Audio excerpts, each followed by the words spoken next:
What's up, everybody? My name is Ron Empire, and welcome to my channel. Alright, so welcome back, everybody.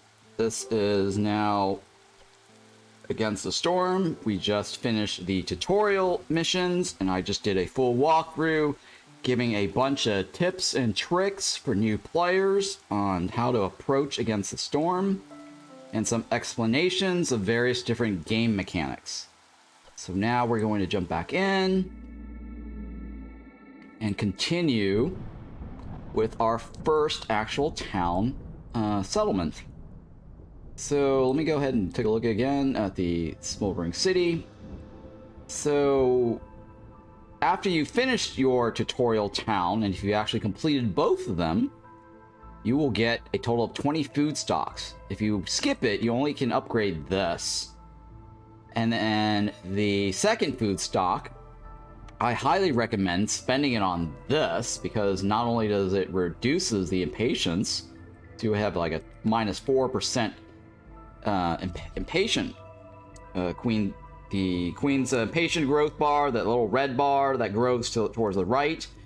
You now have a total of minus 4, and as you can see here on the game history, it shows you a tally of all the things that you purchased as upgrades. So now we have 4%. Let's go slower. If you happen to have humans, you can actually make it even more or slower, right? Even slower with the humans, 24% slower. All right, so, and then we also got that 10% resource. Why this is important, because you need these Citadel resources to upgrade your Citadel. And so that way you'll get more perks. The more resources you get from the higher difficulty, that gets multiplied by the 10% increase. So the general idea is that you want to get this upgraded as quickly as possible, so that way it makes your run a lot easier. Now, this game is a roguelite city builder, so even if you lose, you get something from your progress. So as I mentioned earlier, that the rewards here, right? If you go all the way to Viceroy and you do this, but even though you fail the town, you get something here, the food stocks back. Like I said, I've done this where I failed, even though I failed the Viceroy, I got through it. I think I walked away with like 70 something food stocks, which is significantly more than the settlers. And I was able to go through the Citadel upgrades a lot further. And so that's just my recommendation. So if you compare the difference here also, right? The reputation is required. It's a little harder, though. It's an extra 2 points. It's not terribly bad. So for this run, I think what I'll do is I will try to do the Viceroy Settler, Viceroy difficulty.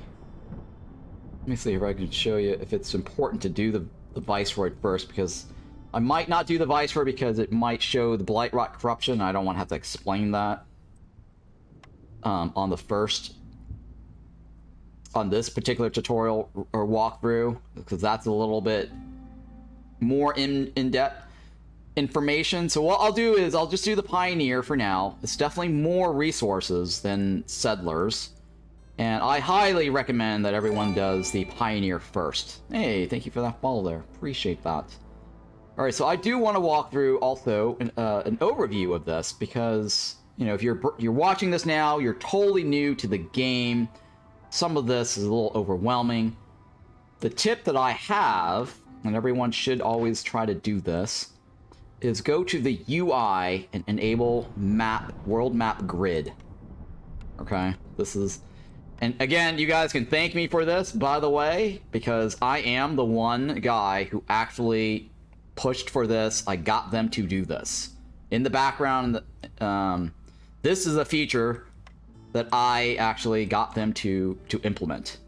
So what you want to do is you want to enable this, because if you don't enable this, it's really hard to look at this, right? You see, this is the grid, right? Yeah, you can roll your mouse over this and see the hex, but it's very hard to play in this particular mode. And so I said, look, please, please give us a world map grid because it's so freaking hard to plan our path to the citadel, or to the seals and everything. So yes, this is something that I actually pushed extremely hard for to get that in the game. So now we have the hex grid, so you can actually clearly see everything associated to the map in a hex view. And this is the world map. At the start of the game, you only get this radius vision, right? You can upgrade later to get a bigger vision range, right? So if you go the history here, and then look at town vision range and citadel vision range, right?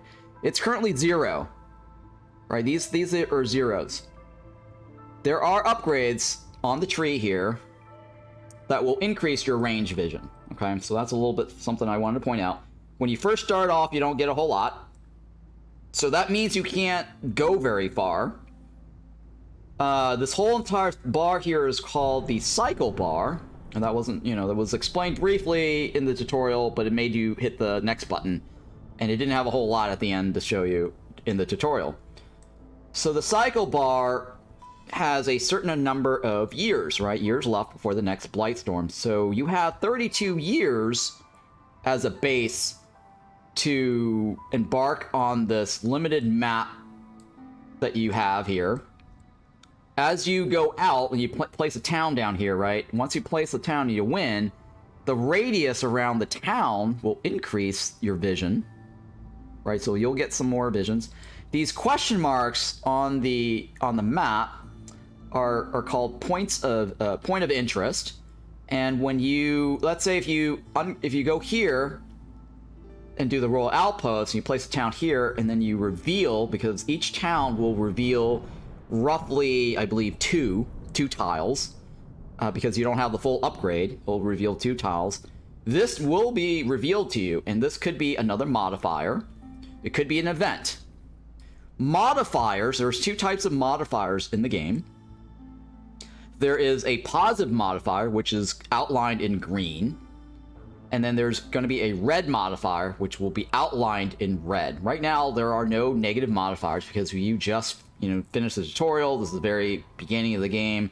For all new players, they don't want to introduce negative modifiers yet because it's a little bit more overwhelming. It will overwhelm you with extra things to deal with, and so they also gave you fixed modifiers. So everybody at the start of the game, the first map, when you finish the tutorial or exit from the tutorial, it will always have the Watchtower. It will always have the royal outpost. This actually has changed over the years, but I think they settled on these particular modifiers. Back in the days, it used to be that they had fertile grounds, and I think they also had like a rune settlement, but now they decided to go with these 2. So every time you start a new profile, and if you're a brand new player, you will see exactly what I see right now, so that makes it easier for me to give you this walkthrough. The first group will also be fixed, but in the future, after your first town, it's going to be procedurally generated. You might get a different set of caravan choices. The cycle after this, right? Once this bar completes, or you can hit the end button, all right? So yes, I'm pointing out that yes, you could hit the end button like this, right, and end the cycle. What that will do is it will refresh the world with a new layout, and they will re-randomize, procedurally generate new modifiers on the map. The question marks will shuffle around, they'll change. The seals will also change. That's if you choose to do this. And I encourage you guys to play around with ending the cycle and shuffling the board until you get a modifier that you want or that you feel comfortable with. Why that's important, most people don't take advantage of this, right? Now, you know, if you're doing a challenge of some sort or you just don't care, whatever, then, you know, in the spirit of the game, you don't have to hit the end cycle button. Just take what you're offered and you're given. Some reasons why you might want to rotate through that is there are deeds in the game. So remember when we unlock the up the city and archive, right? And you unlock this little thing here called the deeds. So the first deed here is called finish your first game after the tutorial. So we have to finish a town to get this. And once you do that, you'll unlock whatever this reward is. And, you know, one of the things that, you know, as a new player, you might want to scroll through this and take a look at it, but it's not as important, right? I guess first figure out how to play the game. So what we're going to do is we're going to do a town on Pioneer. I'm going to show you everything, how to play the game. And then once you're comfortable playing the game, definitely revisit this and then take a look at, well, what achievements or deeds I can complete to improve or gain experience points, right? So you gain experience points, that allows you to move up the Citadel tree faster. Right now, my experience points is currently 10 out of 150. To get to the next level, I have to get 140 experience points. And once I get to the next level, these additional Citadel options are available to me to spend my points on. Right now, the only thing I can do is this one, and this one. And I'd already spent my first one here because that was free. And then since I completed the tutorial, instead of skipping it, I was able to spend another 10 on this. And this was the thing that I recommend doing because you get more resources. And then next, so I'm going to go ahead and look at this. Okay, so the next thing, once you do get more resources, I highly encourage going towards, this is a pro tip, you want to hit towards this one, right? As your next one. This is the next thing that you should get. This one and this one should be the next thing that you get. You have to get this to get to this. This is not as important because you don't have a whole lot of Embark points to spend at the beginning of the game anyways. So taking this at the beginning is not recommended. And then this is also not recommended, right? You get additional cornerstone choices. It's not as important as being able to control the food consumptions. All right, so now we know that we need to get 12 more points. That's the bare minimum. So if you do end up doing the Settlers difficulty, right? The bare minimum is actually 17, right? So you actually get the bare minimum, or sorry, the 12. The bare minimum is 12 to get to the next one. And so doing Settlers is still okay because it hits the tip that I just gave you. You want to unlock the consumption controls. But for this, let's just go with the Pioneer. There's not a whole lot of difference between the two. The positive modifiers you get is 2. So let's look at that. Here, I'll show you. 2 versus, right, 3, right? So Pioneer, basically you get 2 more negative, right? And Pioneer is also slightly harder by like a 0.5 difficulty, which is not that much harder. And most of the times you probably won't even hit these two on Pioneer. So I super highly recommend starting off with Pioneer first. If you don't feel comfortable, or this is your absolutely new to city builders and you're just a really bad player in general, or just, you know, not comfortable with the mechanics, continue playing Settlers until you feel comfortable with the game and then bump up to Pioneer.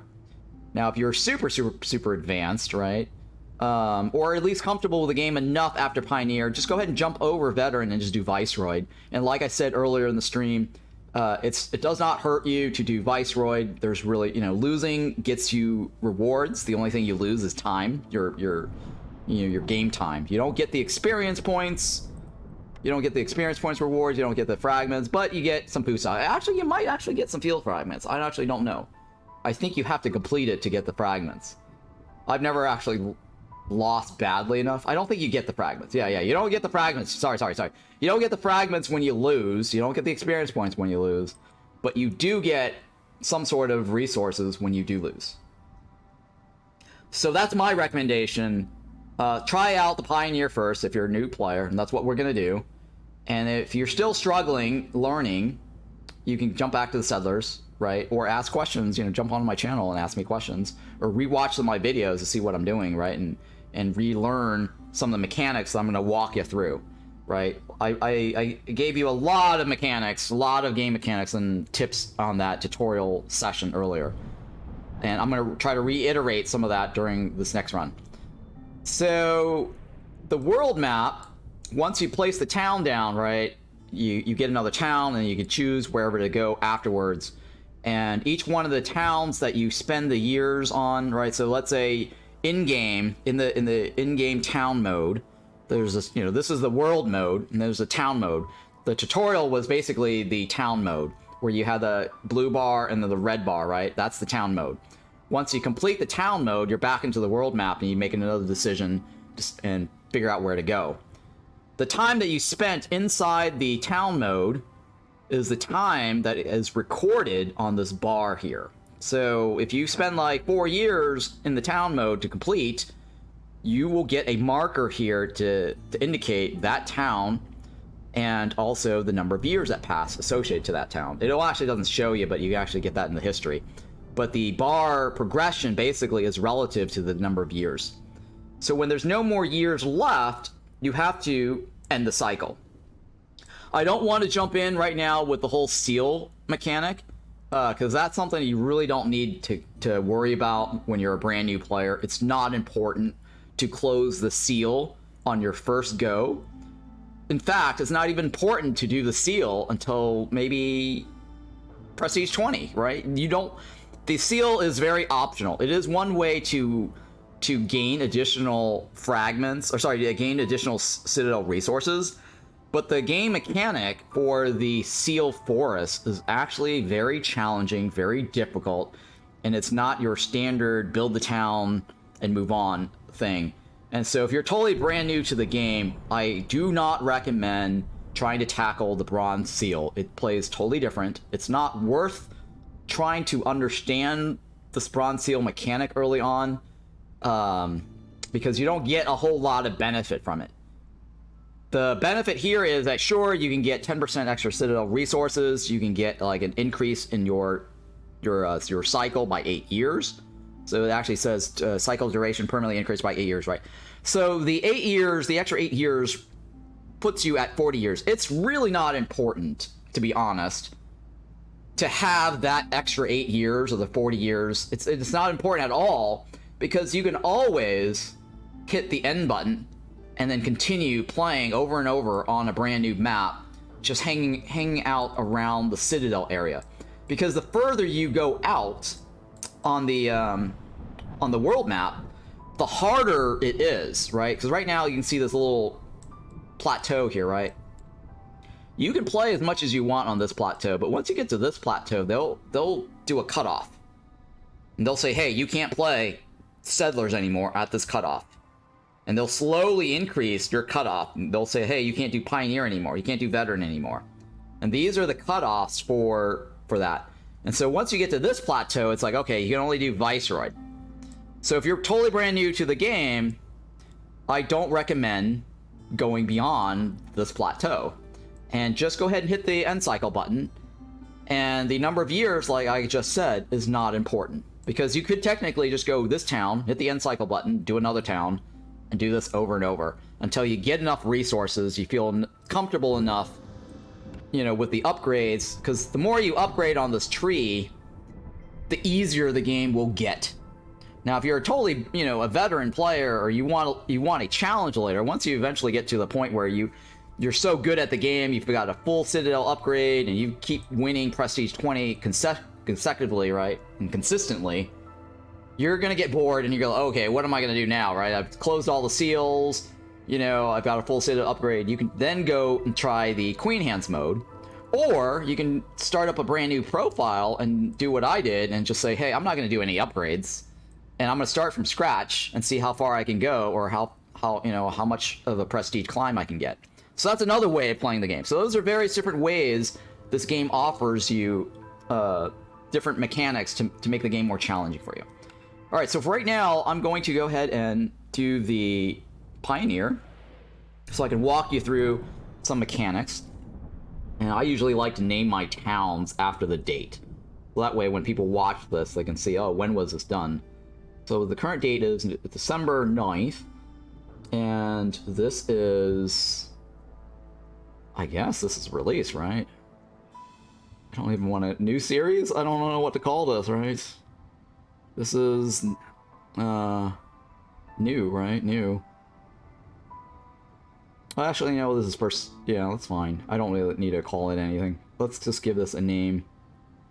Cycle 1, right? Cycle 1. And this is... I usually like to indicate my difficulty level. So I'm going to call this Pioneer. And this is town number 1. or PN, right? Let's call it PN or PR. Let's call it PR. It's easier enough, right? So this is the Pioneer difficulty.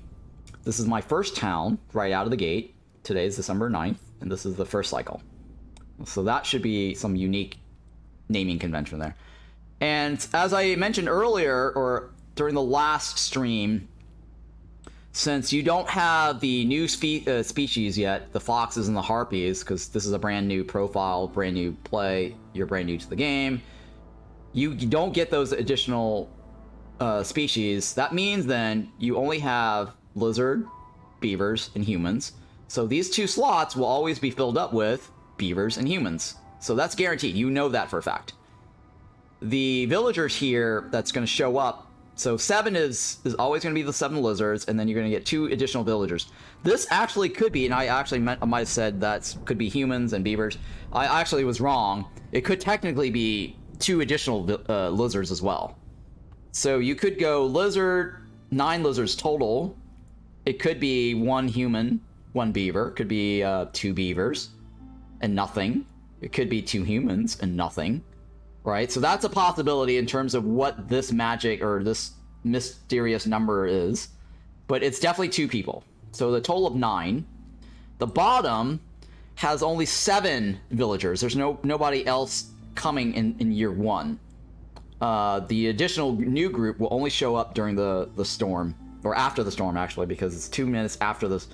2 minutes after clearance in the first year is when the new group shows up. So if you have a longer storm and you're playing a higher difficulty, it goes up to like 4 minutes for the storm. So 2 minutes into the storm, you'll get another group. So anyways, I recommend going with more people, a minimum of 8. I don't recommend going to the bottom, having less people here. You can't get that Hearth Hub level 1 immediately the first year.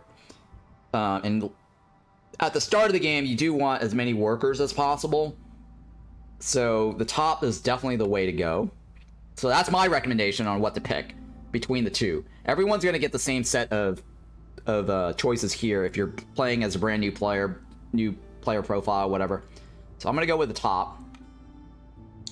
And I am now on the Royal Woodlands, and I decided to pick the Watchtower, which I also highly recommend brand new players to choose, because this modifier gives you the ability to open glades, small glades, without the hostility penalty. As I mentioned during the tutorial, the hostility is a level in the game, the difficulty force level in the game, where it applies some negative effects to your villagers over time. And as you progress through the years, the longer the years, the higher the hostility will get. Certain modifiers can also modify that. What's great about this game is that everything in the game, the experience, the towns will never always be the same. And it's very important to understand that you need to play with the hand that you're dealt, right? So just because something is hard at the start of the game and you got a bad hand, you got a bad roll, a bad RG, random number generator, bad random factors in your that's not in your favor, do not quit, because then good things will probably come later, right? It's very hard to get like a streak of negatives. The probability of that is very low, and what's great about this game is that it's a challenge, it's a puzzle basically. And so as you play, you get put in situations to try to figure out how to get out of that challenge or problem. All right, so keep that in mind. There's always a way out. That's what the tutorial guy said at the beginning. Adapt, try different things. Don't be afraid to experiment. And just, don't give up when things look bad. Because there's been many times when things look really bad, I've somehow managed to turn it around. And it's such a great rush and thrill. And you'll feel really good about it. Because when you win, you get out of it like, oh my god, I achieved something. I accomplished something, right? So that's my advice, is just play, take it as it goes, and over time, you'll get experience ahead of time to figure out how to avoid certain things. So whenever you make mistakes, you learn from it, right? And you're like, oh, that happened to me. Next time you see that situation again, you know how to tackle that problem.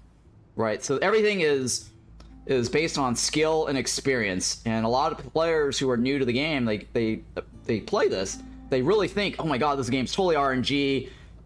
It's impossible to win sometimes, or how do people do this consistently? It's too heavy RNG or whatever it is. It's not true. It might feel like that when you're first playing the game, but as you play the game over time and you get more experience, you're going to start noticing that the game has a lot of ways out. There's multiple ways also to play a game. So do not watch my stream or videos and say, I have to play it the way Ron plays it. If you start figuring out your own tricks, or I give you options on how to play the game, and you don't like the way I play the game, and you might like the second option that I tell you, right? That's fine. Try that out, right? Because there's so many ways to play the game, and so I'm not telling you a specific way that you have to play. I'm giving you specific ways that I play, and if you can learn from that, great. And then maybe add your own strategy to it, change it up. The only thing is is that if you do a different way, if it doesn't work, adapt, right? That's all it is. And then if you find my way a really good way to win, then yeah, continue playing that. That's great, right? All right, so here we only got 3 Embark points to choose from. I already explained that earlier. We only have 3 things with 1 point, so that's all we can do on the first turn. And so now we hope to get 51 food stocks. And we got that 10% Citadel resources. We're actually getting more than we would normally get. So that's great. All right, so let's go ahead and jump in.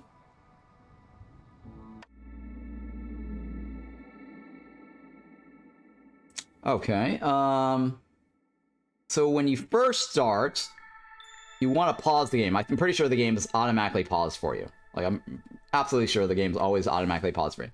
So when you first start, just study your force mysteries, right? And when you're playing on the Pioneer, you get 2. You get 2 of these, and then you get 3 of these negatives, right? It's 4, including this one. If you're playing Settlers, I think you only get this one. Or maybe even this one, I don't know. But the mysteries, the red here is the red little highlight. These are the negative force mysteries. The green highlight around this is the positive mysteries. The positive mysteries is only active during drizzle. The red mysteries, the negative mysteries, it's only active during the storm. If you can see here, it actually even says that. Active only in the storm season. And then it actually says what the active level is. So at level 0 hostility, this will be something that you'll get during the storm. This is always, the looming darkness is actually just a little spoiler here if you want to know. It's always in every single difficulty level. There's no way of escaping looming darkness. It's always going to happen at hostility level 0.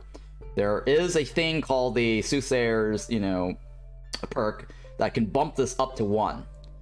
But this will always be at level 0, so you can't escape this for the most part. When you fall asleep with your laptop running. Oh, hey, friends. Okay, so here the green positive mystery that happens during the drizzle, and this will be active at level 0, so you're always going to get this. The fruits of the forces. Fruits are so ripe, they almost fall into the basket of your own. Gathering speed is increased by 50%. Right. So whenever you gather stuff with your camps, this mystery will make it go faster by 50%. And then this one here. Okay, so this one is the gentle bonus. So every time you open small glades during the drizzle season. Now, it is only during this. This actually says the bonus is added retroactively. So that means that this is a year-round perk. So if you happen to open the small glades during the storm or during the clearance, you do get the 10% speed bonus when you plant. And the only time you plant anyways is during the drizzle season. So that little bit is just automatically, the case. This will always apply during drizzle. The 10% bonus, you can only plant during drizzle, right? But you can open the glade at any point in time. That's what that means. This bonus is added retroactively. So it's not important to just open it during the storm or during the drizzle. All right, so here, the Aura of Fear. Notice here it says active from hostility level 2. So if you don't hit hostility level 2 during the storm, or you figure out how to get out of that hostility level, there's lots of ways to get out of that level, then this effect won't occur. And this says, during the storm, all species resolves drops 100% faster. So what that means is that if your villagers are about to leave, or there's a shift in their resolve, it basically drops really fast. And so if you're about to leave with a 0 resolve, that means the timer for when they actually do leave accelerates really quickly. So normally, like, whenever they have a good bit of time before they leave, that gives you some time to figure out how to get out of the situation, or it gives you some time to make their resolve happier, or increase their resolve to make them happier. Well, this basically says, hey, you have less time now to figure out how to make them happy. Better do it quick, right? Hostility level 3, so the fuel consumption, the hearth basically consuming the fuel, is now increased by 200%. So be prepared for that. If you don't have enough fuel, this may be a problem. You might want to get out of this situation.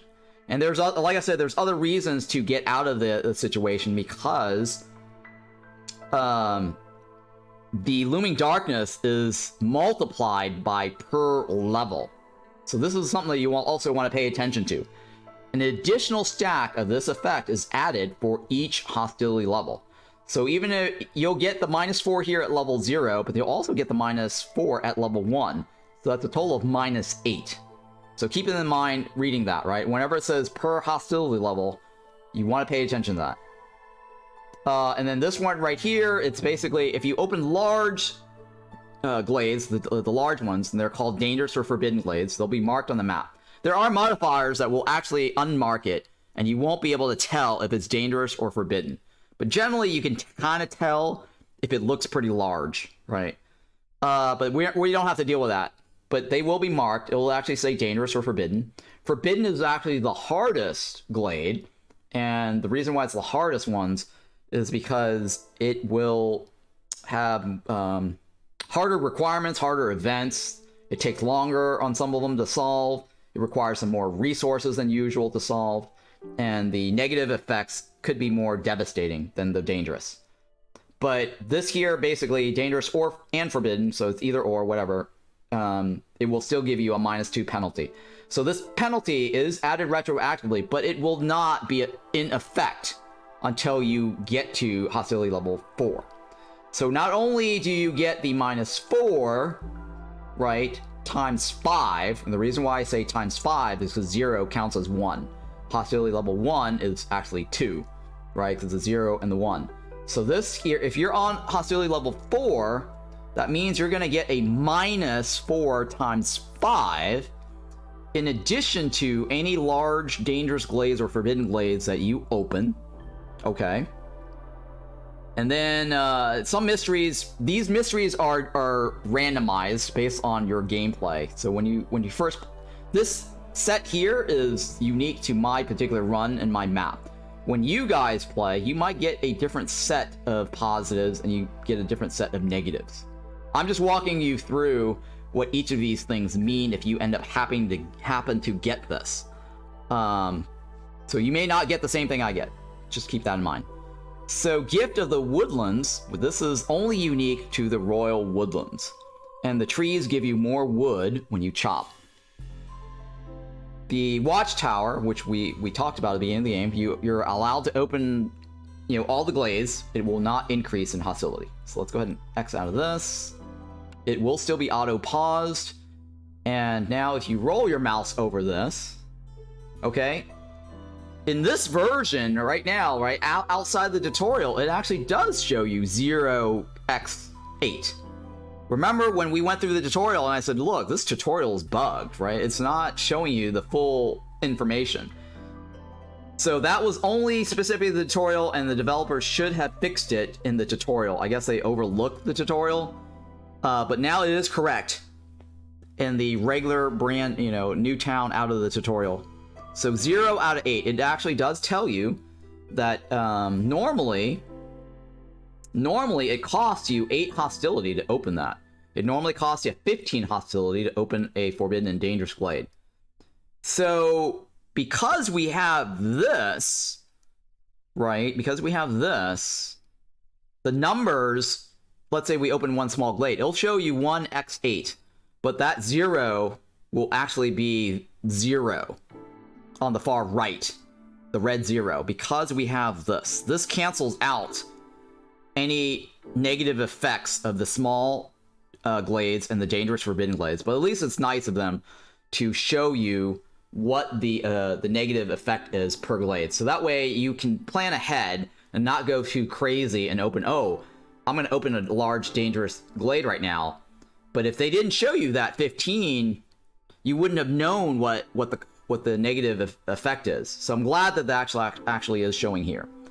The hearth here is now minus 30, right? In the last game, during the tutorial, was like minus 20. So the difficulty multiplier here does apply. And the villager count is times 3. So woodcutters is, okay, so woodcutters, if you have woodcutters, it increases your hostility by 12 per woodcutter. So if you want to maintain some hostility level, you could manipulate the woodcutters in and out of the camp to lower your hostility. The more impatient the queen is, right, the better the benefit. It is kind of weird. It's controversial. Some people have debates over this on whether they think that's the good way to do it. But overall, you know, to manipulate or to take advantage of the situation, sometimes you want to, you know, let the queen's impatient to grow a little bit faster so that you can get a minus 15 reduction out of the hostility to get down a little notch here. All right, so Stormbird's Nest, Brian, does not happen early on in the game. You cannot get a Stormbird's event without Harpies. So we will not see Stormbird's Nest during this run, or any run, until we get the Harpies unlocked. A little tip there for you guys. All right, so this here looks very similar to the tutorial. One of the first things I like to do is open up the resource overlay, which is the B key, hotkey for me. You guys can rebound it, remap it to anything you want. So I hit B so I can see what we have. So we have now two veggie nodes. We have some roots and we have some flax, right? And because I don't have a full Citadel upgrade tree yet, and I haven't upgraded anything on the Citadel that increases my charges, I'm currently at a base charge of 15. So here's the other tip. Food is always 15 charges. And then materials will always be 20. The materials is actually always higher than the food charges. And later when you start upgrading your Citadel, these charges will increase. So if you have not upgraded, you're always going to see 15 charges for food-related nodes, and then you're always going to see 20 charges for everything that is materials. The starting resource nodes generally spawn at an average of 3 sets of nodes, or 3 total nodes, and 2 sets of nodes. It's very rare that you'll get 3 sets of nodes, or 3 types like this. So in this particular run, I actually got 3 types, but this is very rare. The most common starting set will be 3-3. That's an average. It can go as low as 2. So you could go 2-2, right? The highest I've ever seen is 6. In the tutorial, there was actually 7 on the veggies, but the highest I've ever seen is 6. So you could get a range of 2 veggies, and you could get like a range of like 6 roots, for example. Right. Now, here's the other thing too. No, it wouldn't actually be 6 roots, but here's the other thing that's important to point out. The game will always generate at least 1 food set and 1 material set. This is true for almost all the biomes except for the marshlands. And I actually confirmed with the developers what the situation is with marshlands. Since marshlands do not have, since the marshlands does not have leather or fiber as a separate node in itself, they generate two sets of egg types or meat types, right? So that way the leather is actually the secondary byproduct. And so the exception here is why the marshlands never give you a second set of materials. You're usually going to get food and materials. If in marshlands you don't get materials, they'll give you a second set of food that will have leather, right? So that way it's leather as a byproduct for both sets, and then it's food for both sets. And that's how they handle the marshlands. But as a general rule here, you're always going to get food as a set and materials as a set. And then occasionally you might get a bonus set of either, say, food or a starting glade soil patch. So sometimes you might get soil here early on if the RNGesus is in your favor, and then you'll get your usual food, and then you'll get your usual materials. So those are the little tips that I wanted to point out as game mechanics. So a lot of times players don't notice these things, and I don't mention these things every time I play the game, right? If you watch my streams, I don't give you tips all the time while playing. I'm only going to give that to you now, so that way you're watching this for the first time as a new player, you get this information. All right, so here at the start of the game, when you're brand new and with a brand new profile, you will always get 3 blueprints to choose from, 3 as this number down here. And then they will give you a set of 3 to choose from. Later, when you upgrade your Citadel, it's possible to get a 4th choice. All right, and then later, if you increase your difficulty modifier on the Prestige, this starts scaling this number down, right? But for now, the baseline is 3. Upgrades could give you more. Difficulty modifiers could reduce that.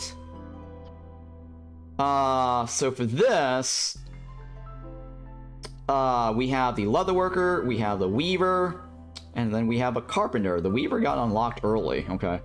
And the weaver normally is a harpy building. We don't have harpies unlocked yet. It's a comfort for harpies. Same thing goes here. This makes harpies happy working on that. This is a lizard specialization proficiency, meaning that they have a chance to double the yield by 10% when they're in there. The carpenter is a beaver specialization building. So if you have a beaver in here, they have a 10% chance of producing double yields on this thing. Since I just did a brand new profile reset, and this is a brand new game, I don't have any additional percentage chance for double yield. So everyone now is at 0. So if I have any other species on this building, I will not get a 10%, or I will not get a chance to get double product or double yield.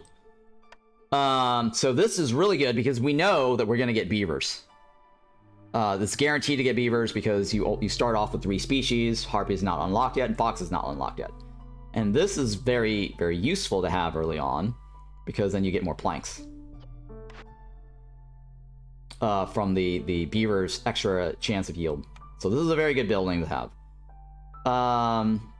Planks early on, I think is very important. Fabric, not as much. You can always produce fabric in your crude workstation. So here's the thing also, this is a 3-star. So let me point out what the difference is. So a 3-star, these stars are ratings, right? And if you compare the difference, let me go ahead and click my crude workstation to show you. Crude workstation is basically the bare basic building that you get, right? These are all the basic buildings. These are called essential buildings, essential blueprints. These are always available to you. Certain maps will have unique types of essential buildings, but it's only unique to that map. For example, the Scarlet Orchard has a archaeology dig site, or dig office, sorry. So let's go ahead and click on the crude workstation so I can show you what the star thing means, right? So here, this is a no star. It's an empty star, right? It's hollow. So at an empty star here, for example, on the fabric, let's go ahead and remove all this so I can get down to just that so you can see it. So at the empty star, it costs basically 6 units of these things to make 2 fabric. If you click on the Weaver, preview, you can see that it actually is more efficient. 3 stars is more efficient than the empty star. It uses only 2 pieces instead of 6. So 2 to 2 is a great deal, right? You basically directly convert that into fabric, right?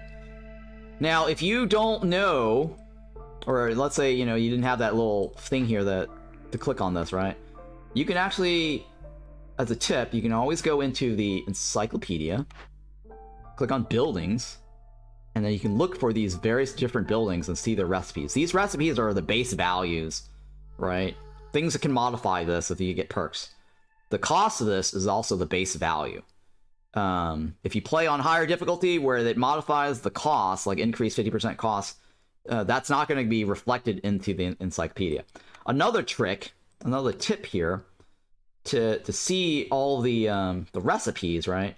You could actually go over here and click on the recipes tab and say search for fabric, right? You can go fabric like this.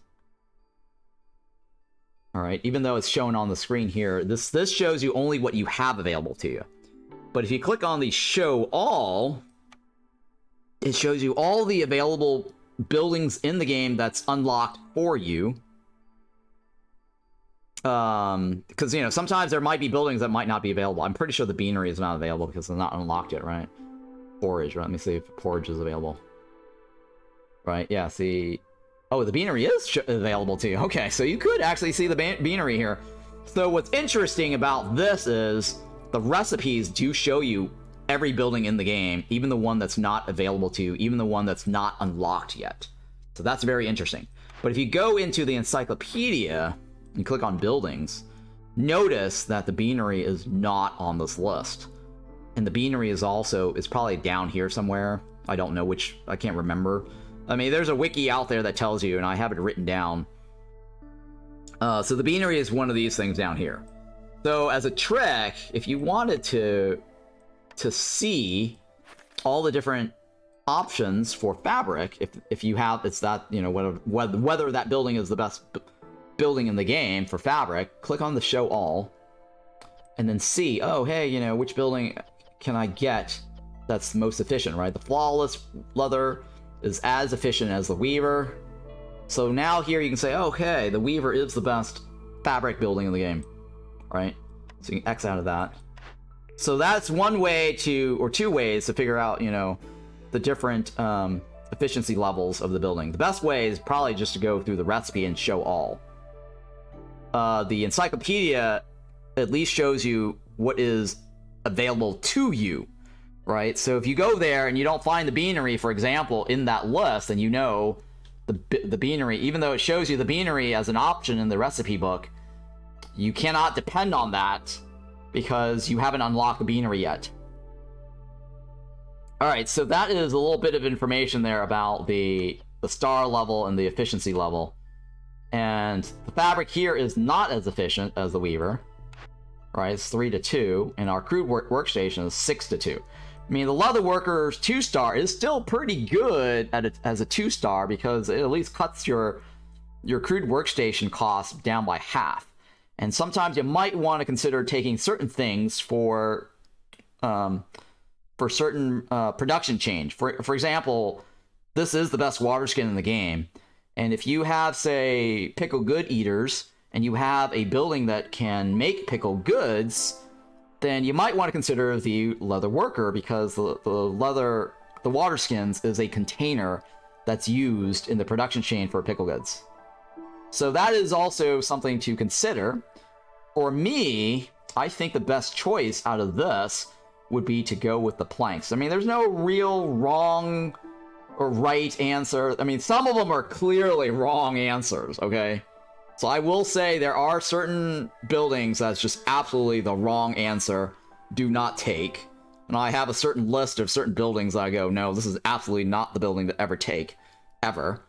And then there are certain buildings that's, you know, you gotta have. I have a tier list, and one of these days I'm going to make a video guide, now that the game is fully released, my personal tier list. This is just my personal tier list. Some players have their own tier list. Some players value certain buildings because of their play style more than others. For this, I think the planks will be okay, because we know we're going to get beavers, and wood is generally, the planks is generally used the most over other buildings. And you know, when you roll your mouse over these things, right, it actually shows you what the cost is in terms of constructing them, right? If you notice, like, you know, this costs a lot of planks, whatever, right? And then down here, when it says can use stormwater, okay, you can ignore the water thing, because you don't have Rain Punk unlocked at the start of the game. You have to pay Citadel upgrade somewhere along the tree, the middle line, to get the Rain Punk technology to unlock. And so since you don't have that technology, you can't install the pipes to get the rain engine, and the tab for that is also hidden from you. So ignore the water type when you first play and you're like, oh, what is this water thing? It's not very important to look at the water thing when you're first playing the game, because you can't do it, you can't use it anyways. It's not very useful information. What else can I tell you about the screen? Okay, so tools, it's useful for solving events.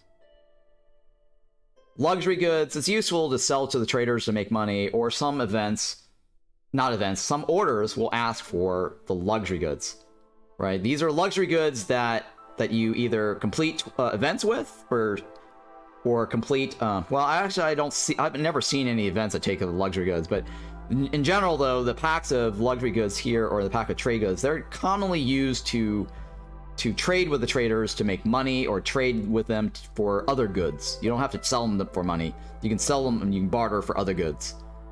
Or the queen might have orders that ask for certain things. The top row, these are the materials. These are things that you can make out of the crude workstation, and at a much more efficient rate. This is a level 2. This is a container that's used as a product, or sorry, used as an ingredient for a different product. Training gears basically is just an item that can be used to help lizards for service good, or their service needs, or can be used to solve events. This is an ingredient. I'm gonna go with the planks. Now we're given a second set of choices. And this is very similar to like a lot of card games, you know, drafting basically. This is kind of like drafting. You're presented with choices, and you can only take one. Whatever you don't take, it gets reshuffled back into the blueprint pool. So just because I picked the plank doesn't mean that I'm never gonna see the Weaver again, right? It just disappeared, but it might come back on your second choice, this choice right here, or second set of choices. So keep that in mind. That's how the game mechanics work. Whatever you take will then remove it from the blueprint pool. So you're never gonna see the carpenter again because you removed it. So let's say later you happen to buy a blueprint or get a blueprint from either the orders or a solve from an event, or the event offers it to you as a reward.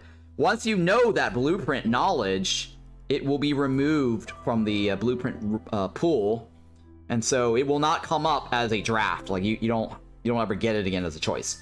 So let's say, here's another tip.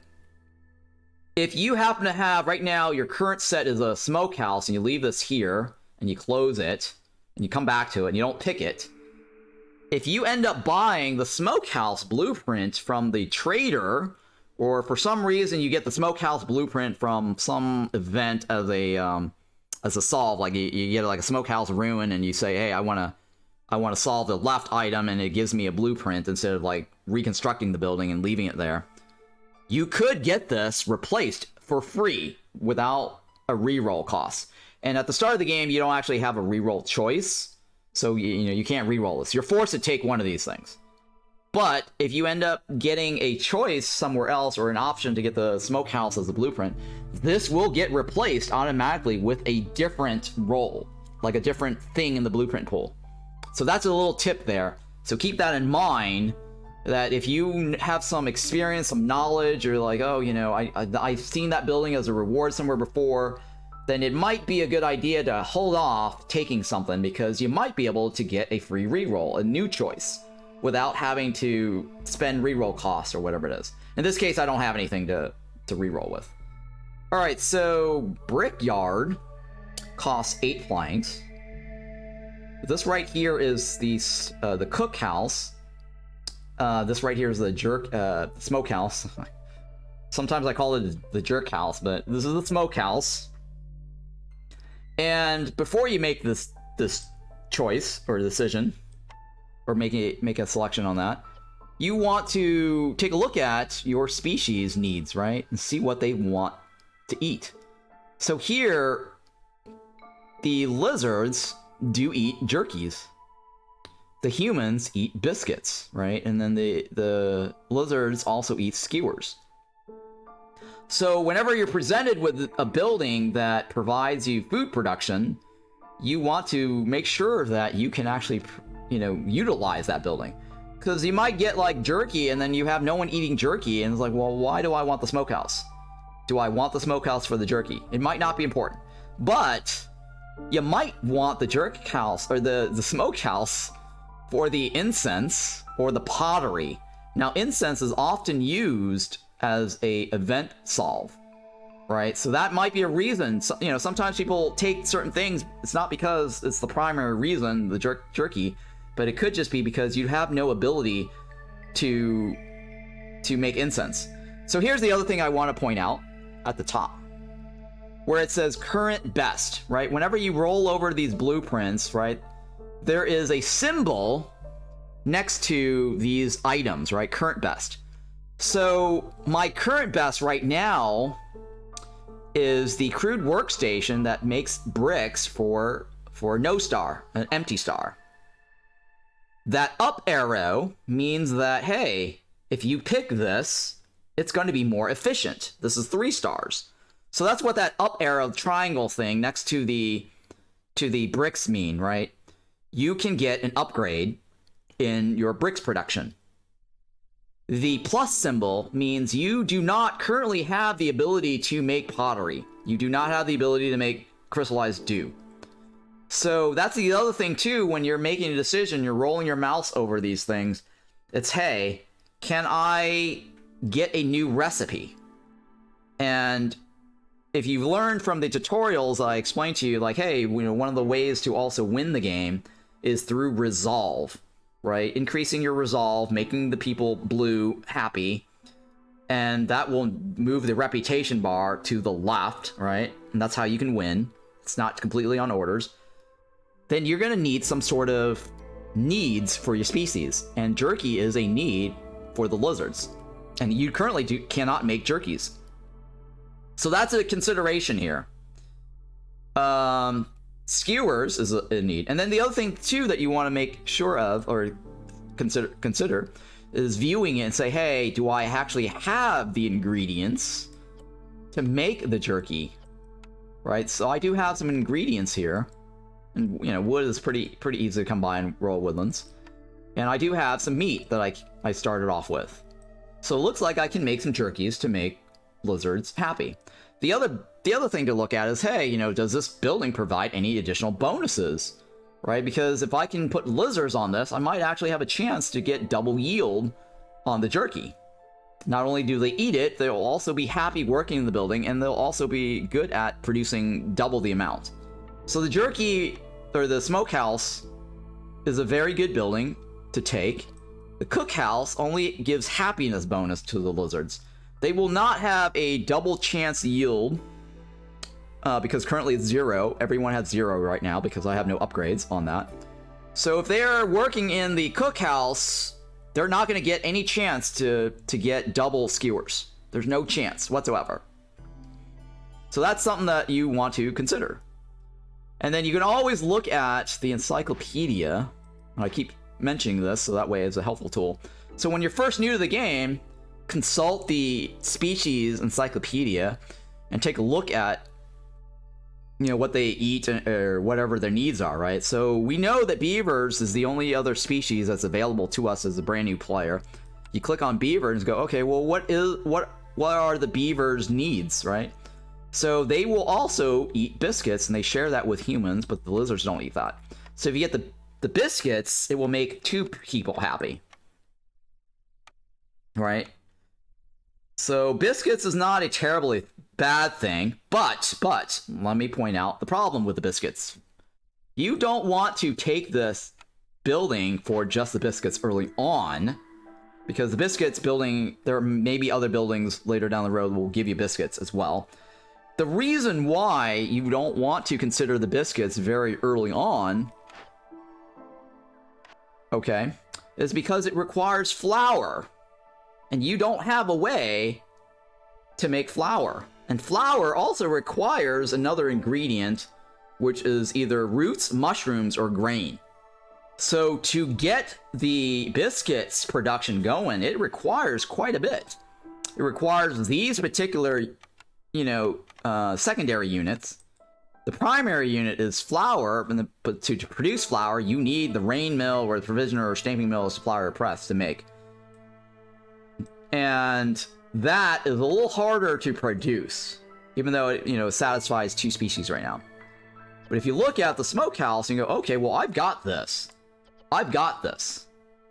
It's probably a better choice to take something that you can immediately produce. Otherwise, this, it might take you 3 or 4 years to even get biscuits going, because it requires, like I said, a sustainable resource to produce flowers, and then on top of that, you need the building that produces that if you're not getting it for free as a delivery line, or you're not harvesting that, right? And then you have to get a building such as this, the biscuits.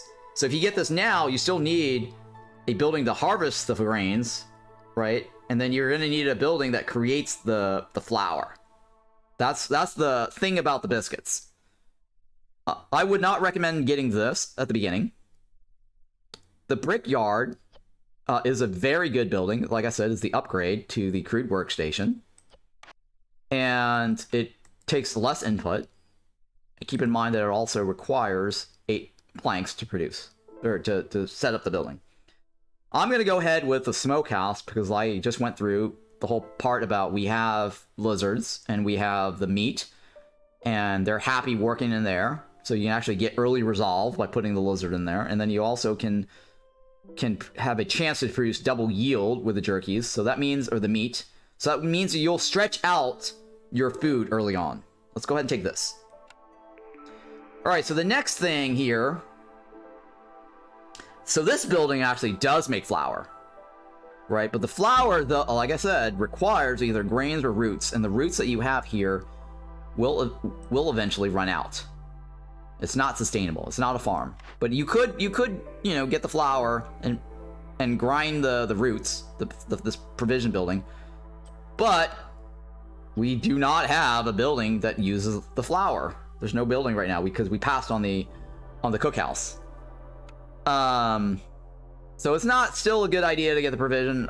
It's a lot better to get the kiln early on, and the kiln is actually within my top 3 choices, or if not top 2 choices for an early pick.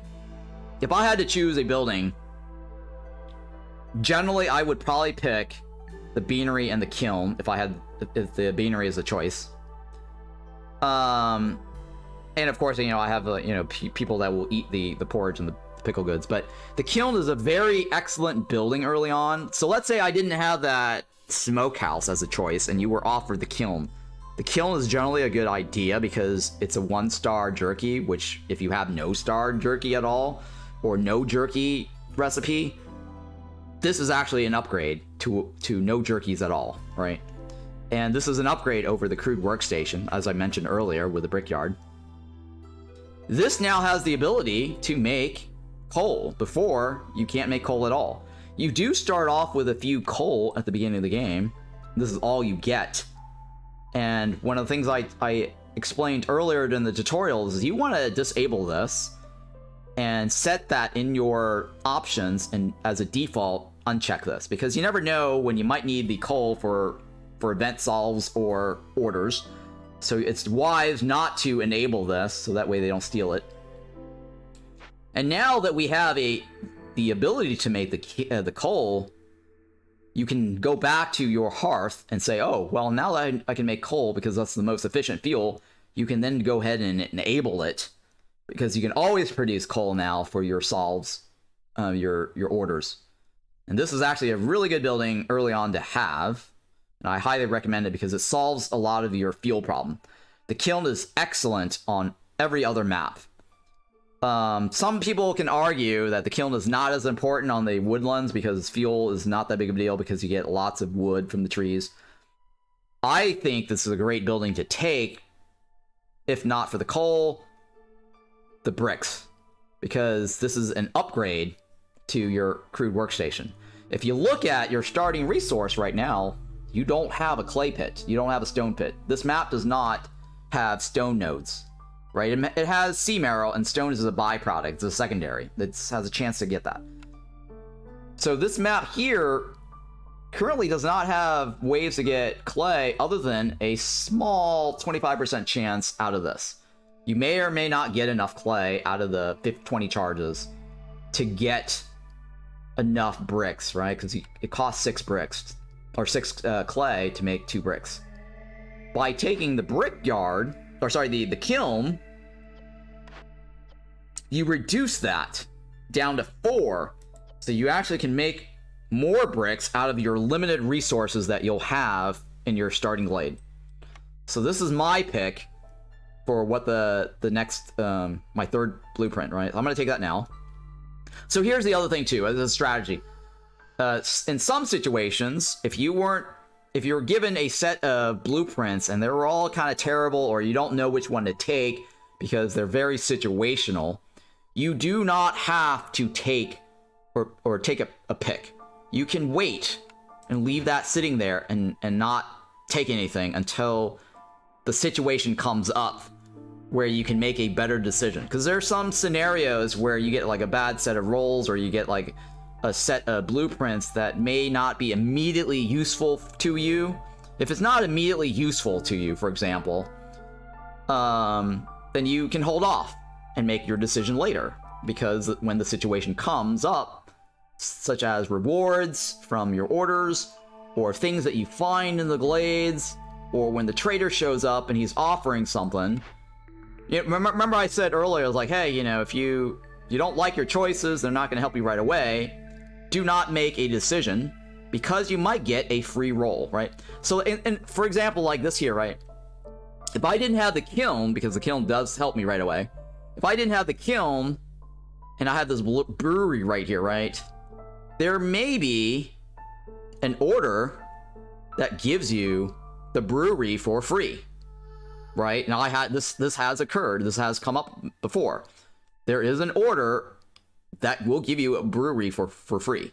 I think it's a time order, actually, but we don't have a time order at the start of the game, but it's possible to get that. So you might want to hold off and go, oh, well, I might get that quest. I might get this brewery for free. This is going to reroll. I'll get a different option, right? So that's again, this is a perfect time to hold off, because that's your last choice. This is the last choice, and there's nothing after that. So you can totally ignore it for now and take it later.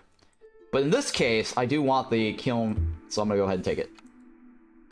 Alright, so the other step now in your pause mode at the very beginning is making decisions on what you want as your firekeeper.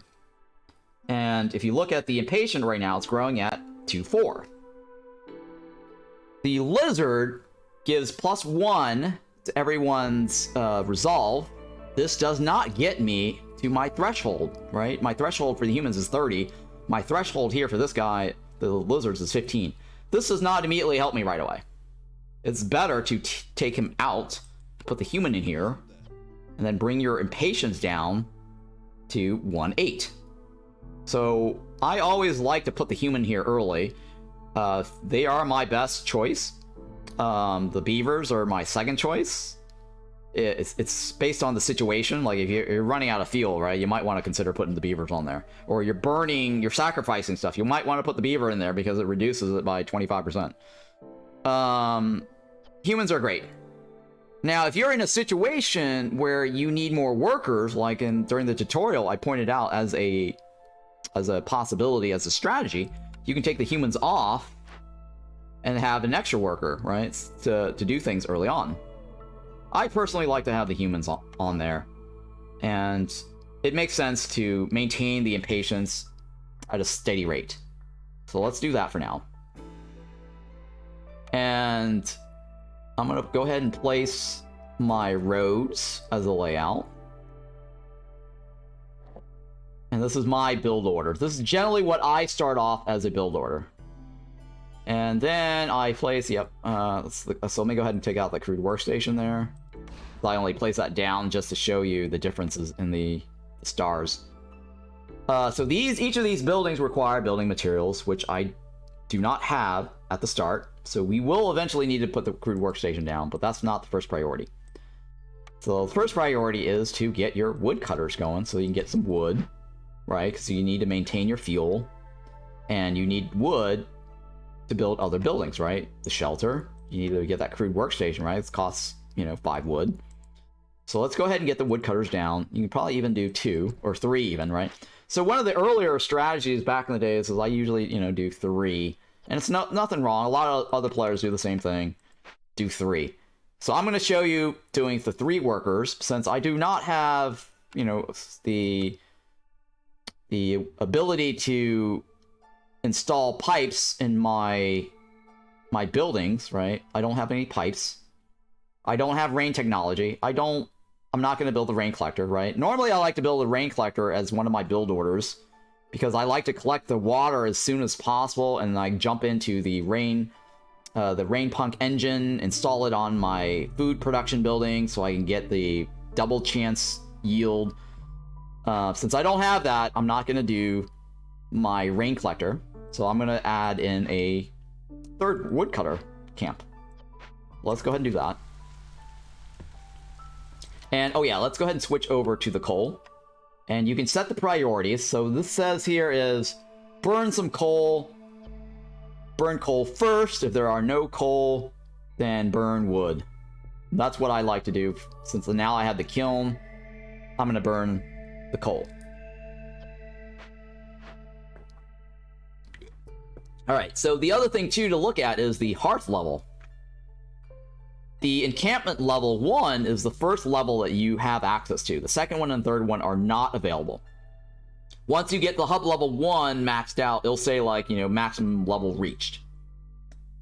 So when you look at the hearth level upgrade, it requires having 8 villagers be in a house.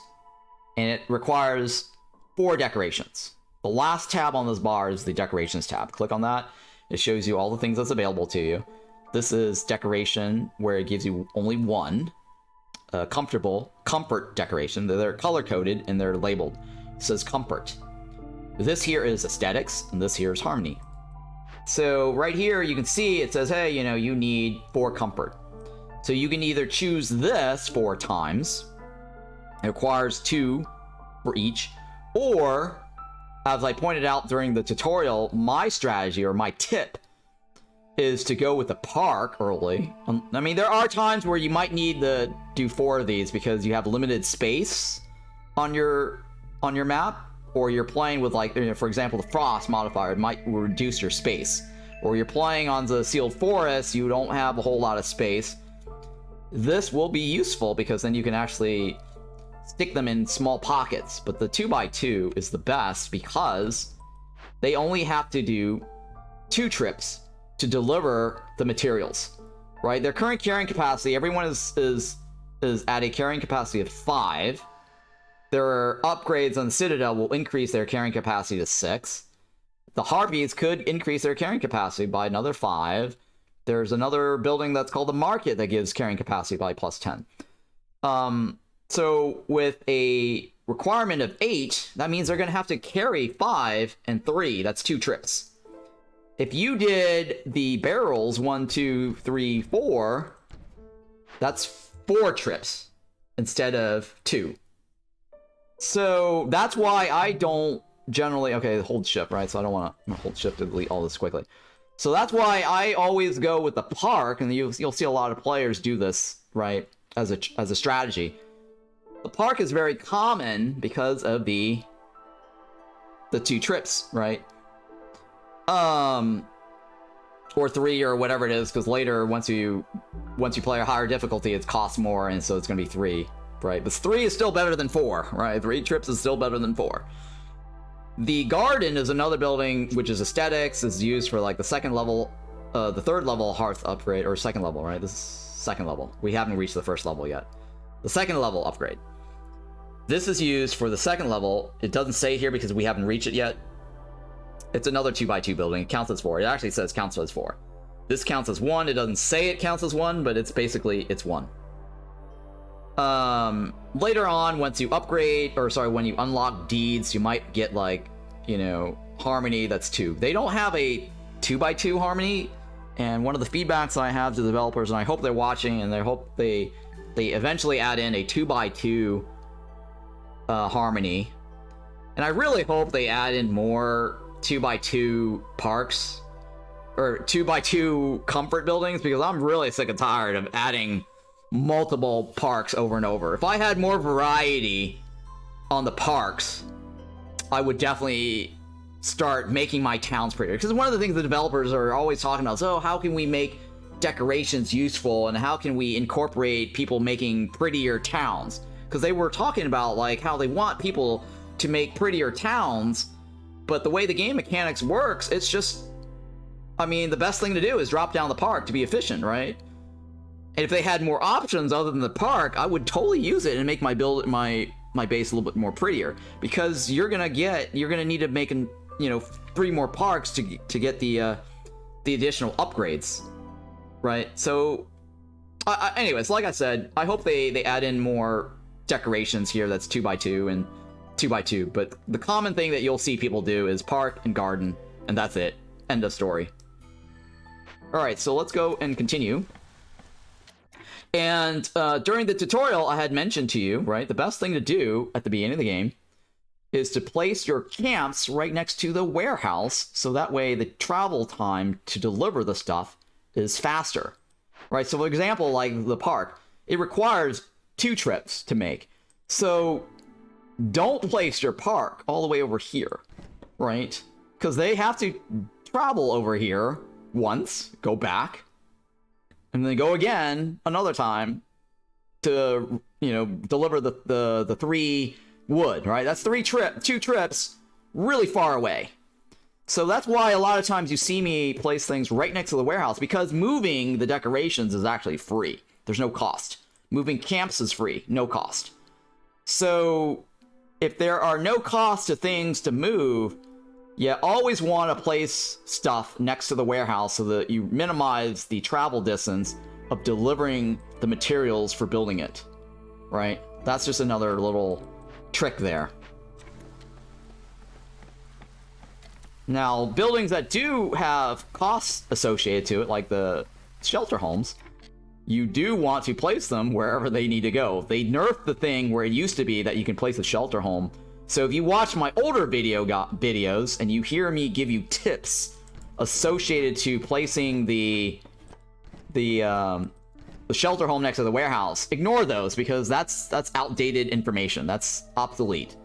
Back in the days, you could place the shelter home right next, or any building that's movable that has a cost, next to the warehouse, and get the 10 wood loaded, and then you could back then you could lift it and then move it to where they need to be, and then somebody goes over there and starts working on it over there, and you basically got a free trip back and forth to the shelter home, and the only thing left is to move over there to finally build it.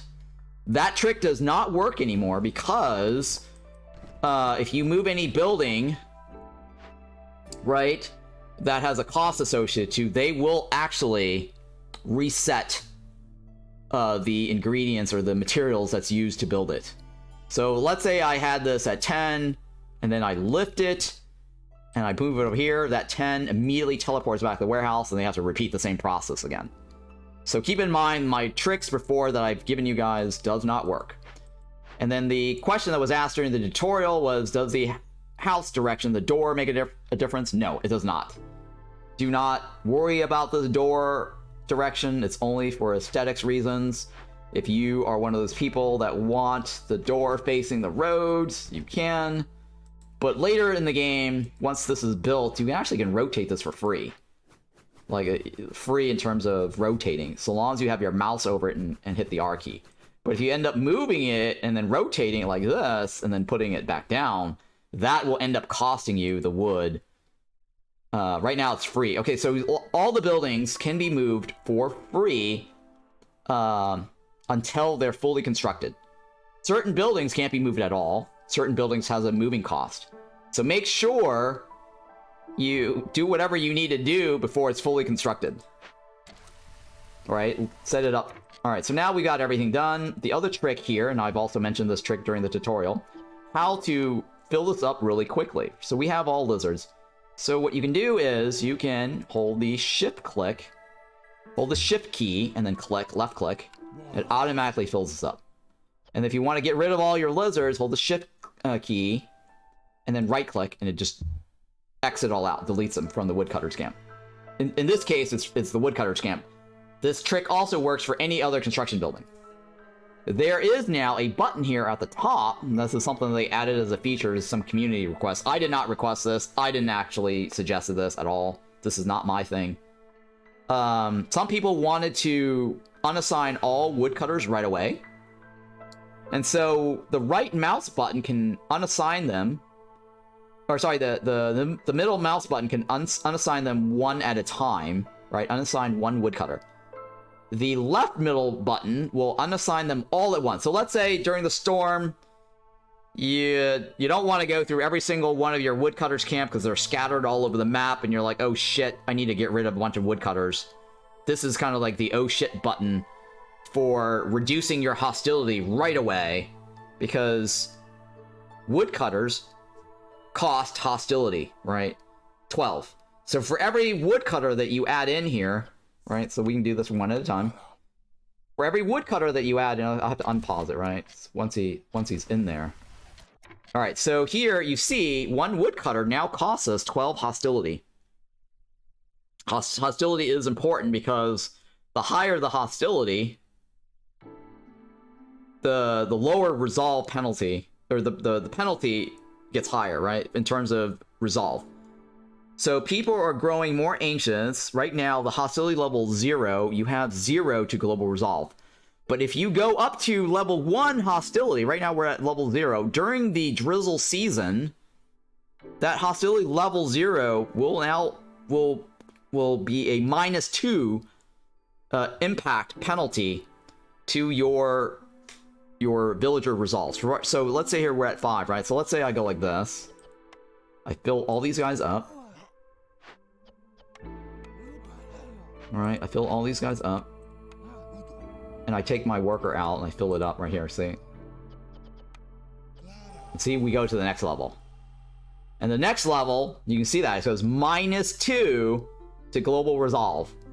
And this is not, this is not something they'll tell you. It's per, they need to say like per level, right? Maybe left mouse button to learn more. Maybe that'll tell you something, I don't know. No, it doesn't actually say. Okay, it doesn't actually say.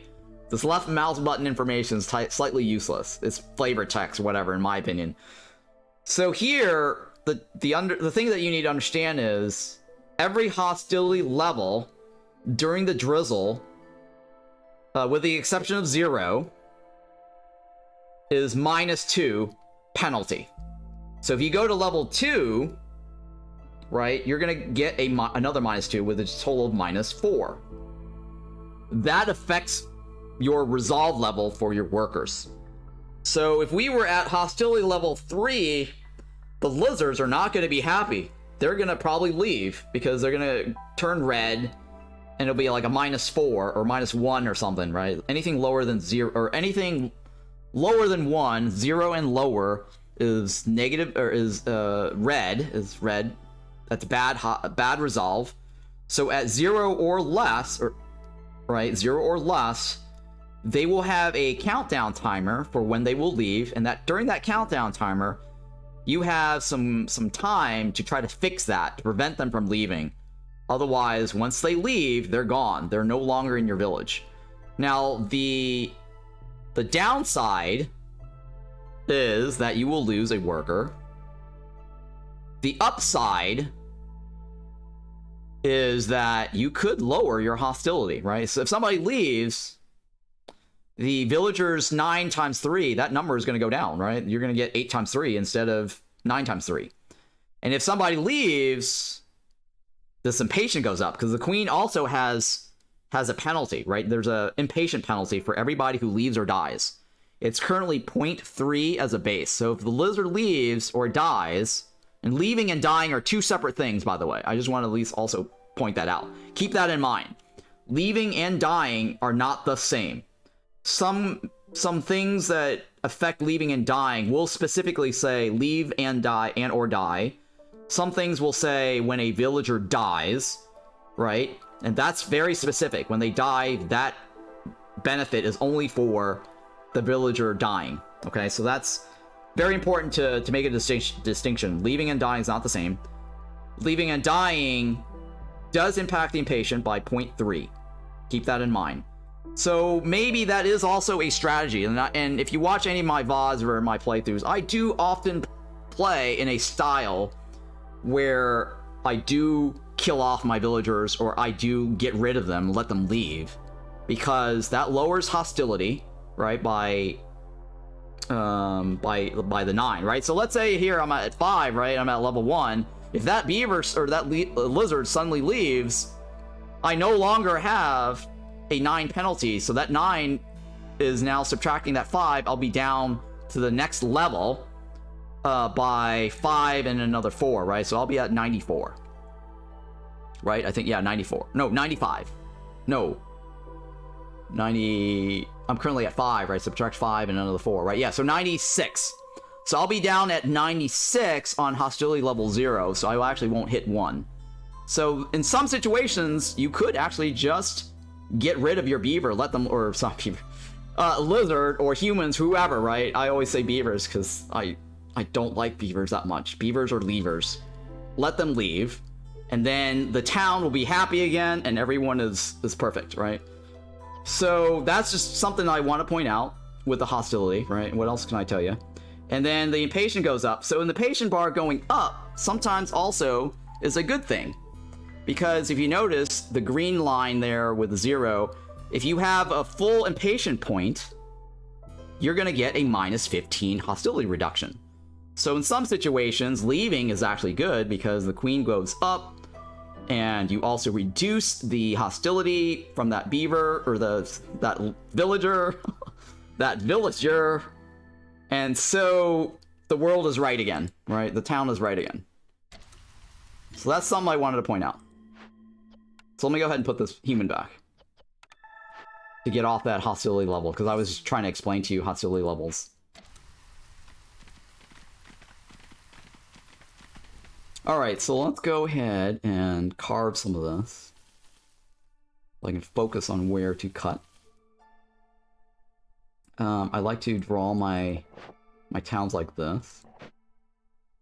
And oh yeah, the hearth also has different layouts. Sometimes it's right in front of your warehouse, sometimes it's on the side, sometimes it's right in front, but the direction is pointing this direction, over this way. The orientation, this little arrow here, that's where they go in to deliver the fuel. So keep that in mind. They deliver the fuel on the front side, and sometimes they hang out on the front side as well. Most of the time they hang out on the front side to rest and have their little break. I'm gonna take this off. So we have a worker. I'm gonna clone this. So the trick here is to clone your building. So instead of always going here and clicking on this like this, right? You can always clone your buildings like this. Roll your mouse over it, hit the shift key, and it automatically goes into the clone building mode. So if you want another one of the shelter home, that's a quick hotkey to get another shelter blueprint in your hand to place down. Oh, handy, right? Yeah, dark arc. Yeah, it's very handy. So when I hit this, you know, I can do that. Instead of always going down to here, and then here, and then here, right? You can actually just clone it. And that trick also works for anything else, right? The roads even, right? The roads are considered a building, actually. So if you roll your mouse over this building, or the road, right? This road or that road, hit the shift key, and you go into the road building mode, right? The road extension. So now I actually build more roads if I wanted to, right? So rather than always going down here, clicking on this, it's easier just to roll your mouse over any of the roads, hit the shift key, and extend it however you want. So that's a nice little tip there. All right, so usually the first 30 seconds into the first year, right? It's only in the first year, you will be presented with the cornerstone option. Now, every other year after that, year 2, it will always be at the beginning of the drizzle, like right on the dot. With the exception of the first year, it's 30 seconds into the game. So let's go ahead and click on this. Now, the cornerstone, we currently have only 2 choices. Later, when you upgrade the Citadel, you can actually get more choices depending on how many upgrades you choose. This one says, hey, if I make some pickle goods, I get 10 skewers for free. Even if I get a double chance with the pickle goods, right, the double yield, you will actually get a double yield as well on the skewers. So this is essentially a buy one, get one free, right? Produce one, get one for free. This is a very good thing because we do have pickle eaters. Beavers and lizards are pickle eaters. And the lizards eat skewers. The one on the right gets you money every time you make ale, right? And usually most recipes is 10 ale at a time. 10 per production. So for every 5 times that you do that, you get 12 amber for free. I don't always make enough ale, and I usually don't do ale. That's just me. Food to me is very essential in this game, because when they starve, they can die of hunger.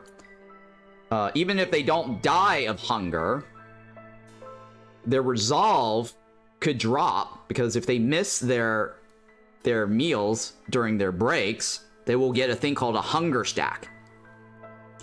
All right, so we can do something called, we can also check the encyclopedia and review their hunger tolerance. So the humans have a hunger tolerance of 6.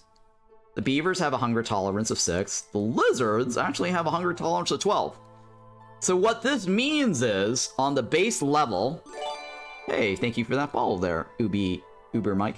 So what this means here is, on the tolerance level, the lizard could miss eating 12 times, right?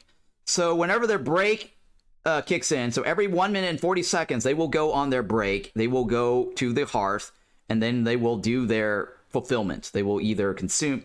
if you have your service needs for them, they will consume their service needs. They will consume all the foods available to them. So I'm going to explain that in a little bit here as well. The whole thing about food, okay? This is also important. And then if you just built a house for them, they don't actually immediately take advantage of that house until their break. So let's say if you built a house for them and they actually got the +2 resolve from the house, or sorry, +3 or whatever it is from the house, right? And then you decide to delete the house, that resolve doesn't subtract immediately when you remove that. It does take effect for hub levels immediately, but it does not affect their resolve immediately until they go on their break the next time. So that's another key important mechanics to the game to understand. So when they go on their break and they have nothing to eat, they will get a tolerance stack, or hunger stack is what it's called. Every hunger stack has a resolve penalty associated to it. I believe it's -4 on the base level per hunger stack. Since the first time you play the game out of the tutorial, you will not have the ability to control their consumption. What that means is that every time they go on break, they will automatically remove or consume any of the foods available to them randomly. Only one. They will take one. Okay? And that's if they have no complex food available to them, their individual complex food need. All right? So this is the part where I'm explaining to you the food mechanics. They will eat the raw food and they will grab one. This is the base level difficulty, right? There is a prestige level 7 where they take 50% chance of eating double food, right? That is a different mechanic, and I'll explain that when we get there. If you're playing the Settlers difficulty, because right now I'm playing the Pioneers difficulty, because it's better, they have a built-in perk at the bottom. I think it's called Free Settlers or Settler or whatever it is called, right? I forgot what it's called. It's a perk that is only on Settlers mode, where it has a chance to skip a meal. And that makes the Settlers difficulty easier for new players. So if you're new to the game and you're having food struggles and you're not used to the whole food mechanic yet, then play Settlers mode, because you have a chance in the Settlers mode to skip eating out, consuming food, right? So whenever they go on the break, they will still get their hunger, I guess, fulfilled, or sort of their food fulfilled, right? But not their specific complex need fulfilled. So they don't actually go hungry in the Settlers mode when they go on break, when there are foods available, but there is a chance that you're not going to lose the food. It's basically, I'm gonna go on break and I'm gonna eat whatever the hell, and then they're just basically gonna inhale it, and not actually consume it. It's kind of a weird mechanic, but they'll go on break and they're gonna be satisfied just breathing and smelling the food, and it's still there in your warehouse. There's a chance that you do not lose food. That's only in the Settlers mode. So I'm currently playing the Pioneer mode. So what's gonna happen now is that when this lizard goes and eats, he's going to randomly take one of these things, because we don't have food consumption controls, so everything is available to him. Now, if we happen to have jerkies, because we just got the smokehouse, if we happen to have jerky available for the lizards to eat, they will take the jerky only. And since we're not playing any high difficulty level, they're only going to take one per lizard. All right, so humans, or the one human, right? When she goes on break, she will not eat the jerky because we have no consumption controls, right? If we did have consumption controls, we could manipulate the consumption controls and say, humans, do not eat any raw food, eat the jerky, right? Same thing goes with lizards. We could starve them if we had consumption controls. All right.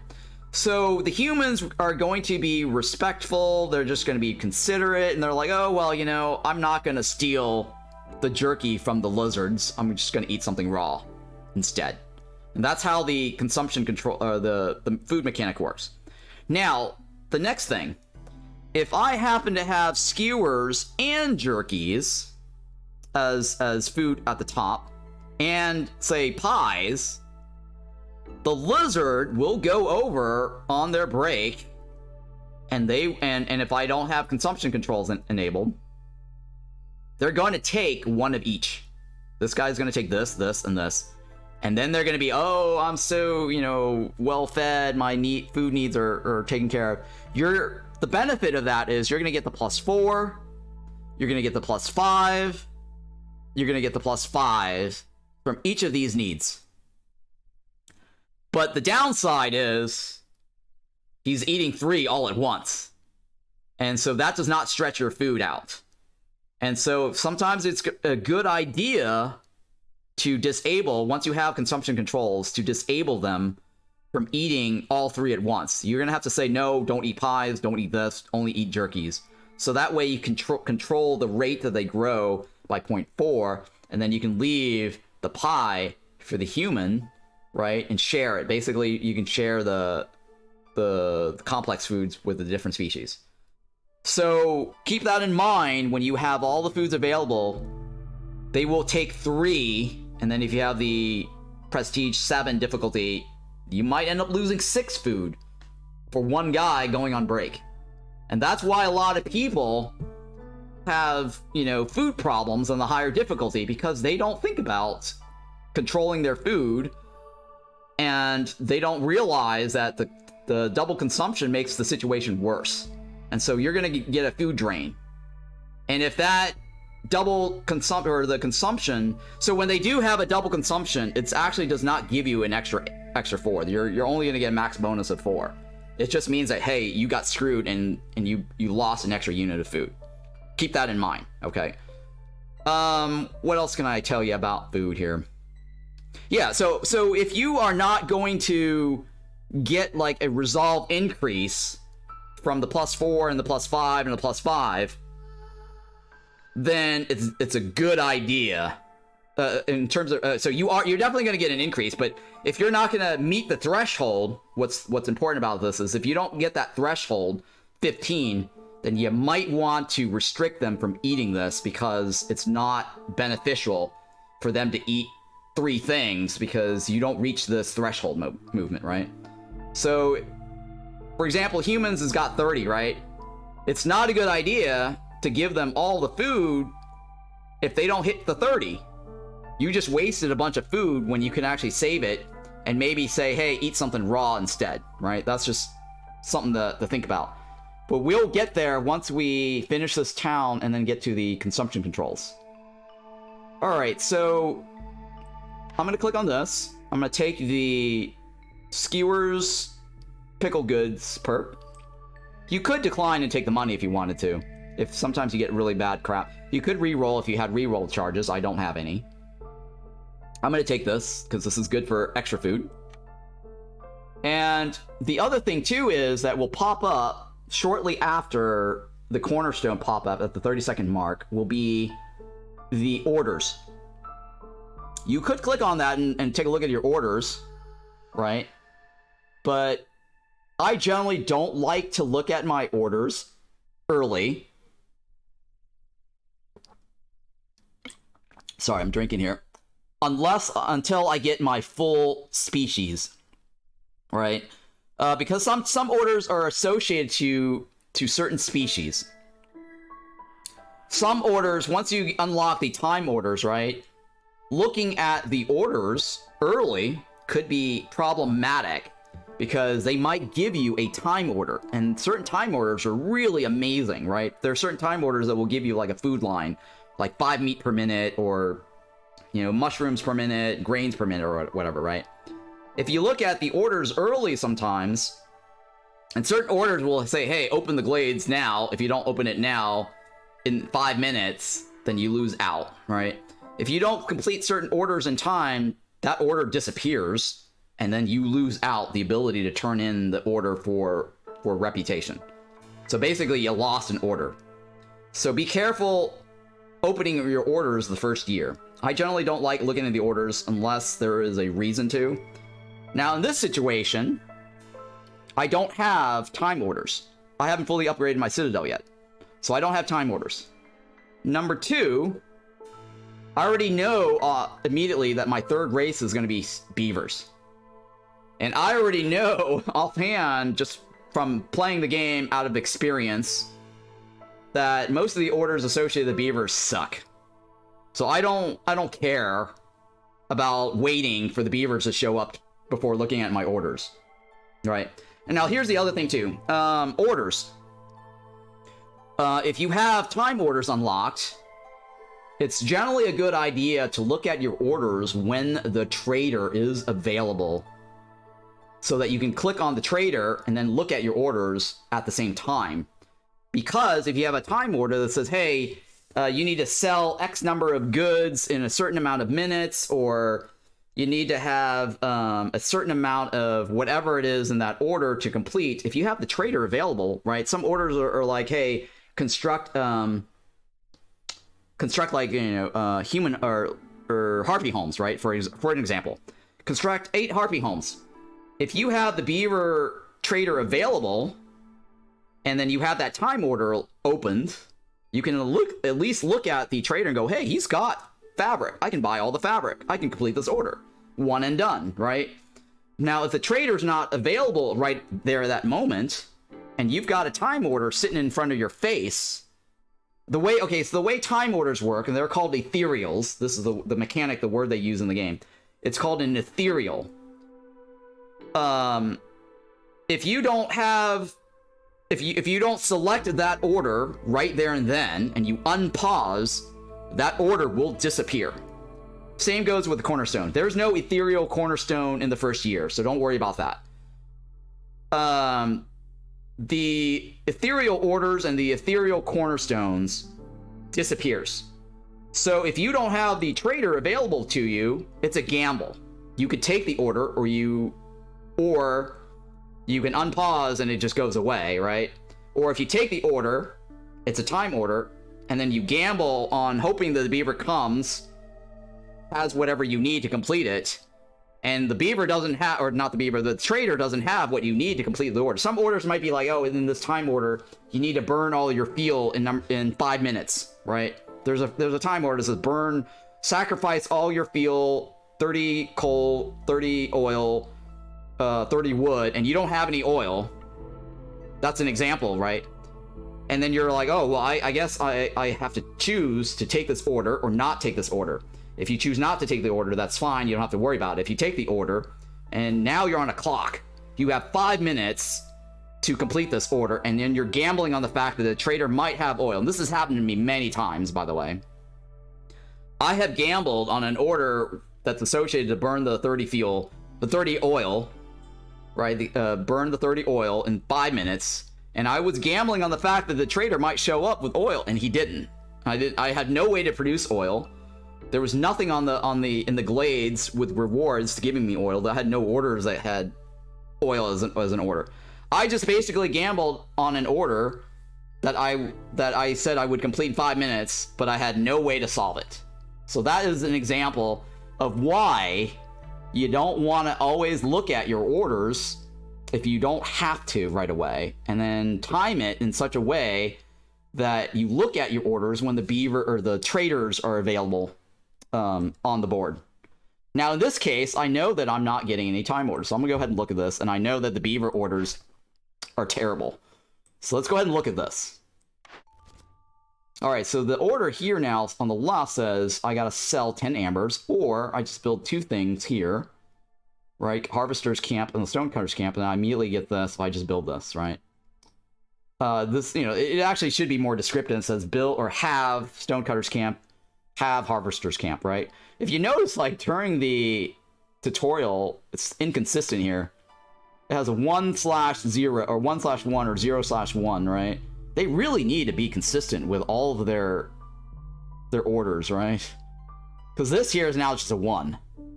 So why in the tutorial do you have like a 0/1? I just don't get that. Anyways, just minor little details on how the tutorial is different from your actual gameplay. The left is kind of free, because if I end up selling 10 ambers worth of goods, I get this. Kind of free. I'm probably going to sell 10. The right is also kind of free, because all it is you build this, and you accept it, and you deconstruct this easily. The one on the right gets me parts. The one on the left gets me more workers. But I have to sell 10 items worth, and I might not have 10 items worth of stuff in the first year or the second year. But it does give me goods, or sorry, the amber. Technically, I could try to sell my amber and try to buy the amber back, right, as a trade. That's another possibility. And I'll get oil, right? I'm going to go with the easy one, because this is something I can do right away. Okay, so this one here is another easy one. It's like Woodcutter's Camp. Have 2 Woodcutter's Camp.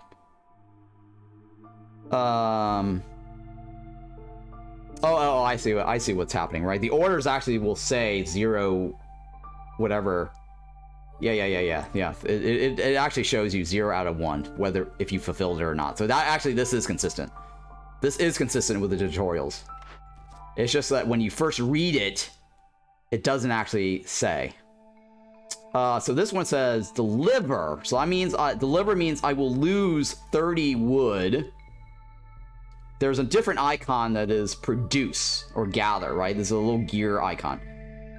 So the produce does not take away the 30. So keep in mind that there are orders that says produce 30 wood or 250 wood or something like that, right? That's produce. It does not remove the wood once you complete it. In this case here, I have to deliver 30 wood. So when I click on the done, it will subtract the wood. I'm going to go ahead and take this one because it's very easy. Right, so I actually can complete this now. So when you deliver, the 30 is going to subtract from that. All right, so remember what I said during the tutorial, that the mechanic here is when you complete 1 full reputation point, in the base level difficulty, right now, the Queen's Impatient will match 1 for 1. In the higher level difficulty, I think it's prestige, something above 15. Not 15, but it's like something higher than that. It's definitely higher than 15. It will be 0.5. It'll be reduced by 0.5. And so here, if I immediately turn this in now, I'm missing out, right, on the whole timer, right? Because I haven't reached 1 yet. So if I turn this in now, this is going to drop down to 0. And so I've wasted potential, 6 minutes or something like that, right? About 6 minutes. A little bit more. 7 minutes maybe, right? So I will wait until this bar passes the 1 marker, the 1 point marker, before turning this in. Right, and also I don't need any of this right away. Maybe the humans. That's the only thing I might need right away. Is sorry, not the humans, but the villagers. But it's a complete waste, min-maxing, to take this now. I'm gonna go ahead and take a look at the next order. All right, so this order here is the open 4 glades. That's all I have to do. Open 4 glades, any glades. And then once that's done, I can complete this. The one on the left requires me to have 5 tools delivered. So I gotta pay 5 tools to complete this. Luckily, I actually have a carpenter, but I don't have any bars. Right, so you go to the carpenter and you look at carpenter's recipe.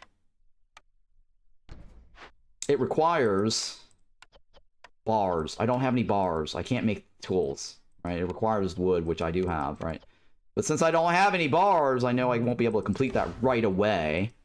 And the key thing here is that you want to look at orders that you can complete right away, or not right away, but early on to meet these little milestones, right? Because as I mentioned during the tutorial, the blue diamond is a milestone for when you get a next blueprint pick.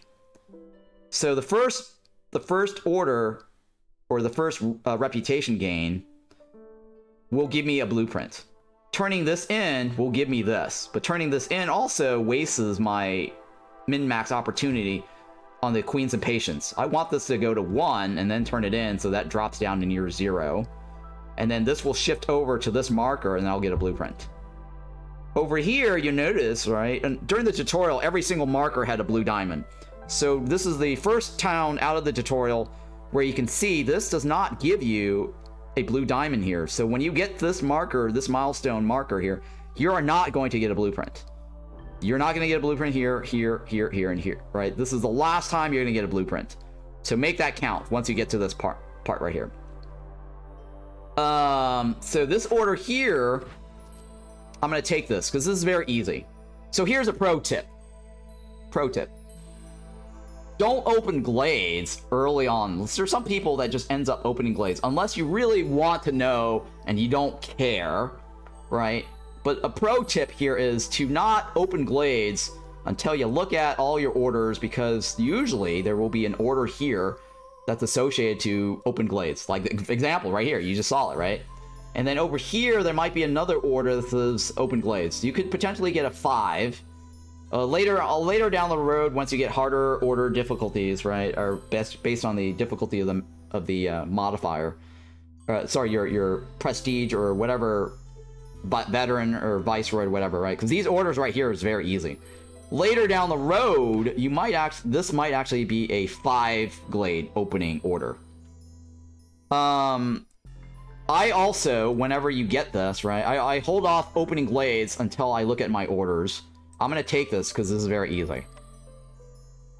If you watch any of my older VODs, and this is one of the tricks I actually picked up myself from learning the game when I played the Epic Game Store a long time ago, is I don't like opening all my glades because I know that there are other glade opening orders over here.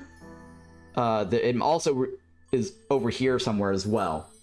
But usually there may be a glade opening order here in the early level difficulties where you say open 5 or open 4, and then later it's like open 5. If you open this now and finish this now, and then later you get another glade opening order, open 5, that means you have to open a total of 9 glades, right? And that's kind of a bad thing to do, right? Is having multiple glades opening orders, but you open them out of order. So it might be a good idea as a strategy not to open your glades now to complete this and jump the gun, because later you might get another one that says open 5. And so at the end of the day, you have to open 9. We're lucky that we're actually playing on Watchtower, where opening glades doesn't cost us anything.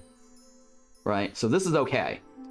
But if you're not playing on Watchtower and you open 9 glades, depending on the glades that you open, you're going to increase your hostility level, and that's a bad thing, right? You want to manage your hostility level when you're playing this game.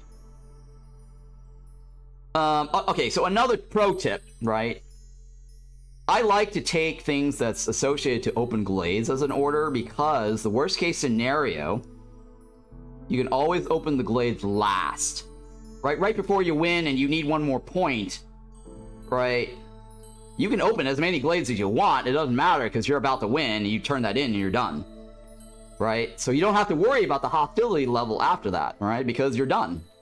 So the easiest thing to do whenever you're presented with glade opening orders, if you have the, oh shit, I need to get a reputation right away, you can always open glades and then turn it in and move your rep to the left.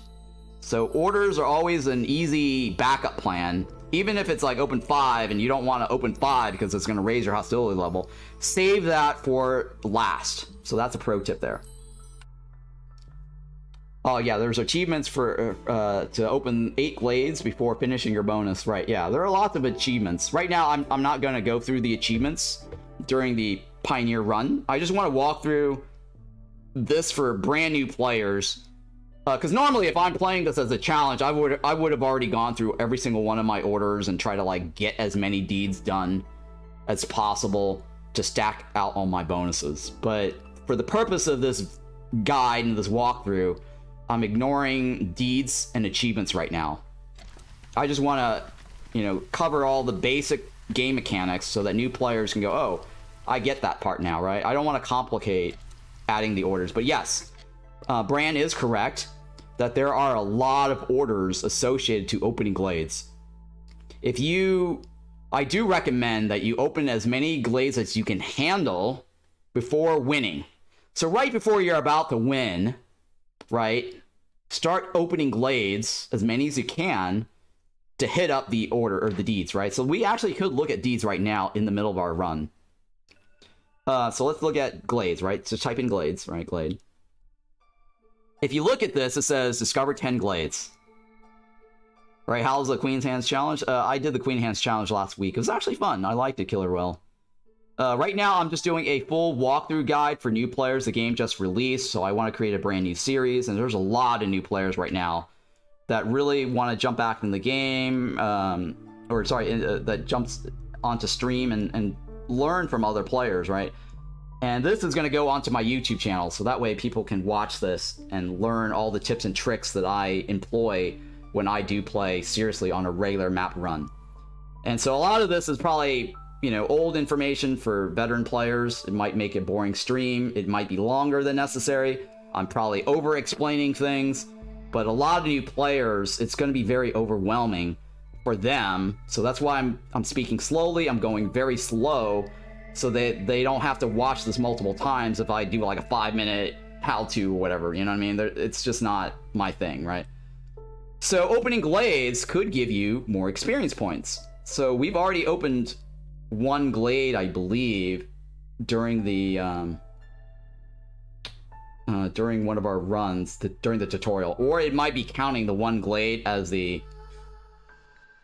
I don't think it... No. Did we open a glade? I don't think we did, right? I think it's just counting it from the... It's probably counting it from the tutorials, right? Alright, well, moving on, right? So here there's an order that says discover 30 glades. So you'll notice that your deeds slowly increases with discover glades.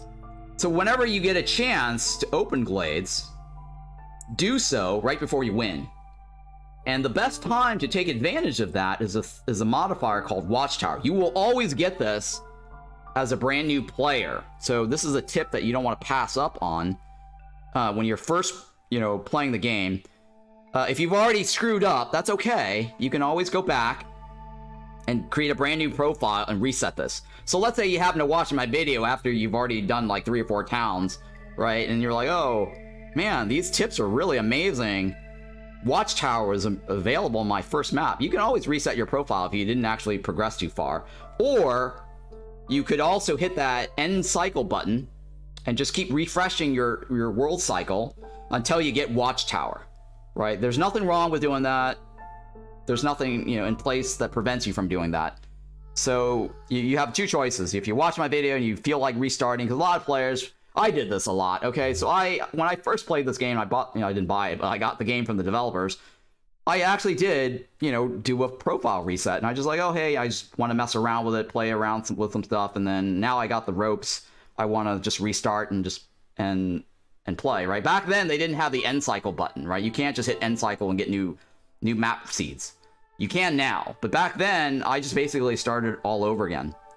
So with the deeds, what's important about that is discover glades. You have to discover 400 glades, and if Watchtower gives you no penalty for their hostility, then you definitely want to take advantage of this modifier and open as many glades as you can before before the game is over, right? Before you win. What else associated to glades, right? Some glades, after, say, win a game after completing 25 glades. This is a very good cornerstone to have, by the way, if you unlock that. There are other modifier, you know, achievements here. I'm not going to do any of these. It's not very hard. I can do them. I'm not planning on doing any achievements, seriously, for this run, because I just want to keep it to the basic game mechanics and help players with tips, and not specifically focus on doing orders. Or, I mean, doing the deeds. Alright, so let's go ahead and continue. I can't believe I'm spending so much time on the opening here, but all these little information helps new players. Obviously, not so much for veteran players watching. But sometimes you might pick up something new while watching this that I don't actually ever talk about while playing. And feel free to ask anything during this run, and I'll try to explain it to you.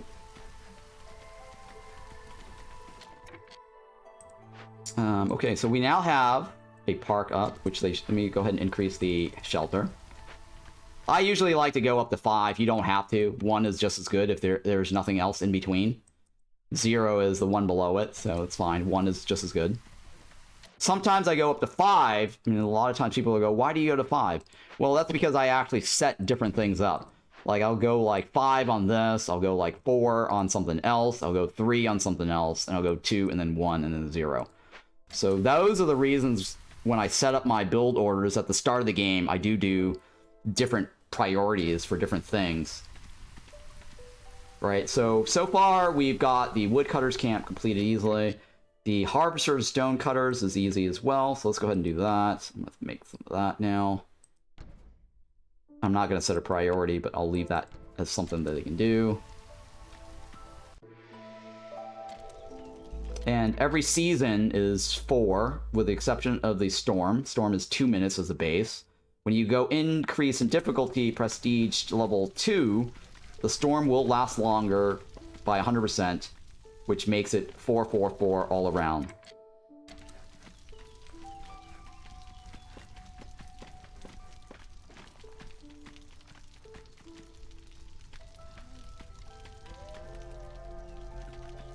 Okay, so remember I told you that you could take the worker off during the tutorial, right? So let's say I need another worker. Right now I only have 1 worker building. You could actually take the human off or any firekeeper off to get an extra worker.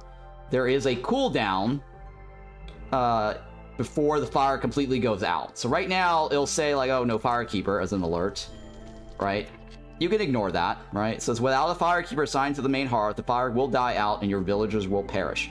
But that's not entirely true, because each of the fuel has a certain amount of time before it completely goes out. And so with coal, it'll actually last longer. So that means that if you take the human off, you can actually get another worker to help build. The only difference is if you take the human off, the Queen's Impatient benefit from the human is no longer there. So keep that in mind. If you do want to maintain that impatient level, 0.18 or whatever it was before, then you got to keep your human in there. But if you don't care, or if you don't need to, or whatever, right, you can take it off for the extra worker. So that's what I did. You're going to get a little warning right before the fire does go out. Or there will be another indicator. Fire icon shows how long is left, right? Where? What fire icon? Oh, yeah. This down here, right? Does it? It doesn't say. Oh, yeah. You're right. Very nice tip, Shepin. Very nice tip. I actually never noticed that. That's a very nice tip here. So yeah, every once in a while, I actually pick up some tips and tricks from viewers. Great opportunity to point this out. Thank you, Shepin89, for pointing this out. So this will give you an indicator of how long you have before the fire goes out. That's amazing. Wow, I've never actually noticed that. I usually just watch for the icon to tell me it's about to go out. And then I put somebody in there. I don't always have to check this every time, right? All right, so what just happened here, right? So now, if you click on your hub, you will see that I have 9 people in a house, house. You only need 8. I've already got my decoration level 4, or it's for the 4 comfort. So this is now done, right? That means I now have the encampment level 1, which now gives me a +2 global resolve. That actually lights up. It upgrades. So whenever it upgrades, you actually can see the upgrade in the hearth itself, visually. So if you look down here in the bottom left corner, it shows that now I have a +2 global resolve. Right? So now everyone's going to go towards +2, right? And the humans, she's going up a little higher because she actually got a house, because she was probably the last person to get a house. All right, so the fire is going out, right? So this is the next warning level. The fire isn't completely gone. You see that because the hearth is still -30. When the fire does go completely out, everybody's going to lose their little bonus. Everyone's going to have their little negative red. I'm going to move towards whatever negative red resolve. So this icon right here gives you a little bit of a warning before it completely goes out. It says the fire is going out. So now you want to put that person back in, right? And have them go in there and deliver it, right? And then you can take the person off, get another worker again. And then the process repeats, right? And here you can actually get a visual indicator of how long it takes before it goes out. It would be nice if you rolled over it and it actually shows you how many seconds, but that visual indicator is nice. So, okay, so now we have lizards housed +3. We got the +2 from the hub level. So the baseline now for the lizard resolve is 10. You can now favor the lizards, and there's 8 of them. You can actually now move this to the blue number, which is meeting the threshold requirement. Threshold here actually is 15. You see that? So now the lizard will help start generating some passive resolve.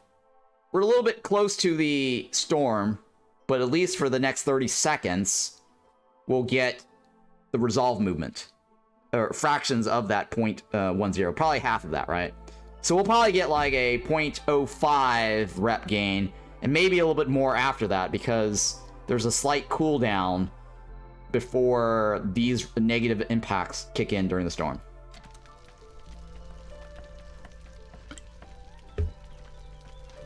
Little tricks there.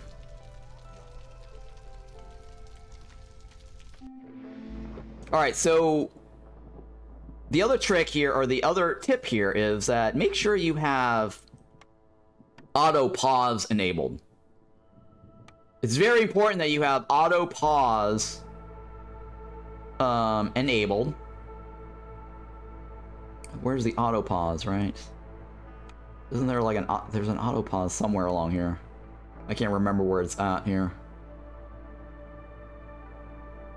Auto pause, right? Here's a section called auto pause. It's under gameplay.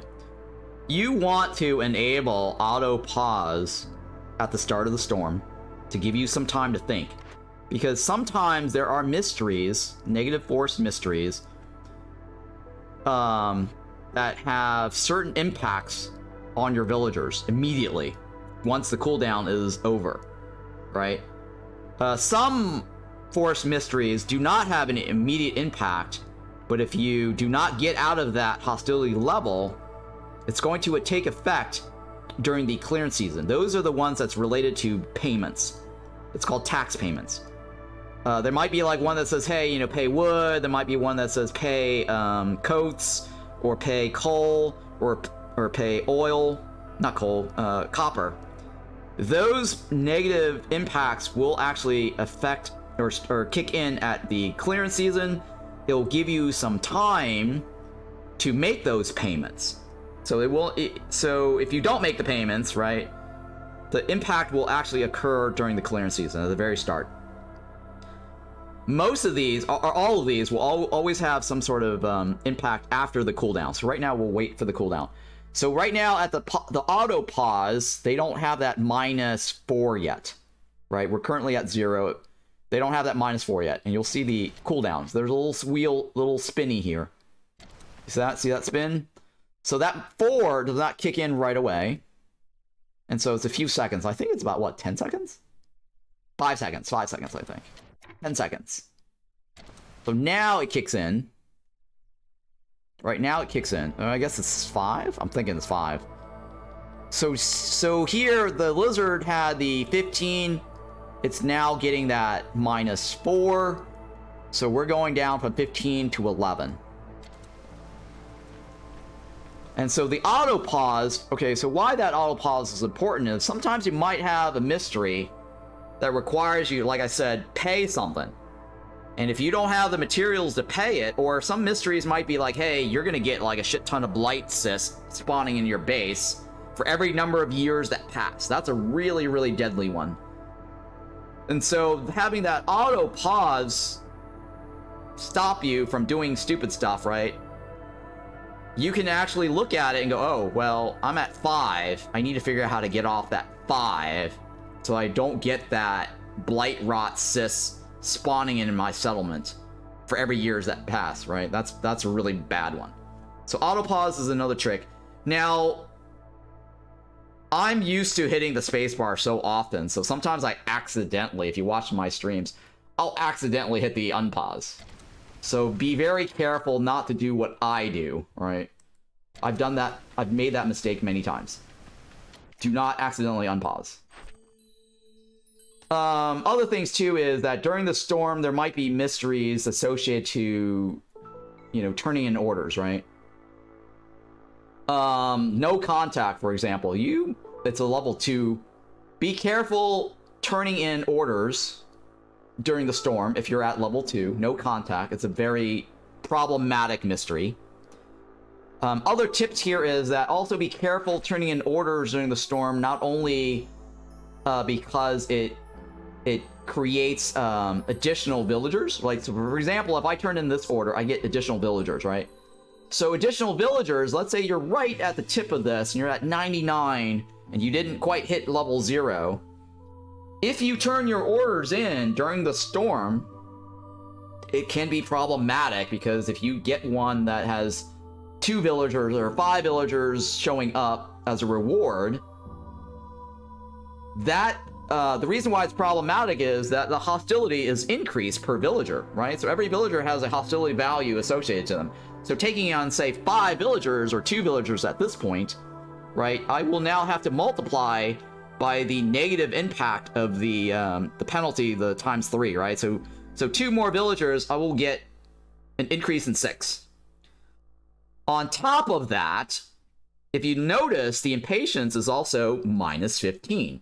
I've earned, or I guess I wouldn't say earned, I have the Queen's Impatient at 1.74. For every full impatient point, you will get a reduction in hostility. So right now I'm getting a minus 15 reduction in hostility because I have the Impatient at 1. If I turn this in during the storm, or even this one, right? Let's say I don't turn this one in.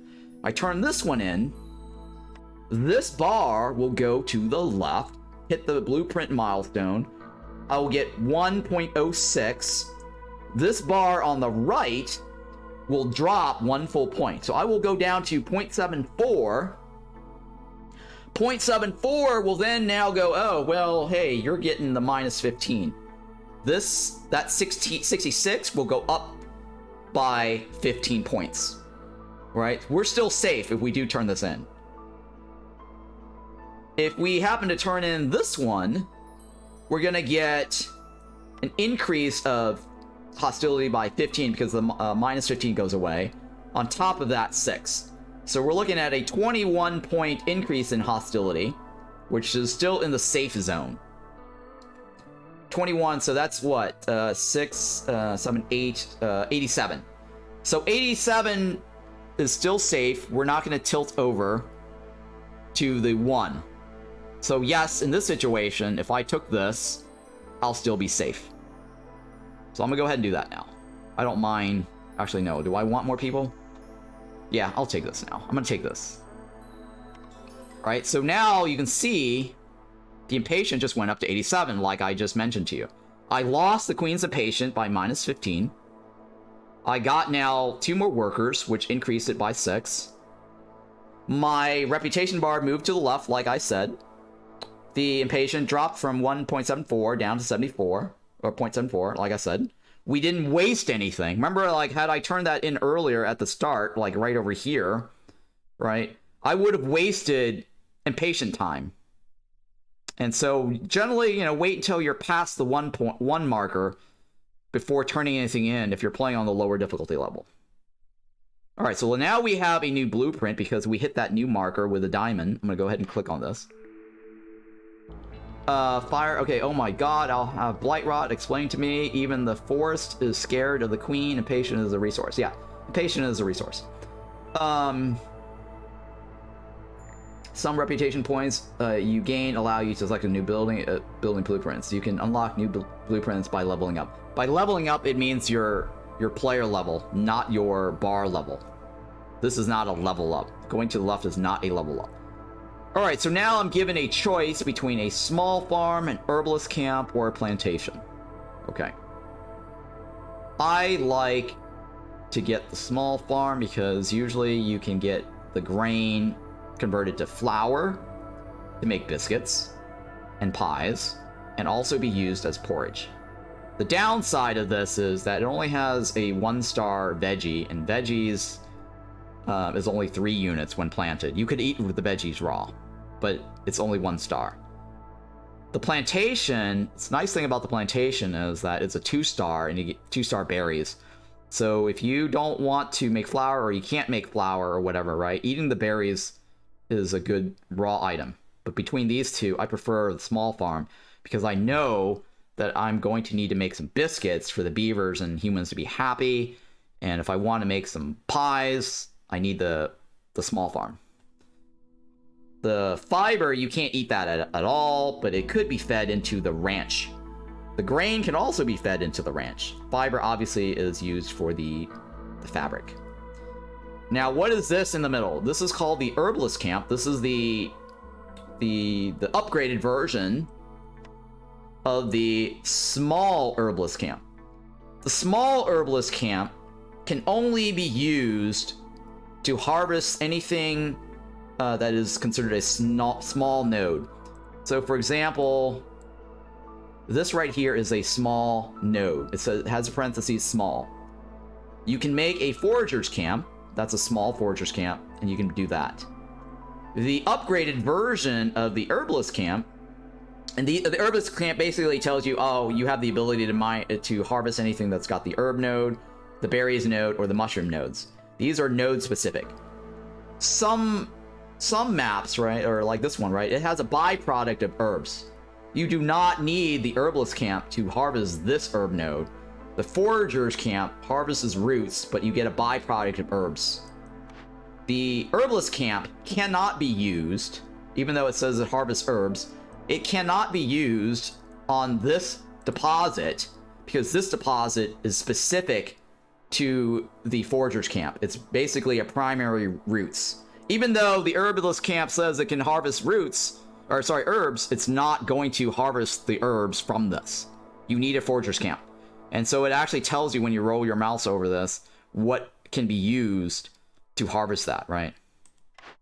The herbalist camp can also harvest the large nodes and the small nodes. So large nodes can only be harvested by a large or an upgraded version of the herbalist camp. So those are the little minor details I kind of want to point out what that little herb icon mean. It does not mean that you can suck out herbs from a root node. So I'm going to go ahead and take the small farm. And so that way now I have an ability to farm. And as you saw during the tutorial, how the farming works, I explained the farming. I'm not going to explain the whole farming mechanics again because I spent quite a bit of time during the tutorial VOD. So please go check that out for how to utilize the small farm and the farm fields. All right, so let's continue. So when we had turned in that quest or that order, and it says we got 2 villagers, it turned out the 2 villagers were beavers. All right, so here's the other tip too, right? Which I also forgot to mention.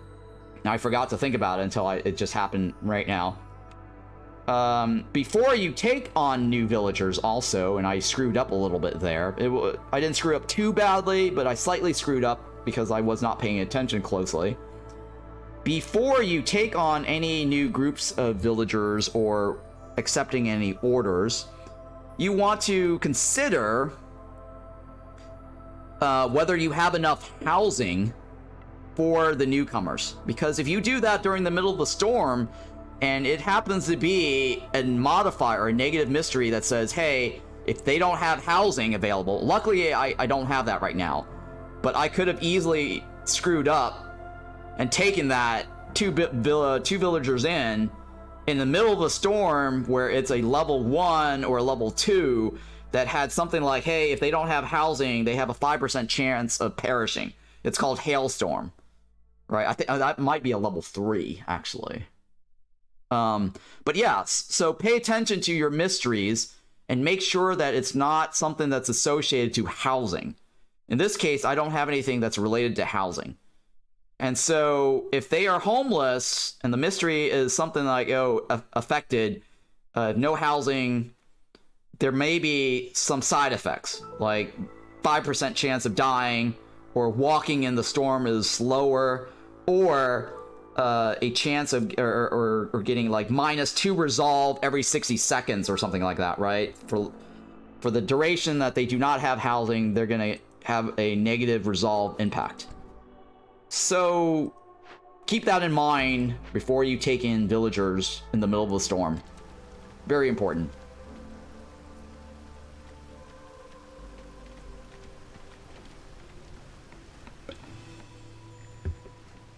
Alright, Firekeeper's missing. I'm gonna go ahead and put the humans in there. So I slightly made a mistake there, but it was not bad because I didn't have any of those.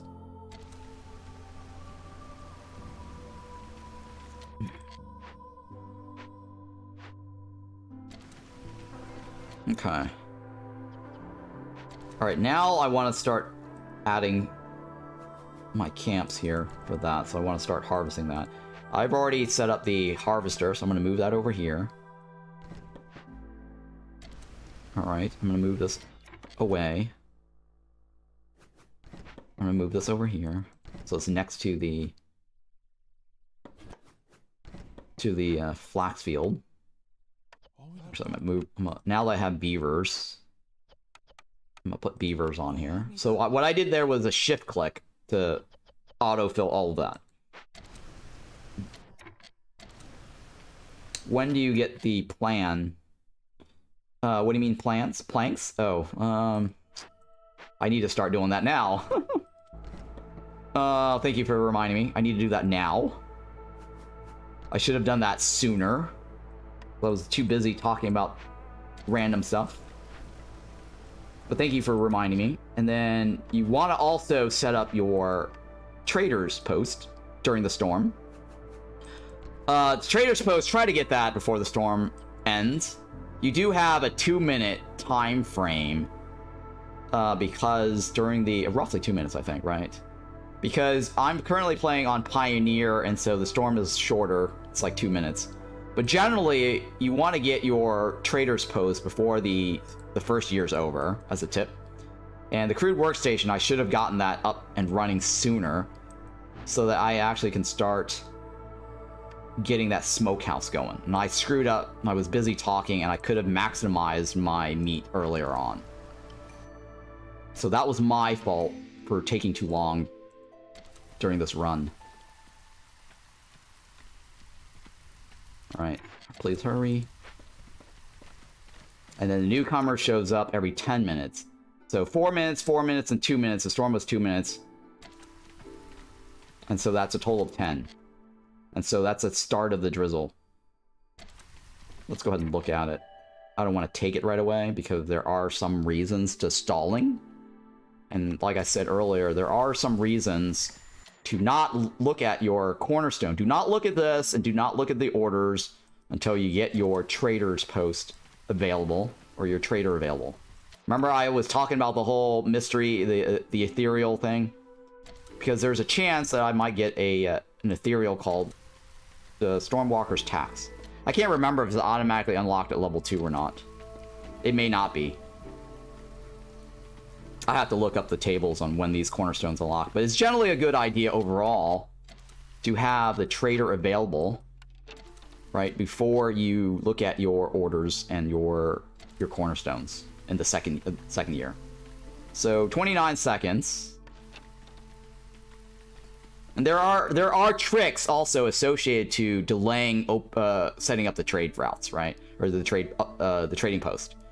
So sometimes you know the trader's coming in like 7 seconds, but you're not ready to accept the trader, right? There are tricks to not taking on the traders right away. Let's say you don't have the money immediately to spend, and then you're doing some sort of trade, or you've got some orders, or sorry, some scout events going on, and it's going to take a minute before you completely finish the event to collect the money. So in those situations, you might go, oh shit, the trader's going to be here in 7 seconds, and I'm not going to finish my chest or my event. I won't be able to collect the 30 coins or the 20 coins as a reward right away, and the trader is only around for 1 minute and 19 seconds. In those situations, as a tool, as a tip, you might want to go, hey, I'm going to delete this. I don't want the trader to show up in the next 4 seconds. The trader will sit outside your town waiting for you, right? Because this bar fills up. But if you don't have a trade post, he's not going to be in your town. So in those situations, I'm giving you little tips and tricks here. Sometimes you don't see me doing this because I don't have to, but you have seen me do this a few times. And if you haven't seen me do it, I'm going to explain it to you right now, because you might have not seen it, the trick. So, delete this. Wait until your orders or your money or your trade routes are complete. Collect your money, have your money ready, and then build your trade posts. The trader will immediately pop up as soon as you build it, and then you can spend your money. That's just one trick to delay the trader, by deleting the trade post. So you're guaranteed to get the trader as soon as you build it. Make sure that you do it right before the storm ends, though, right? So if you have it during the storm, if your trade post is built during the storm, he's not going to show up immediately. It's not guaranteed. But it will be guaranteed as long as you build it right before the storm. If you're trying to do the delay trick that I just explained to you. All right, so the trader is going to show up. All right, so now I can look at my cornerstone, and it is not related to the ethereal time order thing, right? Between this one and this one, it's very good to take the survivor bonding. It gives you an extra resolve. This one gives you extra wood at the expense of harvesting, right? Remember during the tutorial I said there are certain cornerstones that will give you a reduction in your planting and harvesting? Well, this is the one I was talking about, Rooty Grounds, right? In exchange, you get more wood, 1 extra wood unit. Since we're on Royal Woodlands, we're already getting extra wood. It's not as important to get Rooty Grounds, but this might be more important on, say, marshlands. So I'm going to go with this one because this is very obvious, clear choice here. You get extra global resolve increase. So I take that. They will walk faster, and see how like this now increases by 1. So there may be times where you need that little 1 point, and this really makes a difference long term. So I did not have to do anything with the trader because there was nothing ethereal related. This guy has these items to sell. We don't necessarily need anything, right? So now that we have the trader here, we can actually look at this and see. This says here, eat 30 jerkies. In exchange, you're going to get +1 eggs. On the left, it says open glades, 2 glades at the same time within 210 seconds of each other. This one I know I'm gonna automatically get, because if I make that jerky house, or smokehouse, right, and make 30 jerkies, we're eventually gonna complete this. This is not a specific time frame. It's just basically eat 30 times. It's a counter. It is retroactive. So let's say the lizards have already eaten jerky already before taking this, and you take this. If they've already eaten 30, this will be immediately redeemable. You can turn this in right away. So this is retro. This is just eat 30 times. The left, I have to open 2 glades, any glades, very rapidly, within 210 seconds. The reason why I'm considering the left is I don't have anything that makes eggs, and the eggs do come from the trees as a byproduct, so the benefit of this is I might get an extra egg from the trees easily. Whenever they generate eggs. So let me show you what that means, right? So if you roll your mouse over this, right, you have a 5% chance of getting eggs. That +1 does affect that 5% chance. So if I ever get eggs from one of these woodcutters, that +1 means I'm going to get 2 instead of 1. And if the woodcutters happen to do a double chance yield, I'm pretty sure I'm going to get 4. Right, because it's the +1 on the one that I normally get. The double chance yield, I'm gonna get 2, and then this gets a +1 to each of that. So it'll probably end up being 4. The reason why I'm considering the left more is because I know a lot of events uses incense as a solve and resins as a solve, and then the 10 tools is pretty useful for event solves as well. And since I'm playing on the lower difficulty, I think they're also scaling the cost for event solves to be lower. So I'm going to take this one, and this now will stack with this one. See how I didn't open any glades earlier, and I said, hey, it might be a good idea to wait for your orders before starting to open glades, because then you can actually stack your your events. Like I said, though, I'm on Watchtower, so it does not matter. But if you're not on Watchtower, you want to employ this strategy. Wait a little bit before opening something. All right, so this one here says I need to have 6 human homes. I don't have the ability to make human homes right now. I don't have that as an essential building. I haven't unlocked it on the Citadel. So this is going to be a very random RNG situation. I have to take it from my blueprint rolls down here when I'm offered, if it shows up, to complete this. The reward is definitely nice because it'll add humans resolve by +3. It's definitely a nice reward. The one on the left is more doable because all this says is that you have to cut through 2 dangerous glades. While yes, dangerous glades are dangerous, or forbidden glades are very scary, you can always turn this in last. Remember how I told you anything that's cut through whatever glades, you don't necessarily have to do it early. You might be able to do it at the very end if you need that 1 point to win the game. So taking this is kind of like a very easy doable thing. And if you end up doing the opening glades anyways, then yeah, you're done, right? So I'm gonna take that.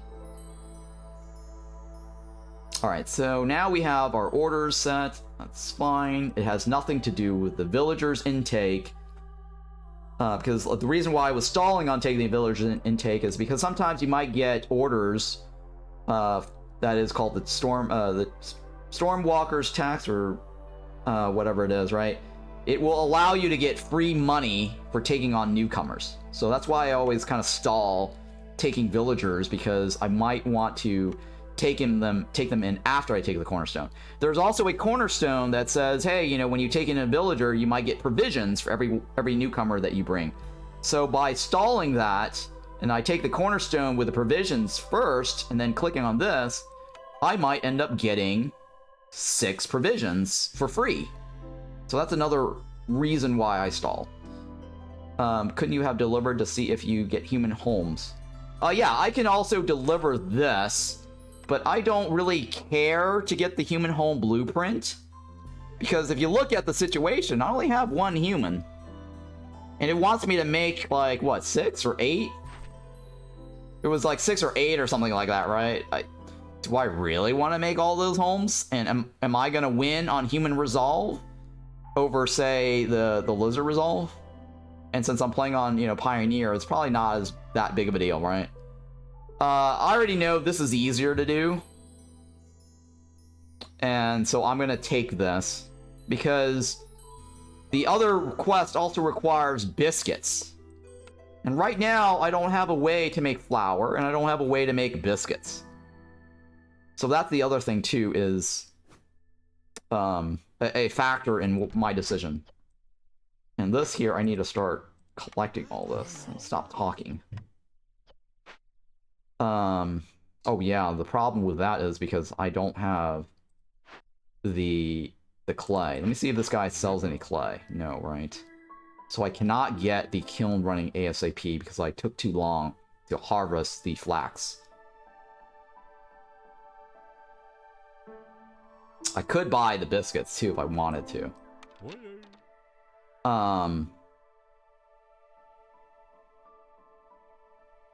Alright, so where are all my dangerous glades, right? I don't have any dangerous glades.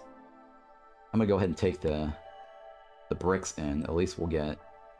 Yeah, we'll get bricks. So we need now only 6 clay fed into this. I'm gonna move this over here next to this guy, so that way he can pull... These guys can pull it off of this right away. If there's clay in here, and this guy's looking for clay, they can actually grab it from this instead of this. Okay.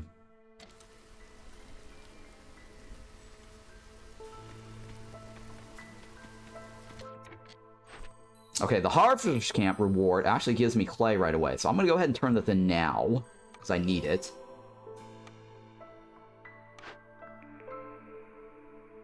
Okay. So now I have the choice of the plantation or the herb garden. Both of these actually are used for making pies and biscuits. In this scenario, I'm gonna go with a plantation because I can actually eat the berries raw. I can't eat the herbs raw. So presented a choice between this and this, I'm gonna go with the plantation. The herbs have only other uses, such as building incense,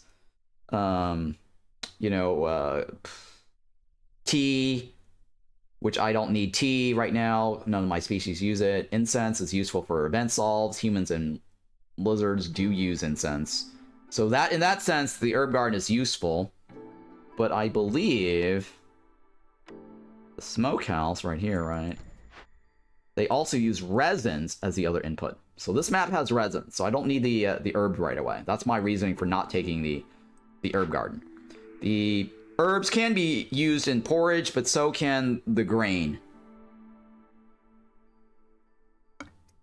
At the very least, I can convert the plant fiber into fiber if I need to. But berries, of course, I can always eat raw if I need to. And it's also used for the biscuits and flour. Or sorry, biscuits and pies. So I'm gonna go with this one.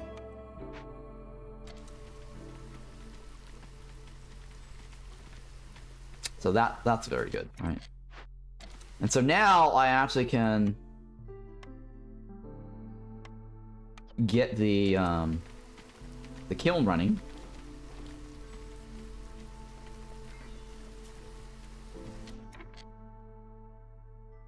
Okay, so what I can do is, I'm going to take this off for now. I'm going to put the lizard in here, because I noticed that I can actually get their threshold to 16.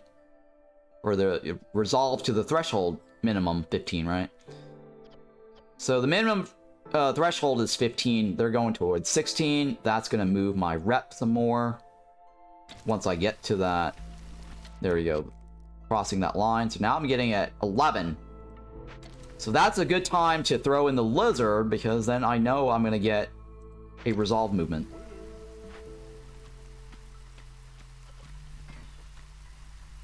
Okay. And then, let's see here. What does the smokehouse need? Okay, so that needs 2 of these. Let me go ahead and do 2 of these. And say 8 of these. And then, I can change this out to be coal. And I can also use meat if I need to, right? I slightly screwed up because I didn't rush building these things, so I spent too much time explaining to you guys stuff. But hopefully those information I've given you is helpful.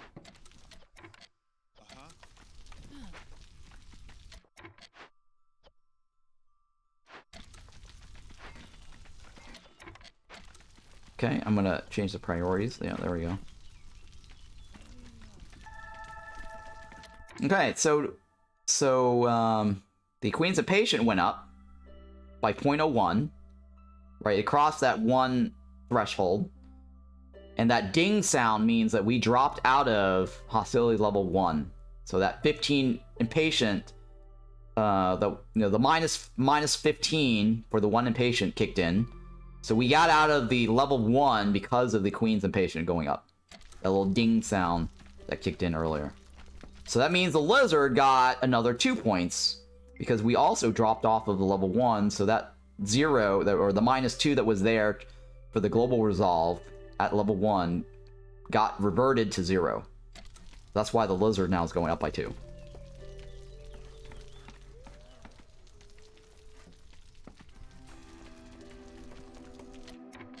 Okay, let me see here.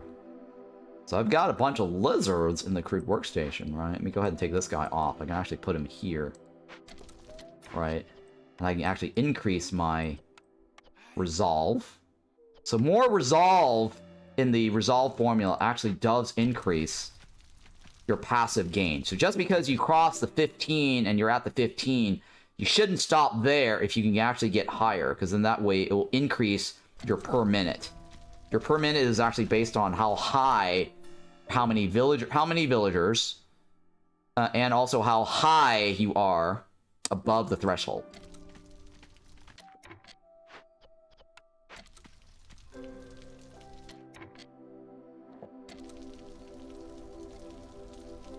Okay.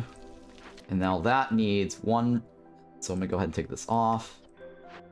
I'm gonna take this off because I just realized that I have the smokehouse, so I don't actually need that in there. Alright, because I have the smokehouse, which is cheaper. So I can change that out. I disabled all this because I don't need to make any of this. So when you do have a higher quality recipe, disable the lower quality because you don't want to waste your resources. So in this case, I actually have the 3-star smokehouse. And in this case, I have now the brick. But I needed the 2 bricks to be able to build the kiln first. So now I'm going to disable the bricks. And I'm going to remove it from there. So I don't have to, you know, stick it in there, store it in there anymore.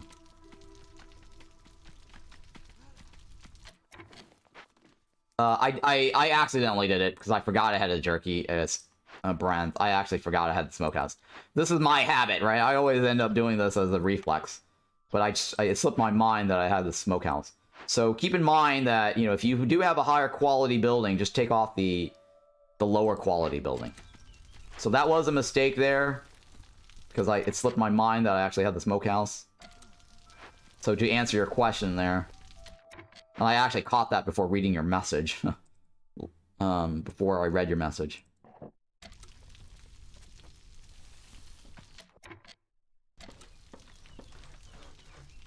And we should be able to get some insects off of that. So we should also be able to get some jerky soon. And then we have a human that is homeless. So I'm gonna go ahead and make a house here for the human. The 2. Or the 1 then, right? The 1 that's homeless.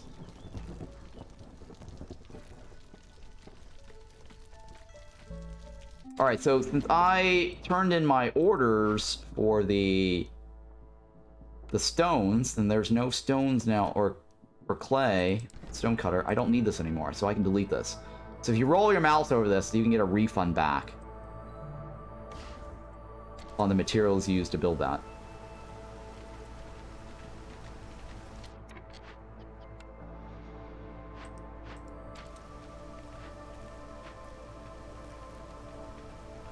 And now I can actually stick in a lizard on that.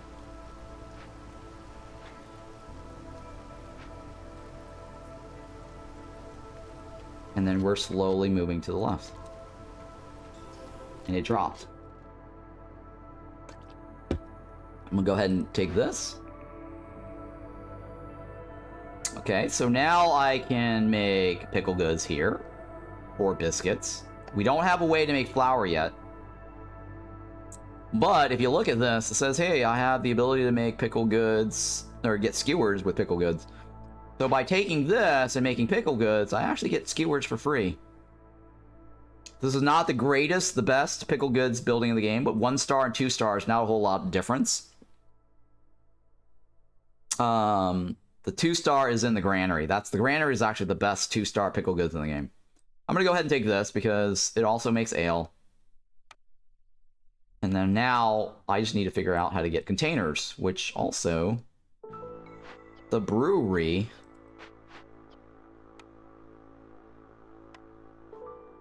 the smokehouse should have the ability to make containers, right? So if I have enough clay and I do this, I could make some pickle goods with that.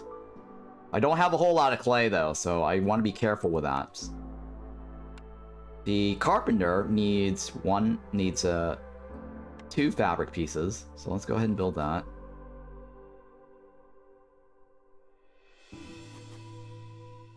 Yeah, I'm gonna do that, and it just needs 2 fabric pieces. And that's all it needs. Let me take this off, yeah.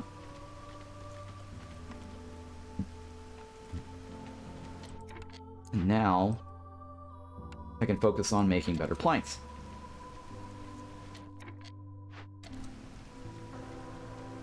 But yeah, all this stuff should have been made sooner rather than later. I should have done that earlier in the first year.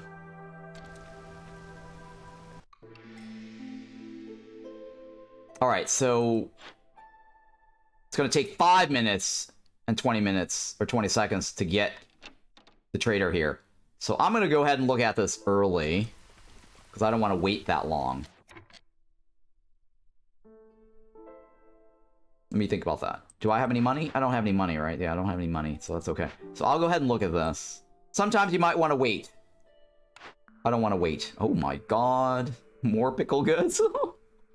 Or roots. 3 roots per minute.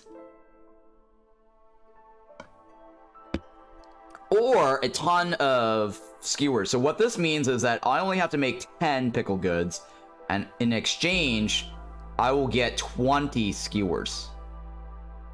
Right? So this is a way to get more.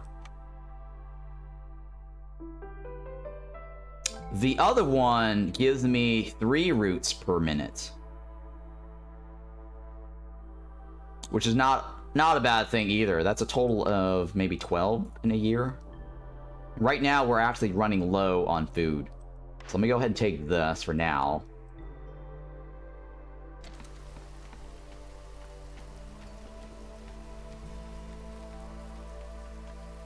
And then I'm going to try to do the 2 at the same time. How long is it going to take for the beaver or humans to be here? So I'm going to open this one here. And I'm going to open a dangerous over here at the same time.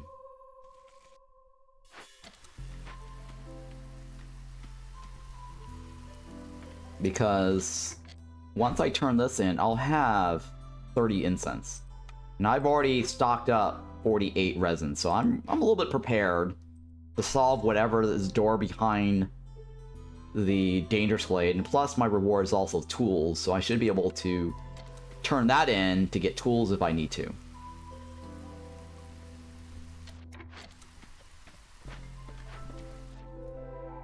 Okay, this one has meat, which is great. The meat node, there's only 1 meat node here. This is also clay, which is great. I'm going to take this, and I'm going to make the camp. And I'll take this. I need to rebuild my stone cutters, right? So now I can actually get clay. I can actually get the pottery if I need to. If I need to. Alright, so now this has soil. Look at that. We're lucky. We got 15 soil. The Harmony Spirit, which is solvable because I know off the top of my head that it requires resins or incense. We have that. And it also has some mushrooms, small nodes, some eggs, small nodes. It's got a medium cache I can solve with my tools. And it only requires 15. So the lower difficulty level is actually a lot easier. So this one requires 8 amber. And so we're going to have to wait until the trader shows up to do this. The next 5. It's going to take 4 minutes, right? So one of the things that you can also do is call on the trader immediately. And what that will do is cost 0.5 impatient points. And it only charges you that 0.5 when the trader arrives. Now, here's one of the things that to understand. If you only have, like, less than 0.5 left, right? They're not gonna let you call the trader. Right? If their arrival time is slow, they might not also show up in time. But I'm going to go ahead and call this over here. This is one of the things you can do. Just keep in mind that it will increase. And this cost here is not fixed.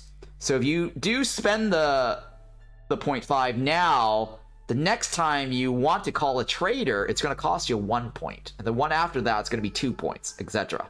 It increases. So you want to be careful on when you want to do this. I'm going to do this now because I want to solve the event. I need to get 8 coins.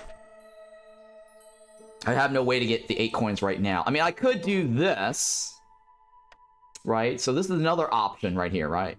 I have the 7 tools, right? So I could do this as another option. I just clicked on this because I just wanted to demonstrate that if you need to, for some reason, as a panic oh shit button, you can call the trader over to sell your goods to get the amber, or buy the amber. In this case, I actually was lucky and I actually did have the medium cash, and I probably didn't need to call the trader over early. So let me go ahead and do that. And then we're going to solve this.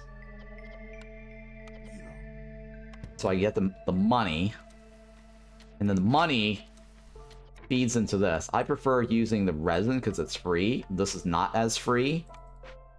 I could turn it in now to get that if I wanted to. I don't need to, so I'm not going to. And this also is nice here. Okay, so here's the other little thing here to explain for new players.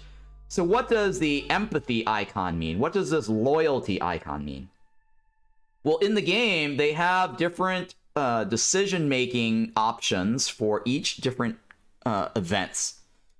So if you choose, say, something like the one here, sent to the Citadel, you're loyal, right? You have a loyalty counter. Currently, the game does not have a way for the UI to display. And I've made petitions for this, and I hope the developers at some point get around to showing us how many loyalties we've earned and how many empathies we've earned so far. Because that, you know, helps you a little bit get a general idea, you know, how many you've racked up. They don't think it's necessary because it's only important, they think, when the time comes when a cornerstone is presented that's retro. So there are cornerstones that says, hey, you get minus 10 hostility reduction for every loyalty, and it's retroactive.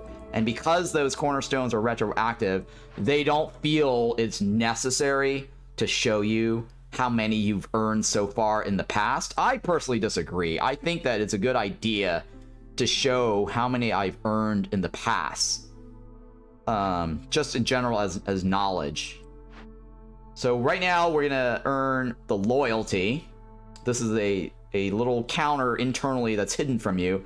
How many times you've been loyal to the queen. Later on, if you happen to get a cornerstone, or if you already got it, in this case I don't have it, that could help you make your decision, right? It actually doesn't tell you. So if you do already have it, you make sure you look for it, right, on your little bar here. It says, did I ever get a cornerstone that reduces hostility for loyalty? Make sure you look before you make your decision. So if you happen to have a loyalty cornerstone that reduces hostility, you might want to consider the left, right? Now, the reason you want to get the right is there are also cornerstones that will give you hostility reduction based on empathy.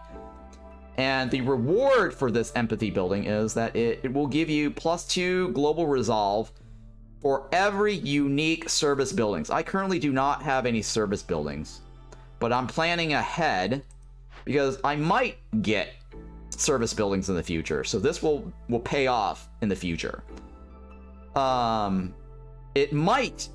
I might get a empathy cornerstone later that will reduce my hostility by minus 30 or 40. I don't know what the difference is in the difficulty level. I think it's still 40 for the difficulty levels.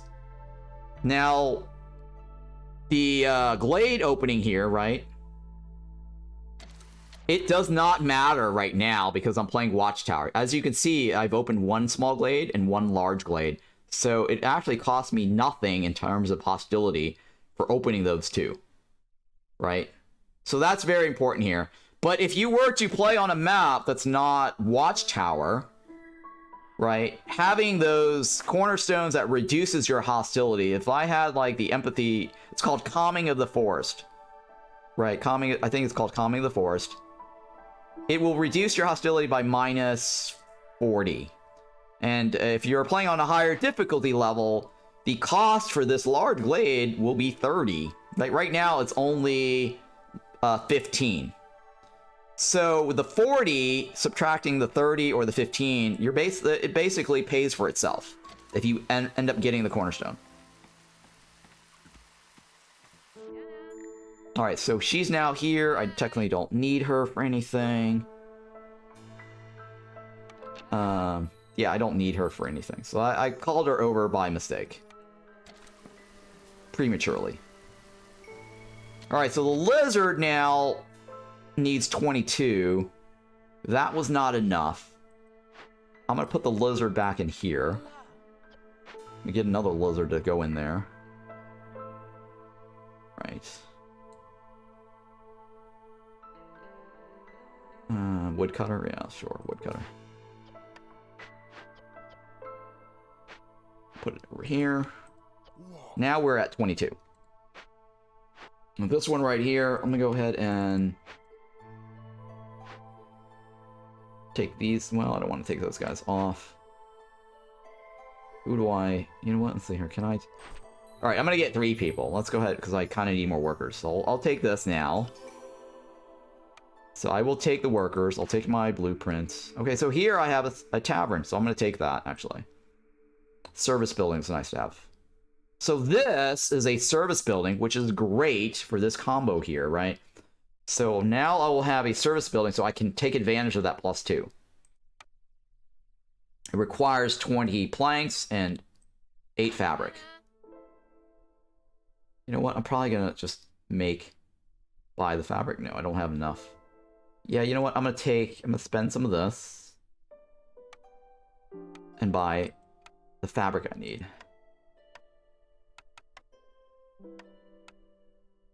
I have a lot of wood, so I can get rid of that. Comes out 360, that's fine, it's perfect. I now have 8 fabric I can use for that. I can't buy planks off that guy, so I'll wait until I can construct it. All of it. I'm gonna stick this here.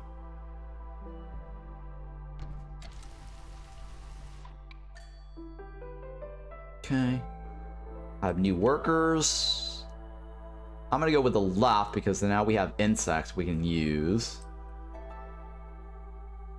for this guy here. I'm gonna put all the lizards in there so we can start getting more jerkies. So we just took on a bunch of people. We have 4 homeless people, so we need to consider more homes.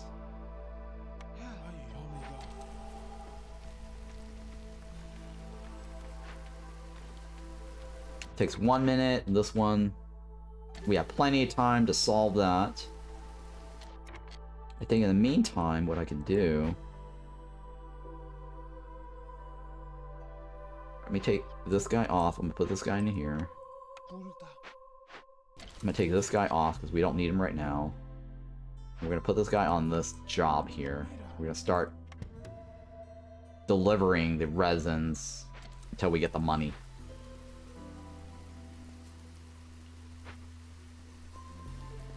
And then we can actually start planting stuff. Setting up our farm fields, right? So let me go ahead and do that now.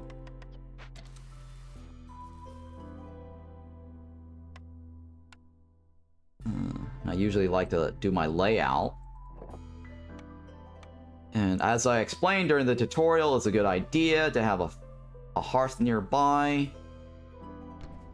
We're gonna do that.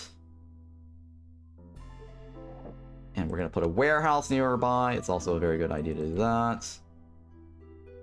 You know what? I need 2 more fabric. I don't want to make it, so let's go and buy it. Right, that's fine. And this, we can start working early. I'll hold off on that. I do want my stone cutters first. Okay.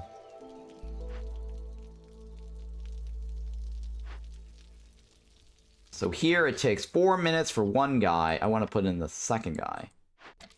Let me take this guy off. Put him in here. So now we've reduced our solve time. And as I explained during the tutorial, this timer here is misleading because it's not actually 3. It's only 3 once they start spinning. Both of these guys start spinning. So if they actually both start spinning exactly the same time, the work on the event, it is a true 3. If the one guy is working and spinning and the second guy is not spinning, it is not a true 3 minutes. It's misleading in that sense. it will only be fully 3 when all of them, well, if they were on it exactly at the same moment. If one guy's on there first and the second guy shows up like 10 seconds, 20 seconds later, it's actually not 3. It's actually slower. I've actually tested this to know. So the numbers are not accurate until all of them are on exactly at the same time. Because sometimes when you plan and you're like, oh, it's going to get there in time or whatever, and then suddenly at the end, towards the end, you realize, oh, shit. It wasn't exactly 3. Even though when they started, this guy started and it says 3, and it's actually counting down, and then the next guy shows up afterwards, and you're banking on that full 3 or whatever number it was, it actually is not true. And then you'll end up realizing, oh shit, you need to like figure out how to speed that up by using sea marrows or something.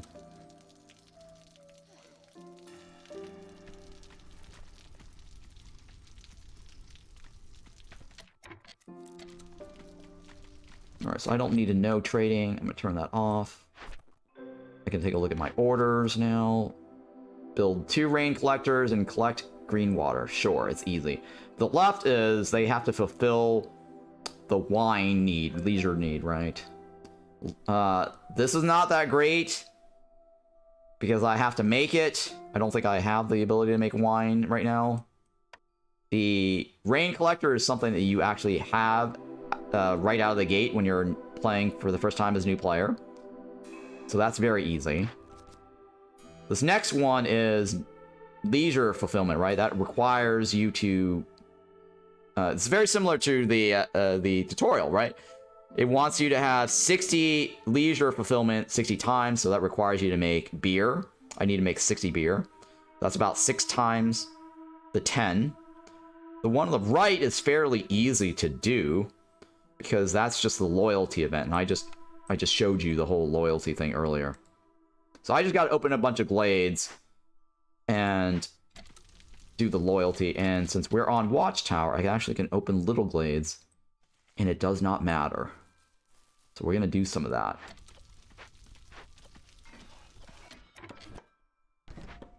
And hopefully we'll get a small chest in them, and then use our tools on that to get the loyalty. I could cancel this to get the loyalty, but I don't want to. That's soil. It's fine. The one over here is actually bigger.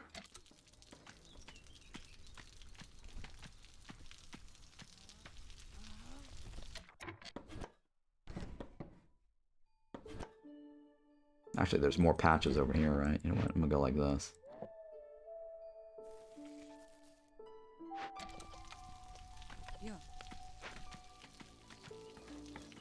All right, so similar to the tutorial, if you don't solve this before this will happen and this will happen, and then it just repeats itself. So we are completing this before the negative effects, the negative threats kick in.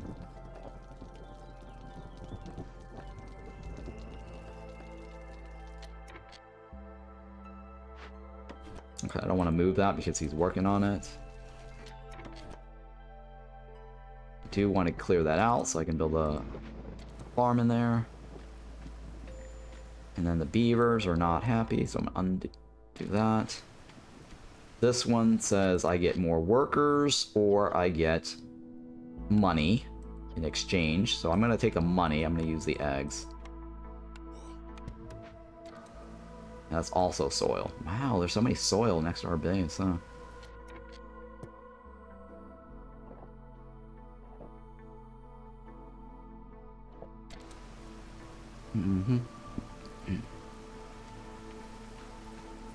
So no loyalty here. This is not loyalty related.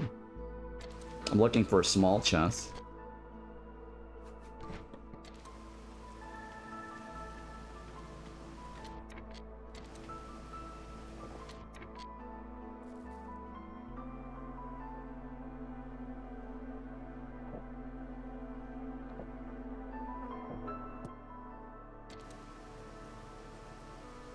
Well, I'm gonna redo this. This is the only building that you cannot move during the construction phase, which is very odd. But yeah, I'm gonna move it over by a notch. So now this building is done, you can actually move it for free. This is a harmony building. It counts as 9 harmony. You can move that out of the way. If you need this for your upgrade, right, you can actually stick this in here, and it will count as a harmony upgrade. Right now, I don't have the highest level, so my current level is not asking for harmony. But if you need harmony, right, you can move this building around into your district and use it as a harmony building. So that's another little pro tip there.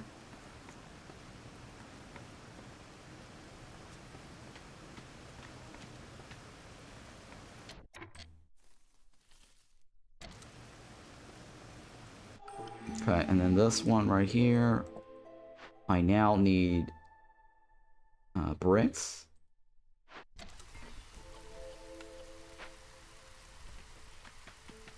And I have 4 people that's homeless. Need to figure out what to do about that. I'm gonna stick that over here.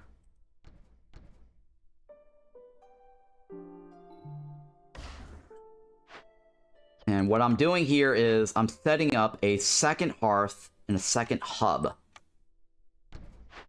Alright, so I wasn't able to explain this during the tutorial, but I'm going to explain it now. This thing that's called the hub encampment level 1, when you upgrade your hub, right, your hearth up to the second level, or the first level, you're going to get a +2 global resolve, right? You can see that? We get that +2. It also provides corruption resistance to the hearth by 150. So this one here will also do that, and this one also do that. I currently do not have the neighborhood technology available, so I have to upgrade that from the Citadel. It says here, last level reached, so that means more can be unlocked in the Smoldering City.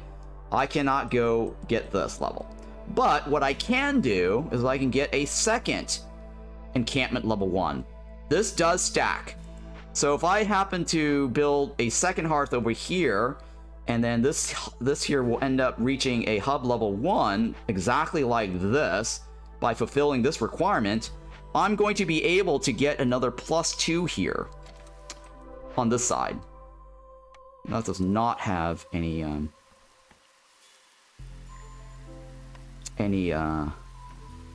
small chests.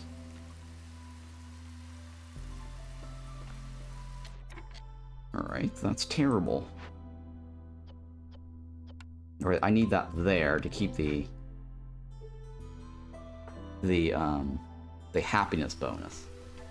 Alright, so the other quest I had was have 2 rain collectors. So what we're going to do is we're going to set up some rain collectors.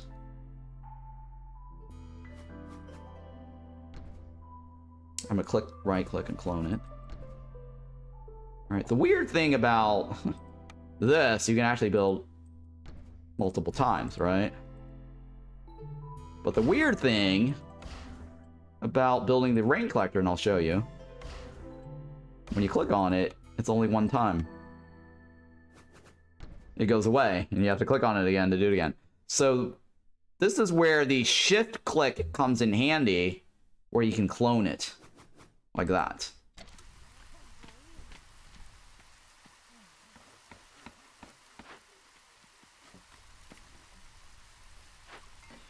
And here I've decided to increase their priority to make as many bricks as possible.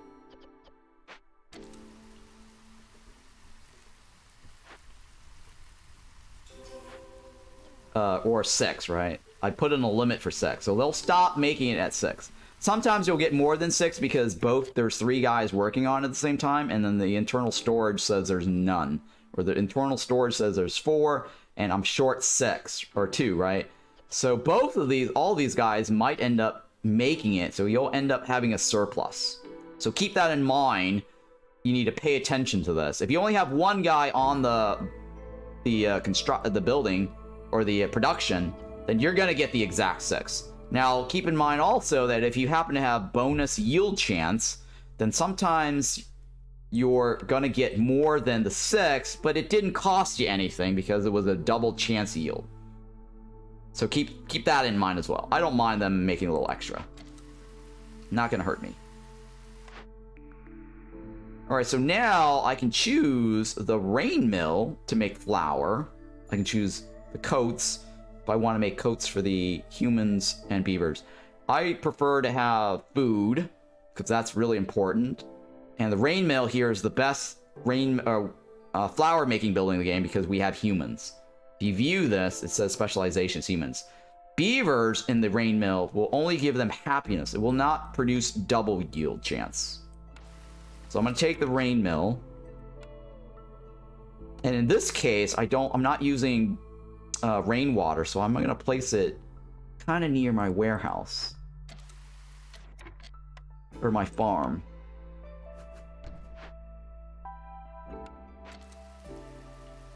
And that one covers all of that. I'm going to need another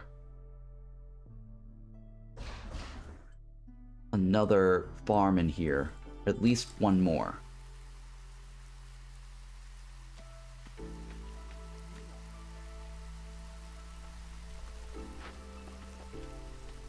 Okay. Boy, this is really bad. Slow not having rainwater, huh? Alright, I'm gonna go ahead and look at this since the traders... Okay, so here... Remember how I said calming of the forest as the mystery? It says every glade event solved by making a decision marked an empathy lowers hostility by -40. I did say 40. The bonus is added retroactively. I now will get -40 because we... it actually tells you already because we solved that harmony spirit earlier. So if I take this, I will lower my hostility by -40. See, now I've dropped down from the 1 down to the 0. The other positive now shows up as -40. And so that was because I had solved the harmony spirit with that -40, right? So this here, it says expected gain. I gained 2 because I built the tavern. And this is for every unique service building. And then the tavern, exactly like how it was during the tutorial, you can undo this, and then you just load it up with workers to get another +2. We're going to take in workers now. I'm going to take the left, have some parts and eggs. So now I actually can load up this with all humans. They also get a glow. And then the humans now are happy. And then we also get a +3 for those lizards.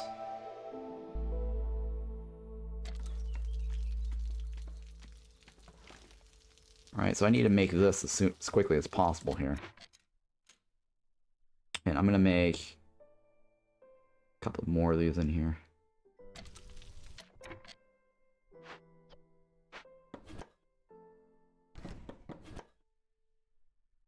Okay. I want to stick my additional homes there. I could probably put some extra homes over here too. It's not that big of a deal.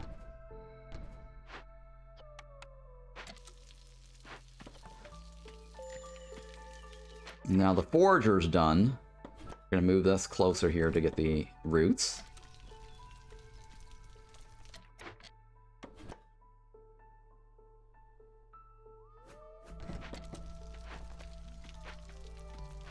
And these guys are just waiting on more insects.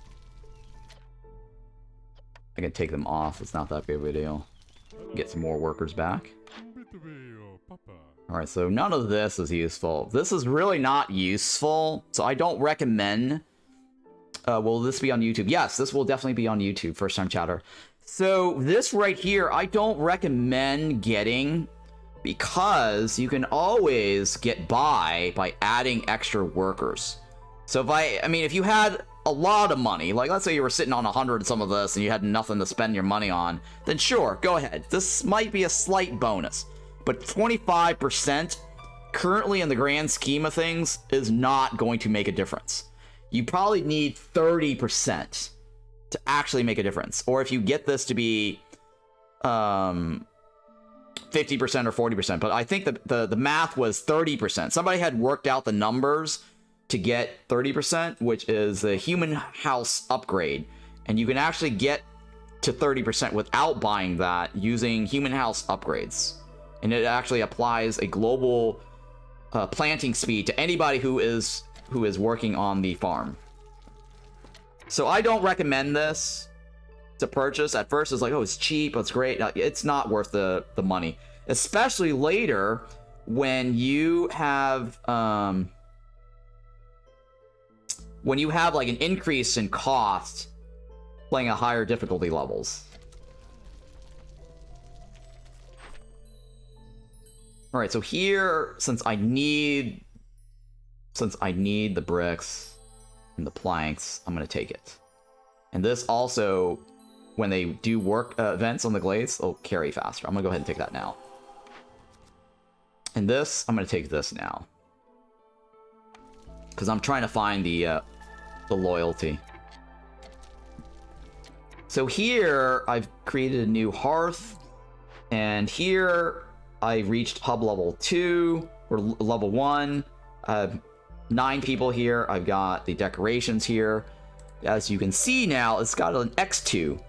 So that means I've now got an increase because of the hearth. Encampment level 2, right? So here you can see the average or max bonus is +4, and the average bonus is +4. That encampment bonus is because of this. Having 2 hubs is very good. So if you're struggling, let's say you're struggling for hostility, you need to lower your hostility, and you're also struggling on resolve, right? One of the good things is that you can always build second hub or hearth if you have the essence and the materials for it. So roll your mouse over this. So now I actually have 2 essence left. I can build a second small hearth. This is the primary hearth over here. If you roll your mouse over the hostility of the forest at the top, you will notice that I have 2 hearth. That counts the main hearth and the small hearth just the same. 2 times -30. You get a 30 reduction on the hostility level. I have 2. I now have -60. So normally, if you're playing a higher difficulty level and the glade costs 30 points in terms of hostility, right? Viceroy level. Or you're currently playing right now on Pioneer, but without the Watchtower modifier, and you open 2 glades, you're gonna get 30 hostility penalty. The number right there with a dangerous forbidden glade, instead of 0, it's gonna be 30. The only reason of 0 is because of this. You're gonna want to build one of these to reduce your hostility. So it basically trades off. So every time you open glades and you need some hostility reduction to counteract your glade that you opened up, the penalty for it, just build another hearth. Now, what's important about this information, though, there is a drawback. The drawback here is that it will require more fuel to keep the second one going. So keep in mind that if you end up having 2 hearth, you now have to support fuel for 2 hearth. But the benefits, as I just explained to you, is 1, you can reduce your hostility by 30.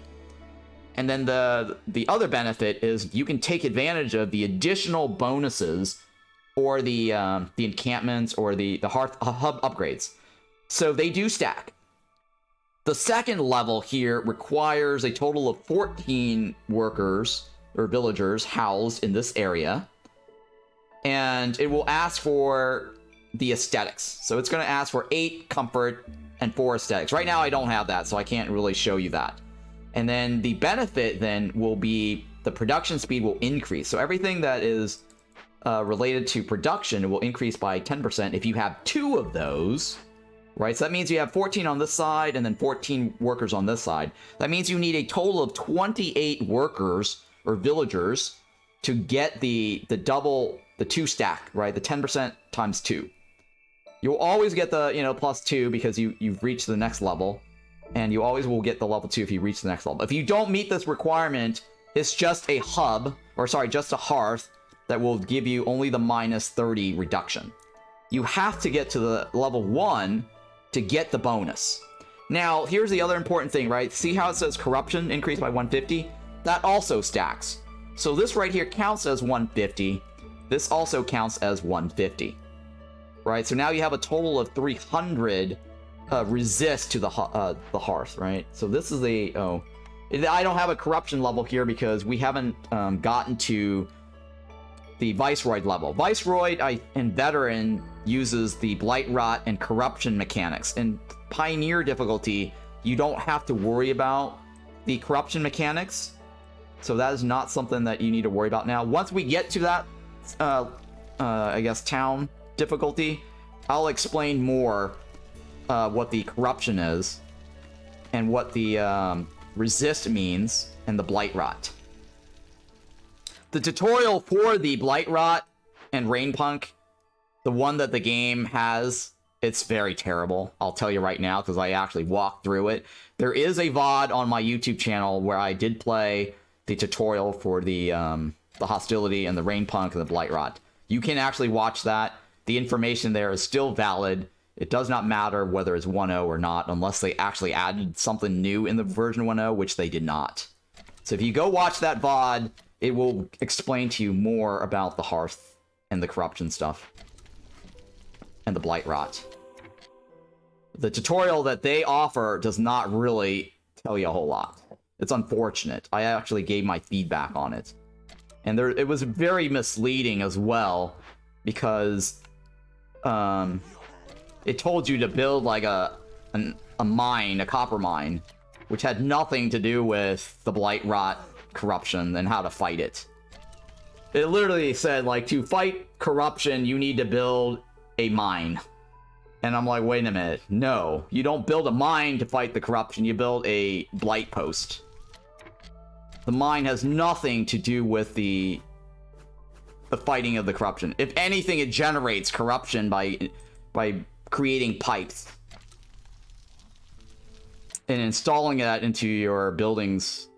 So all that doesn't mean anything right now for new players, so you can ignore what I just said.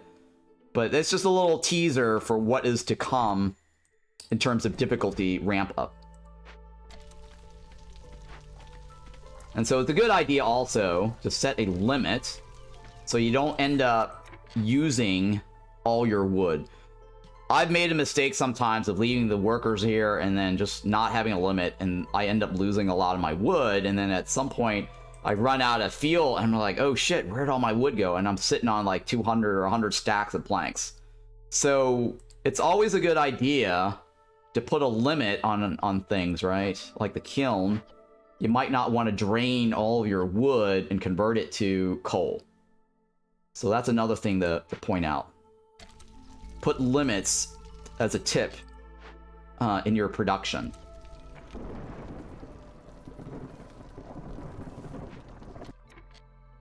Okay. And right now, as you notice, I'm actually earning resolve points. And if you roll your mouse over this, you will see that I have gained 2.6 reputation points. And so every time I earn a reputation point, my resolve threshold changes. So at the start of the game, you'll notice that my resolve threshold was 15. And then the next number was 22, right? You actually saw how I needed to go from 21 to 22, and I actually placed some lizards inside these buildings to get that 21 to the 22 marker, right? So I completed 2 full reputation gain, and so now the new threshold requires me 29. So here's the other thing that the game did not explain to you during the tutorial, and I'm going to explain to you now. If you click on the menus, encyclopedia, and then you click on species, there is a thing called decadent. And this decadent, and they really should, and I've mentioned this so many times whenever I do these little walkthroughs, that the developers need to put in the word threshold, right? Resolve threshold in this description. The key word here is resolve threshold. It needs to be placed in this description because a lot of times players reading this goes, what does this mean? Huh? You know, like resolves generate subsequent reputation point. That translates to the resolve threshold. So when you first go through this, I'm like, okay, I got this. Well, sort of. What does this mean, right? Demanding. What is that? Medium, right? There's no number associated. Resilience. What does this mean, right? This has meaning. You can look at this. The reason why they actually don't put numbers here, they actually explain it on their live Twitch stream that there's little things going in the background that's sort of calculated towards this, and if you put a number to this, it may not mean anything important. It's kind of true because there are so many variables related to this resistance. So I can understand not putting numbers on this. I can understand not putting numbers on this because this is a subjective kind of a label, right? How much resolve is needed, right? It's demanding, right? It's medium. It's subjective, but they don't want to put a number on this. For the longest time, they did not have a number associated to this decadence. It was actually hidden. If you watch any of my older VODs, you will notice I explained about the decadence and there was no number here. It actually had some number like high, low, medium. The lizard has a high decadence, or the decadence value 7, and decadence here is associated to the resolve threshold. So what does the 7 mean, and what does decadence and resolve threshold mean, right? So, as I explained earlier, you start off with 15. Every time you earned 1 point, it jumped from 15 to 22, right? So 15 to 22 is 7 points. That decadence is the change in the threshold. So you saw how the lizard went from 22 now to the 29. So to get a third reputation point gain, you need 29 points, which is 7 decadence value added to, or 7 resolve points added to the 22 resolve points that was previously used.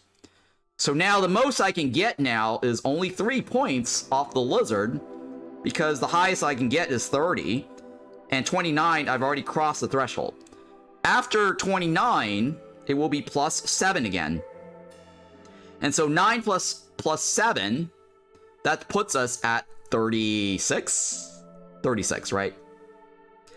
So for me to get the 4th reputation point, I will have to figure out how to get the lizard to be 36 in resolve. So that means that I either need to get the lizard housing, right? I need a special lizard housing building that will get plus 3. Maybe if I can get skewers somehow, or pickle goods, right? We have this ability to get pickle goods. So the lizard could get to 36 and earn us another point if I get the skewers or the pickle goods. In this case, I have a skewers pickle good building, right? So let's go ahead and add the brewery down, because we don't have it yet. Now, I should have built that sooner. And that one requires containers. We don't have any containers right now. It uses eggs, so let's go ahead and take eggs as an input. I'm going to take this off. You know what? I'm gonna leave that on because we are getting it for free every minute. I'm going to use eggs as a primary, high priority, and I'm going to use roots as a low priority, as also a primary. All right, so now this guy here has the ability to make pottery, and I do have some pottery coming in from this. So I'm gonna go ahead and move this closer. I'm gonna go like this. I'm not gonna use the soil field. It's not important. And so now we're gonna enable this, and we're gonna make some pottery, and I'm gonna put in a limit here. Hey, thank you for that follow there, Bap. So this lizard will have something to do because there's nothing here for him to do. And at least he can at least generate some pottery, and then once we get this running,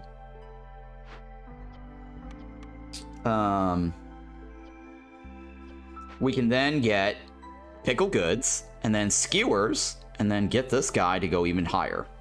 So back in the days, I actually have been, and I've been saying this back in the days for the longest time, the lizard is my favorite #1 OP species out of the 3. Some people used to argue and debate, oh my god, lizards are the worst, don't ever take lizards, right? Even with lizards, harpies, and they introduced the harpies, lizard was still the OP species, in my opinion, and I've made it work so many times. I've won consistently back in the days with harpies added as a species. I always pick lizard because lizard generates me quite a bit of early resolve points to give me blueprints. People are used to go, oh, or there was this one guy in the forum that says, oh, you know, beavers are the best. All right, they're decadence. Okay, on paper, the beavers have a decadence of 2. All right, and humans have a decadence of 4. These numbers actually was not revealed back in the days either. And back in the days, the Harpies had a decadence of 2. They've changed it. It's now 3. So they kind of nerfed the Harpies. So what that means is that beavers need to give me 30 points in resolve threshold. And once they give me 1 point complete, full 1 point, that 30 goes up to 32. So it's on paper, it looks pretty good. If you get beavers to be happy enough, you can probably milk a lot of points out of them. But to get beavers to be happy, you need to get biscuits. You need to get pickle goods. That requires a lot of things, as you notice. It requires getting the clay, requires getting some fuel. Fuel is not a luxury on certain maps. You need to get that container, and then once you get that container, right, it's used for the pickle goods, then you have to have, you know, some sort of input. That's not an easy task. This one here is worse because you need flour, and luckily I got the rain mill here, right, of the building. And, you know, I'll just put it down here. It's not important. I could stick it anywhere later. I was going to try to stick it over here, and there is a reason for it, but I'll show you later, though. I'm going to stick the rain mill down here for now. It requires flour, right? And then not only that, a building that makes flour, it also requires some sort of input that you have to farm. Grain. On this map, you cannot get grain from nodes. You have to farm the grain from the soil. Luckily, I got the roots line, so I've been stocking up on roots. But as you notice, the biscuits will require flour. And right now, I actually don't have a biscuits recipe. Let's see if there's biscuits here. Right? No more biscuits, right? Coats is also a very good building, right? This also allows me to get water skin, but I don't have anything that makes leather right now. But coats is one of the needed items to make beavers happy and humans happy. And again, this is not an easy thing to come by. Some buildings will have it, but it's not a first priority, right? And then you're going to need a lot of fabric to get the coats. Luckily, this only requires 1 piece of fabric. Because if you look at the recipe, it's only 1. But a lot of the other recipes of the 1-star and the 2-star, it does require a lot more fabric. But I'm going to go ahead and take this. It's the best coats building in the game.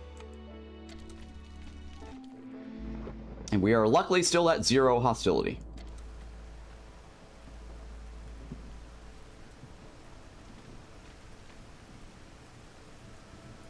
I could probably take this off and favor humans. Yeah, we can. Alright, so during the storm, let's go ahead and put some people here. Let's take a look at this. Let me take this out. Well, actually, I can use anybody. It doesn't have to be humans. Yeah, it does not have to be specifically humans.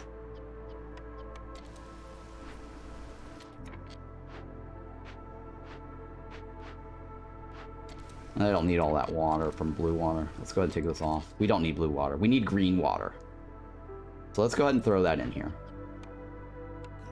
And this guy should... Two of them... Well, actually, no. Since we only have 55 seconds, we're not going to get all of those in time. So let me go ahead. Since I started late, I'm 1 minute behind. I want as many workers here as possible to start buffing this building. Because we only have 1 minute, or 2 minutes. Or 1 minute, right? 1 minute remaining. So we did not get everything done. Unfortunately. Yeah, so we missed that little window there. And humans, like I said, are the best to plant. Ooh. I'm gonna go with a extra pickle goods, right? Yeah, we're gonna go with a double. So here, if I make flour, I can get oil. Let me go ahead and take the double. So now we actually can get extra skewers. So for every 10, I'm going to get 20 skewers. And if it doubles, it has a chance to double, We're not going to get a double because our proc chance base is currently 0 because we haven't upgraded it yet. And humans is only happy working in the building, so it's not going to give us a double chance yield. Let me take these guys off. Throw all the humans in there. And then, where are all my humans? We got this guy in here. Throw that in there. That should be fine. Alright, so we're out of jerkies, so we're not going to be able to get to the 29 marker anymore. We're slightly off. And then humans are happy. And if you continue to favoring them even further, you'll probably get more rep. See how it's like the higher you go past the threshold, the more you'll get.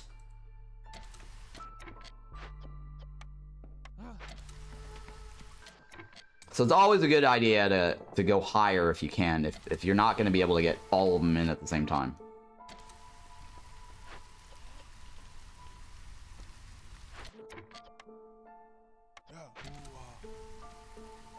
Okay.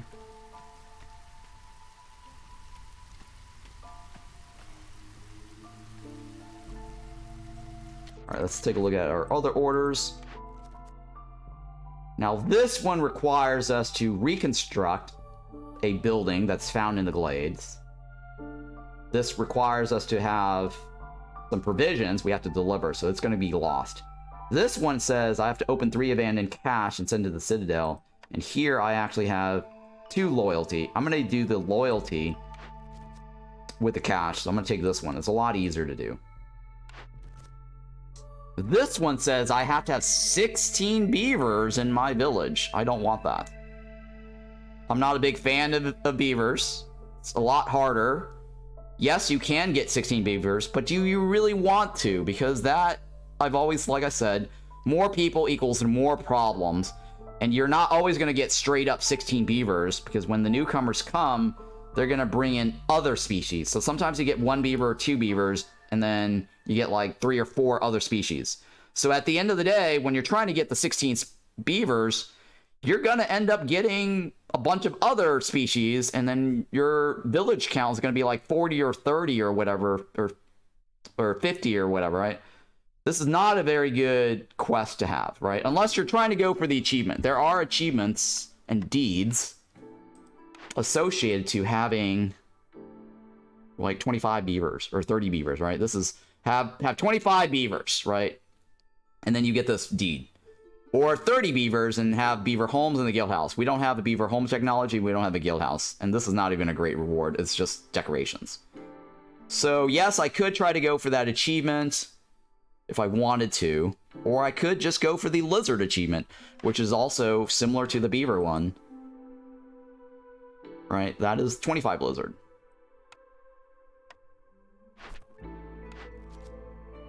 I have, you know, tools. I have a way to make tools, and I can always make the pack of building materials. So that is something that I could do. I don't have to decide right away, since this is my last one here. There's nothing after right now. Yet. So I don't have to immediately decide on that.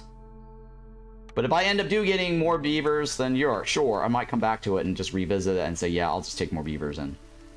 But that means I need 11 more beavers from now to make that even worth anything.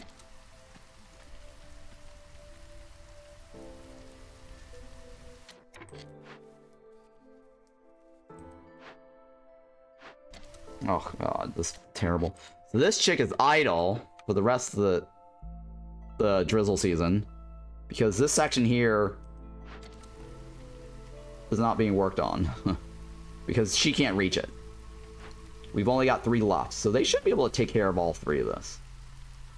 And she's idle, right? Yeah, so that was a perfect number here in this scenario. There's a total of 15 patches here, and so by doing 2 here that covers everything and 1 here that covered this section here, I'm able to fully plant this.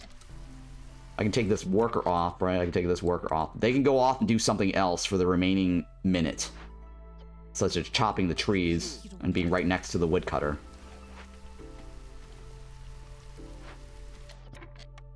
And then she can just hang out by this area here until the clearance season. I don't need that anymore, right? Yep. Alright, so we'll go ahead and start making some pickle goods. And then I have the drizzle water.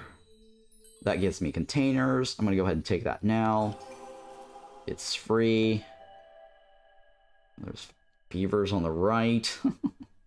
Alright, you know what? I'll go ahead and take more beavers in. That's fine. We might get towards the 16 beaver quest. So we'll see. So here I can now make bakery biscuits and pies. I'm going to go ahead and take that. And that actually has a better pottery than the other one. So I'm going to disable this. I'm going to turn this off. Because the input is 4 and 1. Here it uses a 3 and 1. So slightly better. And so it's a good idea to do that and turn off the other one. Because we had an upgrade. So now remember how I told you that the planting requires humans, but during the harvest, it does not require humans. This is ignored during the harvest season. So I can actually just load this up with beavers, and that'll be fine.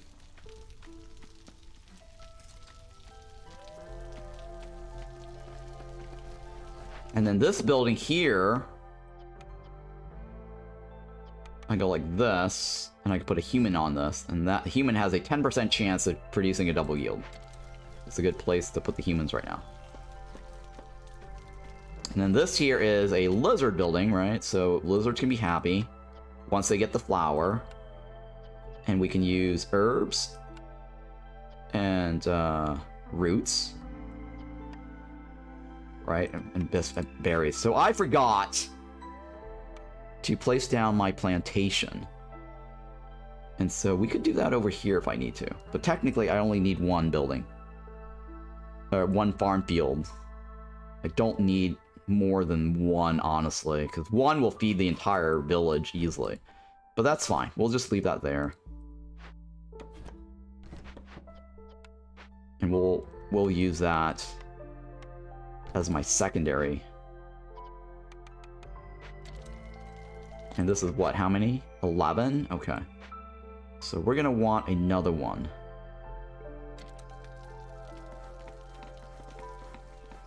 Let me go do this.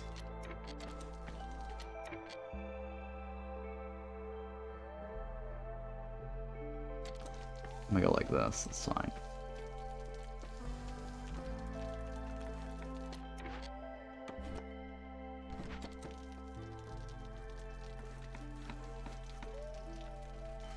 So that covers everything, right? So next turn, next season, we're gonna plant all this to get berries, because I'm realizing that we forgot to make berries for our secondary unit for the pies. Most likely I'll win without it, because of the rate that I'm gaining resolve right now. I probably don't need it. I probably might not even need the rest of this. Right, this quest here says I need to open another dangerous glade. I can do that. Since I'm on Watchtower, I'm gonna go ahead and open a couple of more small glades.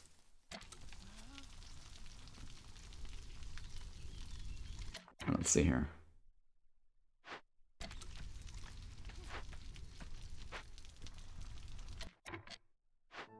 So that won't affect my hostility.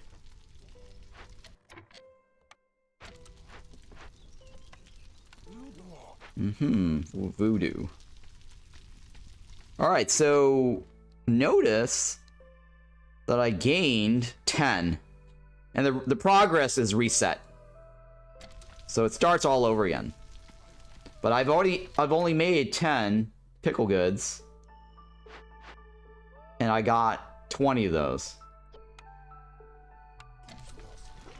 I'm gonna add another worker in here to get that going. Let me go ahead and turn this off.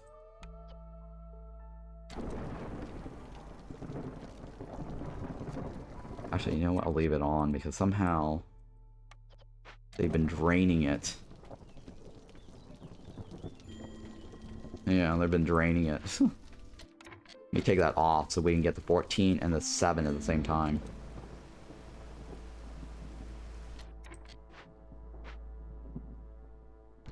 Alright, I don't need this anymore. Let me take all these workers off.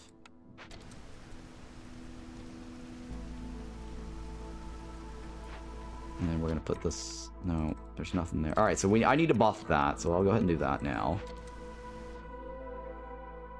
Nope, no, They do have beavers if I ever need more beavers, huh?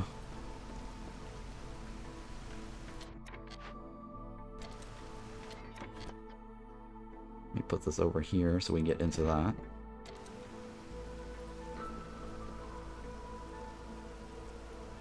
We need caches. And they've already finished their plowing.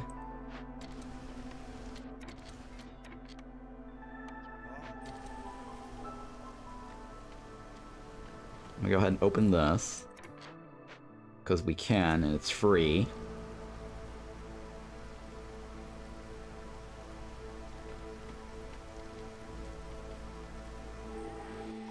Alright, so this guy did not, these two guys did not finish plowing the remaining 2. You see that? Because the storm was very short, and it was 2 minutes. And 2 guys was not enough to completely finish plowing this.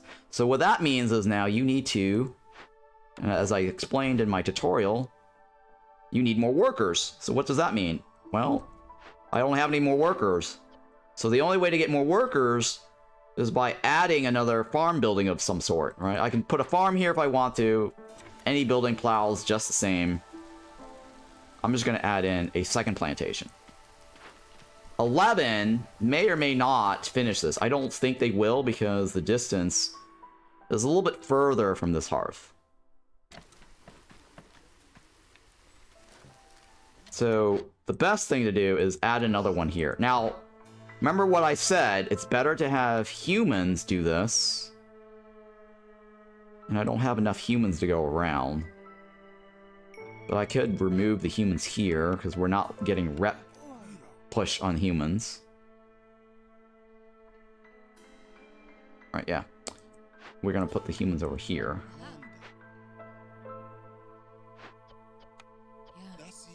Betsy, Futsy. Where's my other human? Oh yeah, this is no rep gain. I'm not focusing on rep. So here I've definitely learned that 3 completely fills out the 15 easily. The 11 may or may not.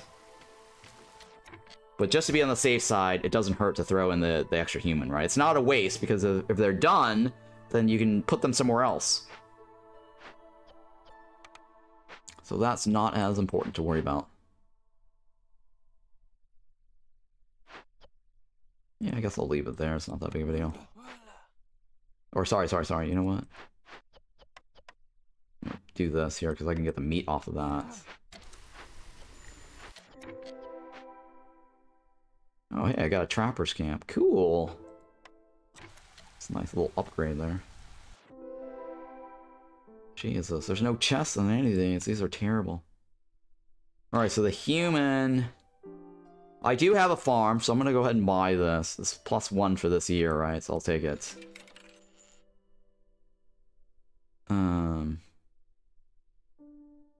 Yeah, that's fine. I'll leave it. So Ancient Pack was just a very amazing cornerstone to have. The idea with the Ancient Pack is that you can look into all the glades and see what's in there.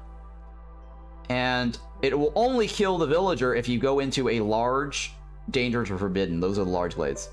The one on the right, the traders show up slowly. The production is increased by 33%. It's not that great. This is one of the most amazing cornerstones to have because it's kind of like a cheat button. It lets you see what's in the glade.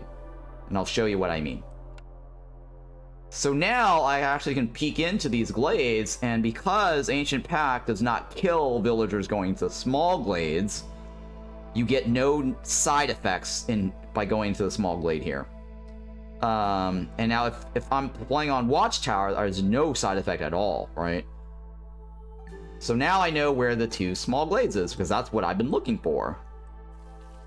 So now I want to work my way into these 2 things, so I get my 2 loyalty decision. And they will also complete my cash. And then I only need 1 dangerous glade. So let's look at the dangerous glade and see, right? This is a really bad dangerous glade. Blood flower drains your food. So having that Ancient Pact goes, hey, you know, might not be a good idea to go in that blood flower. Let's see, help take a peek there. Forgotten Temple of the Sun is another event. It's not terribly bad. I have to look up the wiki. Stone Tooth Marrow is a very good event to go in, and I'll show you. Do I have enough tools? I do have enough tools. And I might end up having the Beavers. 6 more. Shouldn't be too bad, right? I'll take it. Because the reward is extra pickle jars plus 2, and that will give me more skewers for free. This here is eat pies 50 times. This here is eat biscuits 50 times. This is retro. So if I've already eaten the pies, this will automatically count. Now be careful picking the one on the right, because what this means here is that I need exactly 12 minimum villagers that can consume jerkies. That will have jerky need fulfillment. So just because the humans and the beavers eat the jerkies does not mean that I will get credit for this. It has to be exactly 12 minimum lizards. So if I don't have the 12 count, let's say I only have 10, this is not a good quest to pick up. And secondly, I have to be able to make enough of the jerkies. Pie eaters. We have lizards and humans eating pies, so we actually can meet this. We can meet this. This we can also meet because the lizards also eat skewers. So this scenario, I have to make sure that I can come up with this for them to fulfill this need for 30 seconds, which shouldn't be too hard, actually. So I'm going to go ahead and take this. Because we do have the minimum cutoff, which is 12 when I have 14 lizards, right? And then the last one, it just wants you to open 3 glades and then solve those, right? I also have a carpenter. I can also do that, right? Make 25 thingies. Cutting through 3 is easy, so we're going to do that. That could be the last thing I turn in. So I have to cut through 1 more anyways. And this requires 2 solves. So if I solve the 2 here, that's an easy one, right? So let's take a look at her. Does she have anything to help me with getting more jerkies? She does, right? She has that. So I'm going to go ahead and spend some of my crap buying the insects. And then that way the lizard can make more jerkies. We're already getting skewers for free. And now we need to worry about pies. And so this guy here makes pies. So let's go ahead and do a narrow focus and produce more pies. And ignore the biscuits.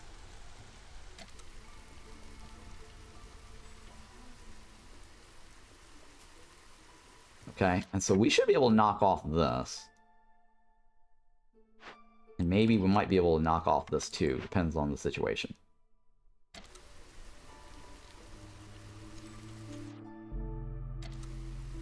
Okay.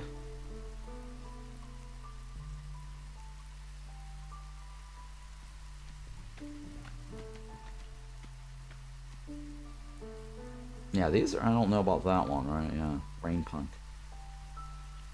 I'll probably win before any of this gets completed anyways, because the the resolve for the lizard is going to be amazing, right? So the lizard now have given us a full 3-pointer. And then once they start eating the jerkies and getting the pies, they're going to give me another 1 point, right? Total of 4. Humans have given me 1 so far.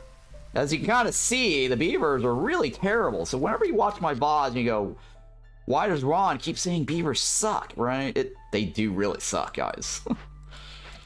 I cannot tell you how terrible the beavers are. Their only job in life is cutting trees, right? And maybe putting them in the hearth to get, like, a reduction in fuel. That's it. Beavers are terrible. They need a buff. So here we've managed to fully plant everything. Amazing.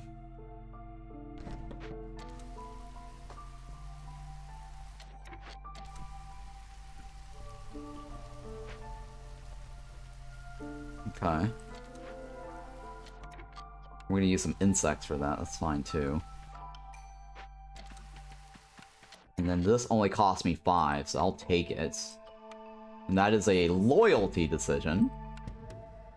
And that will complete this one over here.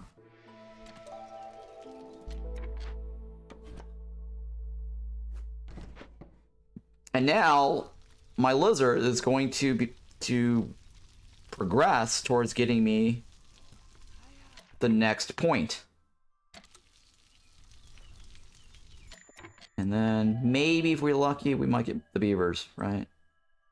Now realize that if I add more workers, the hostility goes up. They also consume food, which will compete against some of these other guys. And we don't have a whole lot of food here to go around. And so it might not be a wise idea here to take on people, right? So the common mistake a lot of new players make is, oh, there's a newcomer group. Let's take it. Do not consider taking on new people if you are not able to support them. And right now, the lizard is eating 4 different food types at the same time to get this threshold movement. So that means that there's less food here for the rest. And I don't have consumption control right now. This is my first game after the tutorial, so no consumption controls. So taking on more villagers, you're not going to make this threshold if you can't continue to sustain the lizard's happiness fulfillment. So remember, more people equals more problems.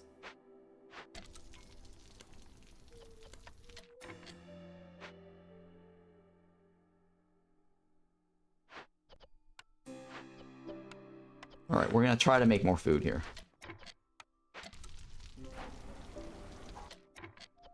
Alright, so if you are in a situation where you're not cranking out enough food, build a second building. Right? Build more than one. You have the blueprint, so you can actually build more if you need to. Don't be afraid to build more. Alright, there's another... A second building will help, right? 2 of these workers are not going to pump out the pies fast enough, especially with 2 minutes.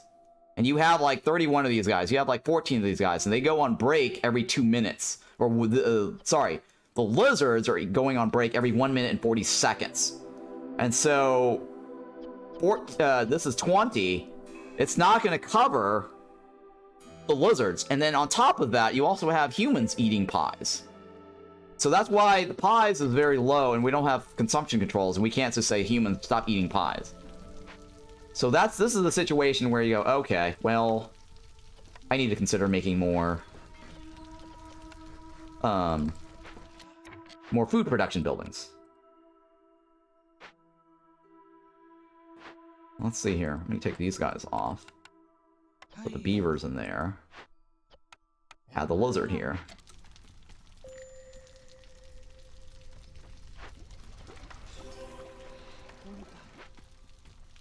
Oh, so now we're back on the table again. For lizards. to give us that resolve. So now the lizards have fully given us another point. Getting to 43 is gonna be a stretch. I mean, it's possible to do here, right? It's technically possible based on what I have. But I'm gonna take that off. And I'm gonna switch over to the humans. Or maybe the beavers, since beavers have 10 of them. And let the beavers shine. If we get enough pickle goods.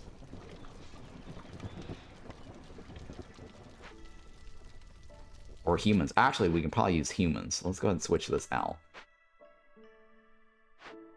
Alright, so in this situation, right before the storm ended, notice that we have 2 crops left. They're not going to be able to finish that in time. This guy won't be able to get that in time either, right? Because she spent all her time delivering this. So here is a situation where in the future, you're going to have to put 4 people to harvest. Right? I forgot to add a 4th worker here. I actually normally, if you notice at the beginning of the stream, I actually did 4. So in this scenario, I forgot to add the 4th worker in. I actually just left the 3. 3 can plant this perfectly fine. We got all the 15-15 earlier. To get that last, the last 2 here, we need to make sure in the future when we go through the clearance season to add a 4th worker. So that's an example of, hey, what's going on here? Take a look at your crop fields right before the storm or the clearance season ends. If you still have leftovers and you're using 3, that means you need to add another worker next harvest season. And also, during the storm, we only have 2 minutes. So leaving these workers here is fine, because they're going to want to do some plowing there. Because there's only 2 minutes. And this is one of the reasons why I say a longer storm is better. Because a lot of players go, oh my god, you know, Prestige 2, an extra 2 minutes to the storm. That's crazy. It's too hard, right? Developers actually did make this 4-minute storm available for Viceroys. A lot of people complained. They cried, boo-hoo. 4-minute storm is so hard on Viceroy. Honestly, it's the easiest modifier out of the Prestige. Because it helps you get more time to plow the farm fields. It gives you more time to collect the water, the blue water, and then it lets you do other stuff, and it also extends your per year in terms of finishing, you know, your town, right? So now you have an extra 2 minutes to try to like do things. So there are quests and events that says, hey, you got to finish this before 8 years or before the 8-year ends. By having a longer storm 2 minutes, you're actually now getting 16 full minutes to complete those events, right? So a shorter storm is actually bad. And so this is the reason why I keep saying, like, you want longer storms, right? Not shorter. There's a lot of things that you can do on the longer storms. There is a slight downside to longer storms, of course, right? If you can't manage any of the hostility, yeah, of course, longer storms are harder. But if you can figure out how to manage that, then it's actually the very easiest thing to have, is a longer storm.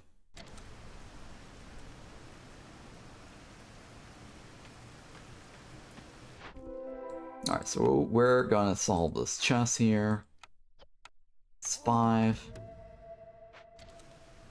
1 and done.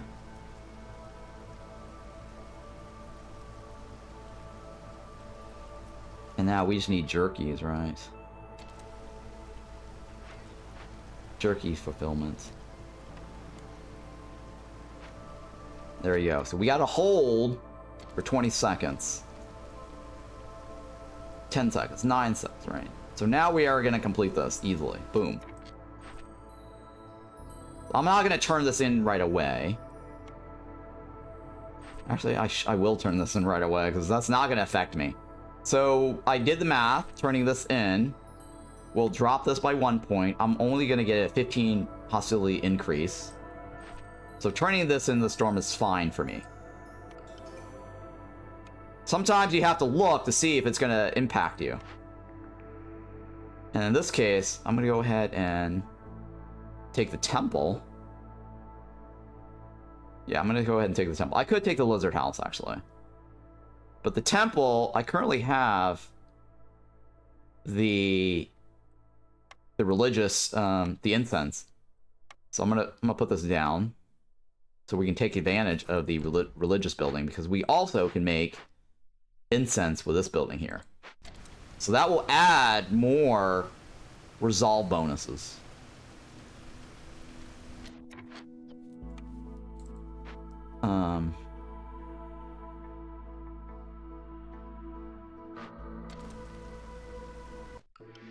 And you know what? I could probably take this off. I don't really care about humans on that right now. I'm gonna put the other species instead, which is fine. I'm gonna put humans here because we're gonna try to push the human resolve. Because they're gonna eat that biscuit and I can't control it. And beavers are also gonna be eating the biscuits and I can't control that. Ooh, fungal guide, blood contract, right? So if people die, going on the right, I get money. Or I can decline. Mushrooms is not that useful on this particular map. But I like to kill off my villagers and take advantage of their death.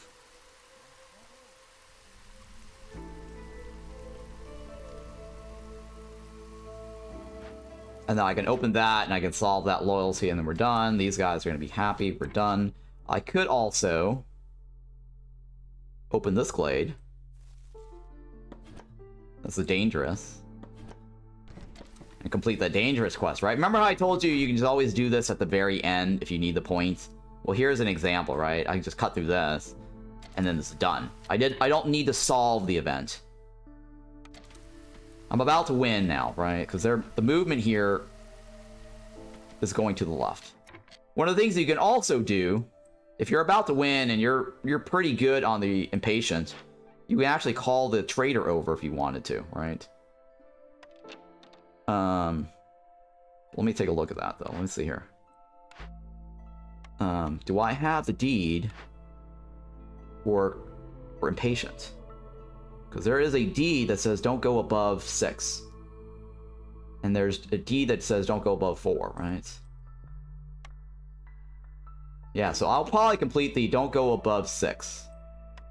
I think it might have already gone above the 4. I don't know yet. The human died because of the ancient pack, this right here. I need to put a human back onto this if I want the resolve boost. I'm gonna take this off here, actually. And then here, this building here is empathy. I can get more hostility reduction because we have that cornerstone. And what's nice about this building here, though, if I do end up solving it, for example, I could get insects per minute as a delivery line. So I will gain insects for free for solving this. And this is a very nice solution for not having food, right? So I need food basically to make jerkies. So that's so whenever you see the stone-tooth marrow, and the stone-tooth termite, I always rush for this because this is like a free food per minute. Amazing, by the way, event.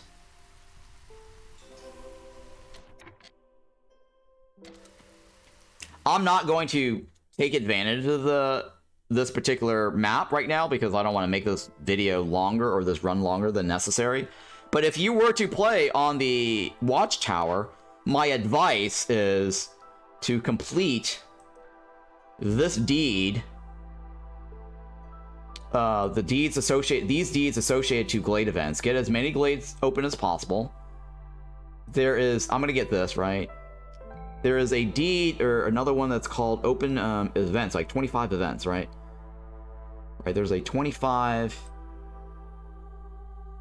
There is a win a game with after completing 25 glade events. I'm not going to do this during this run. But this is the best time to take advantage of this, because you can open as many glades as you want without any penalty, and then solve all the little caches or the little whatever it is in the small runes and even the large ones.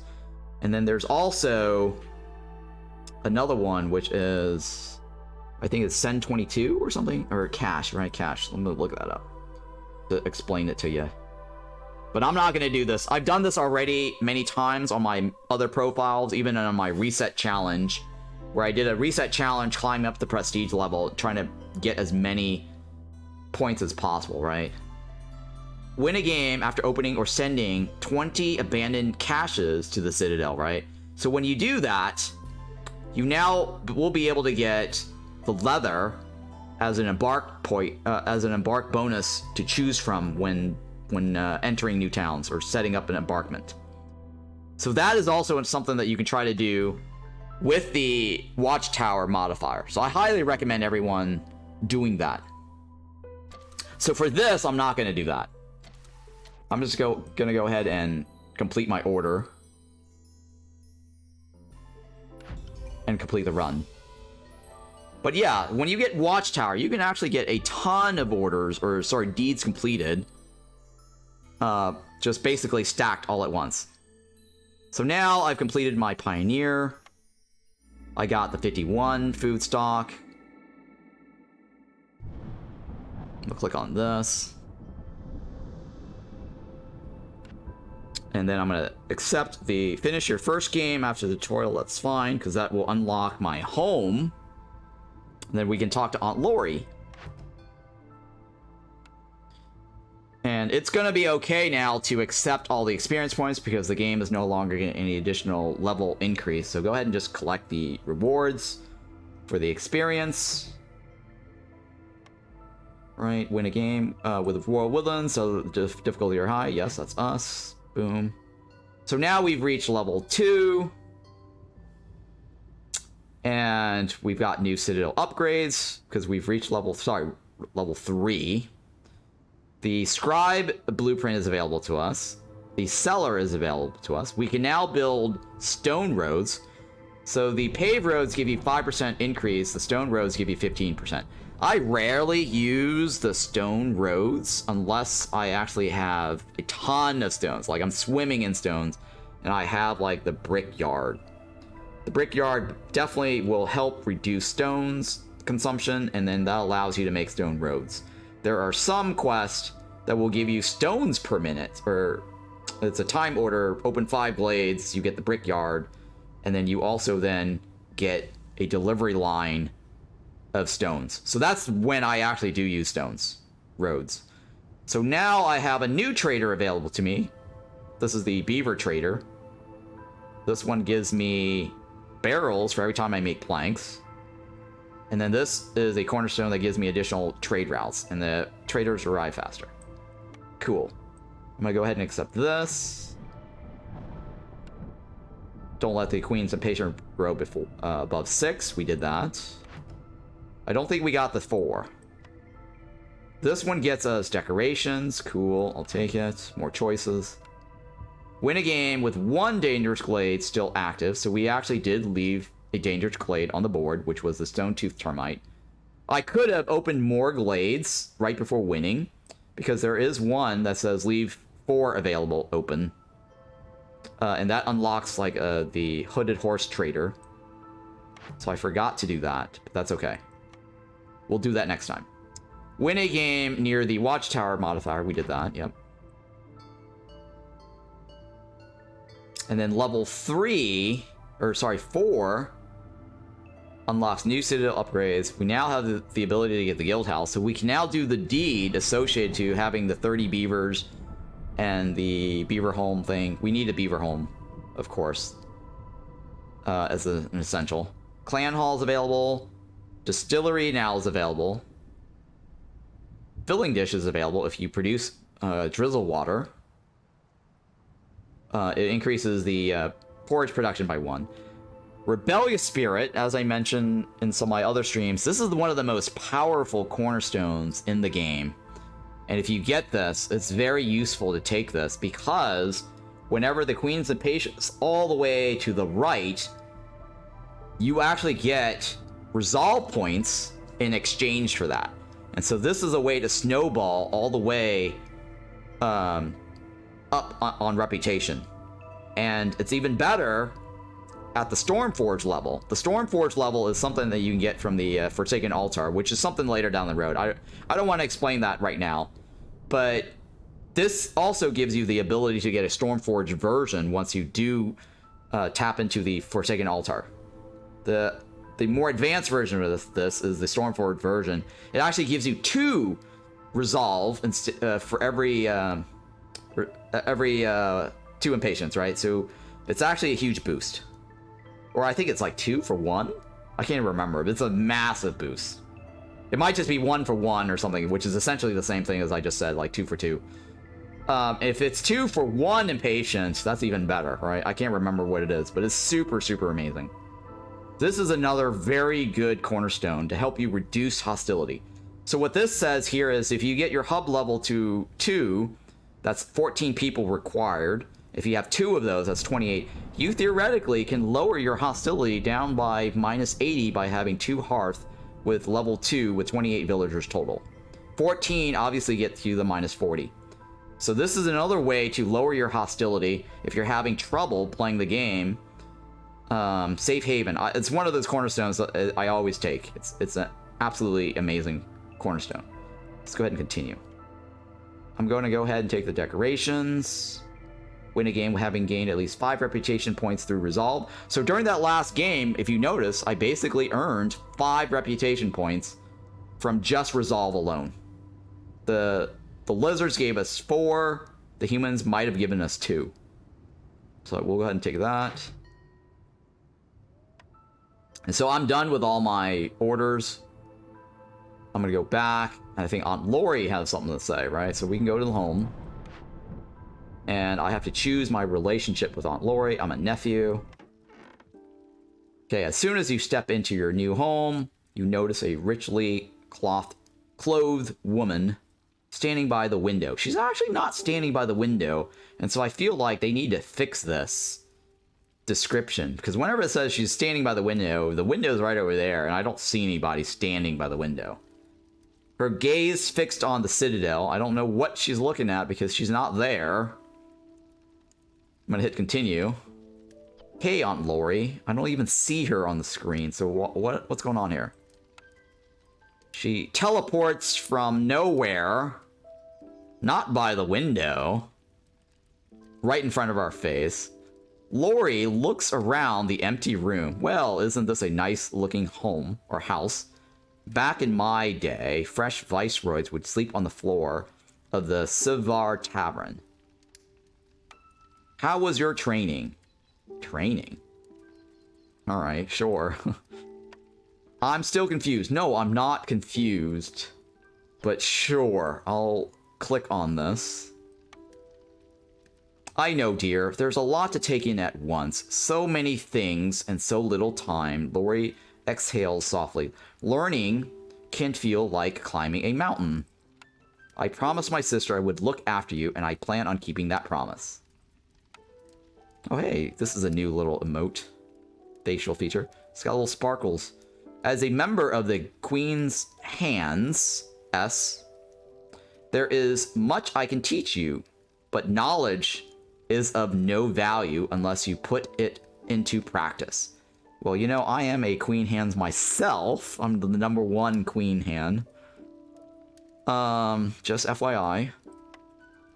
For now, focus on exploration. Try new things. Venture into uncharted territory. And then she just kicked us out for some reason. And I actually asked about that. The developer says that was intentional. They just don't want you to hang out in the room. I don't understand why. I'm gonna go back and she's still there.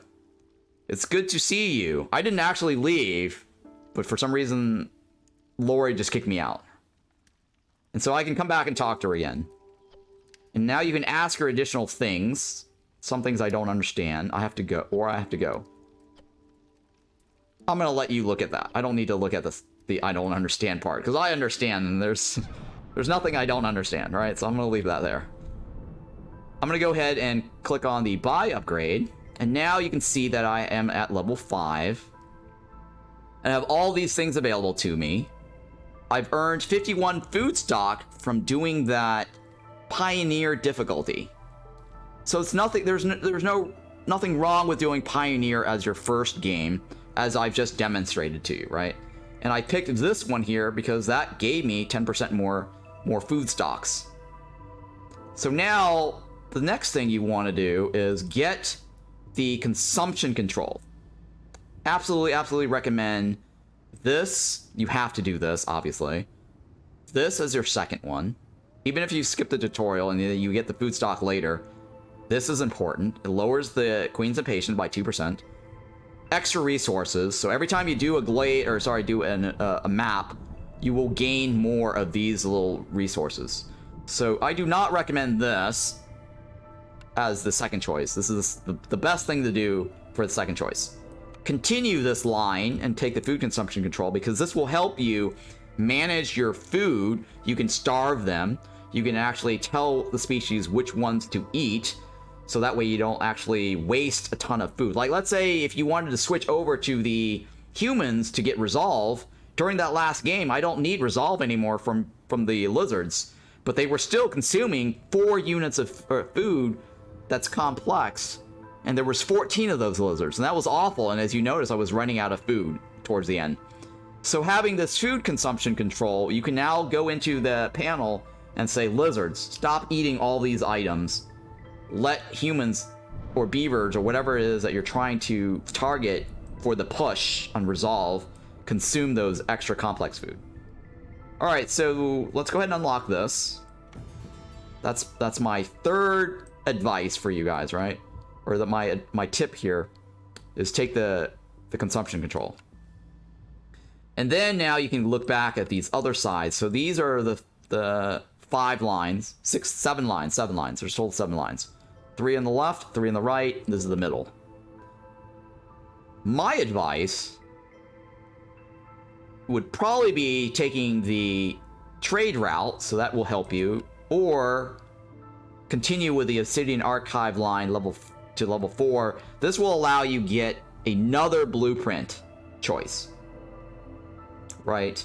So 18 and 18 is 36. You have 39. If you complete the Viceroy just like how I did it, so not Viceroy, the Pioneer difficulty just like how I did it, you will have enough for this, because now you can trade with other cities, and then you have enough for this, because this will unlock additional choices for when you're playing, when you're getting those blueprint rewards.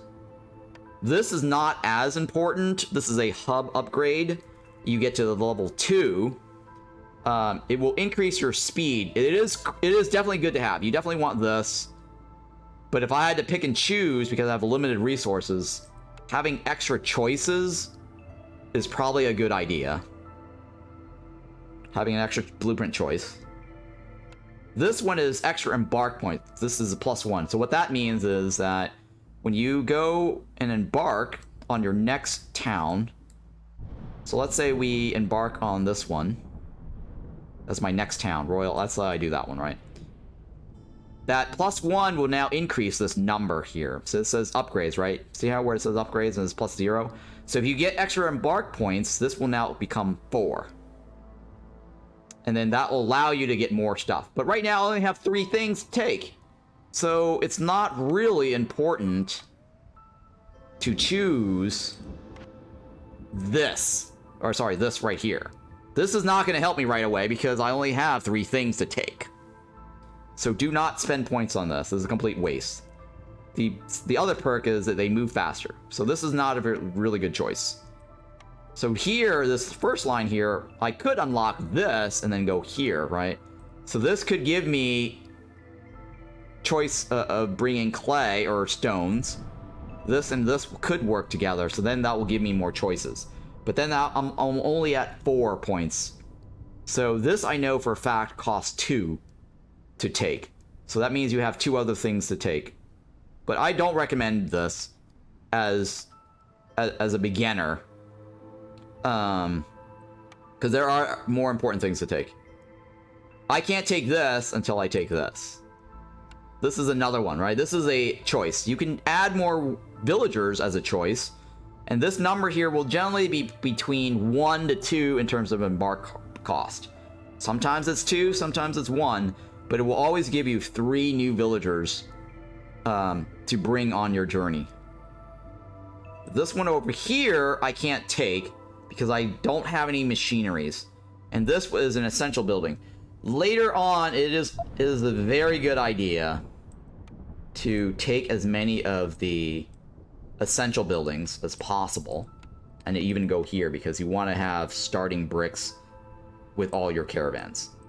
Now, the reason why I say this line right here is very important is that if you take this, you will now have access to making human homes whenever you want, forever and ever, the rest of the game permanently. It will take out the blueprint for the human homes from the blueprint pool, so it will not pop up anymore.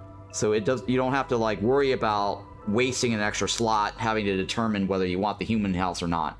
If you take that out, the human building will not show up as a blueprint choice. That will give you more chances of getting a blueprint that you want.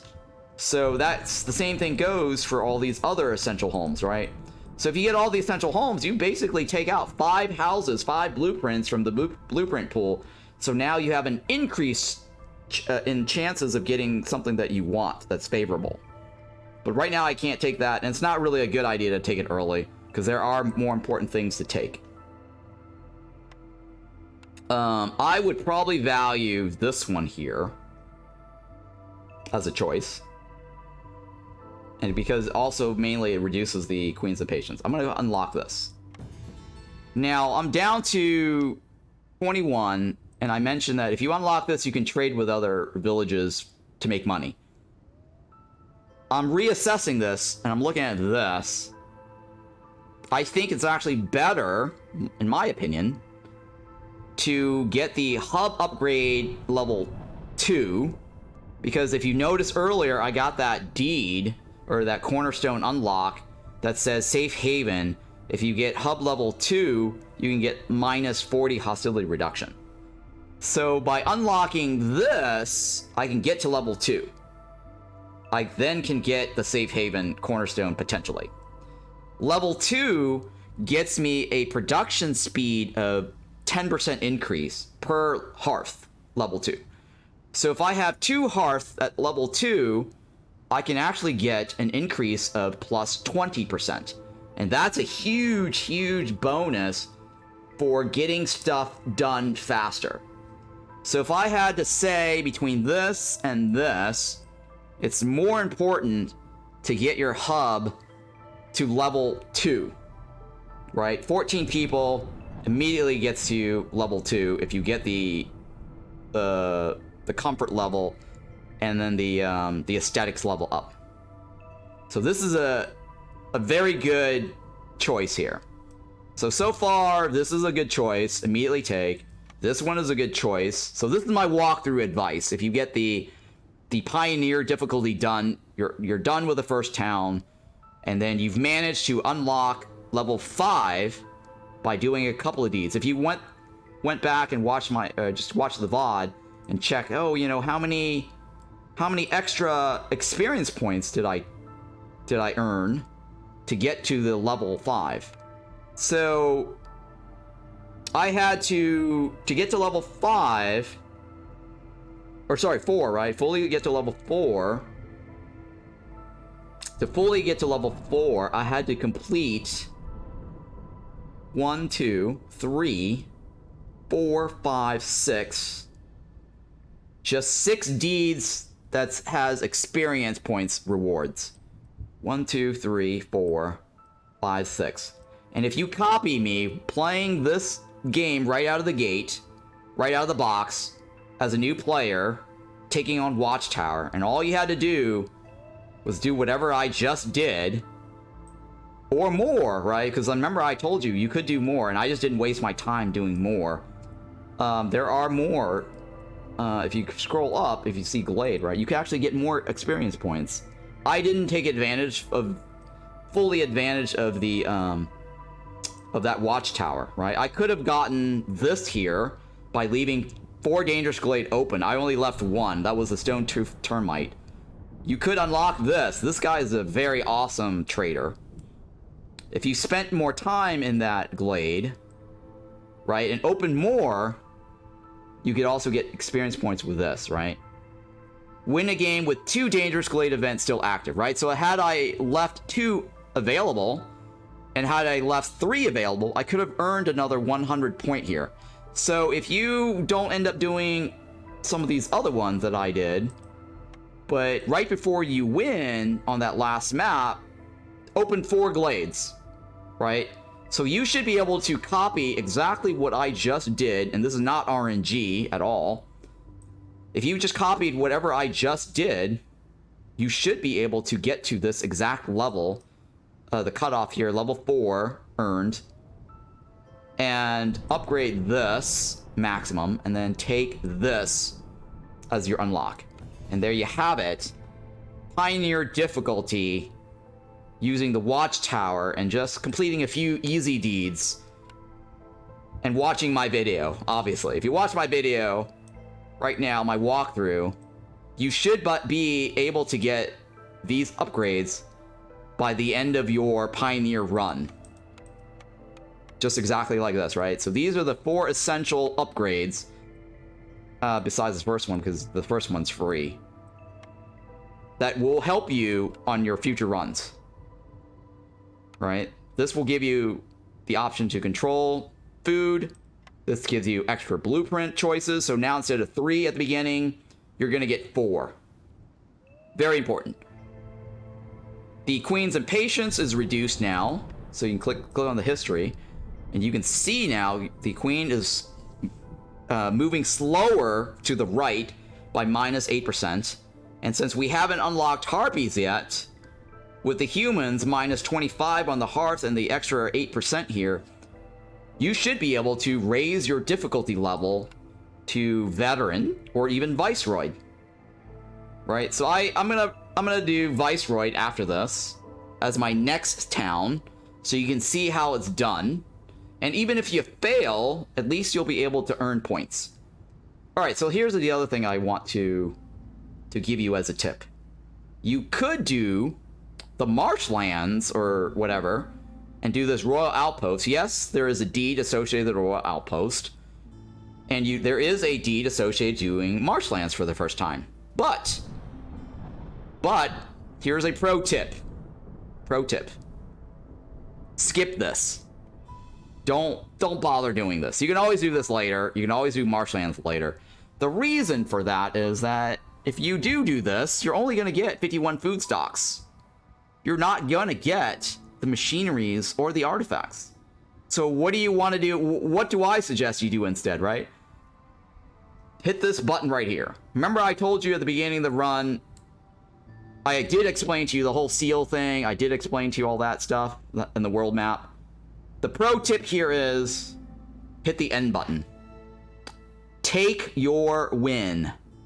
Take your 2 seal fragments that you earned earlier from doing the Pioneer. It converts to additional food stocks. End the cycle. Do not bother wasting your time doing the second town on this cycle. Pro tip. So go hit the end button and do that.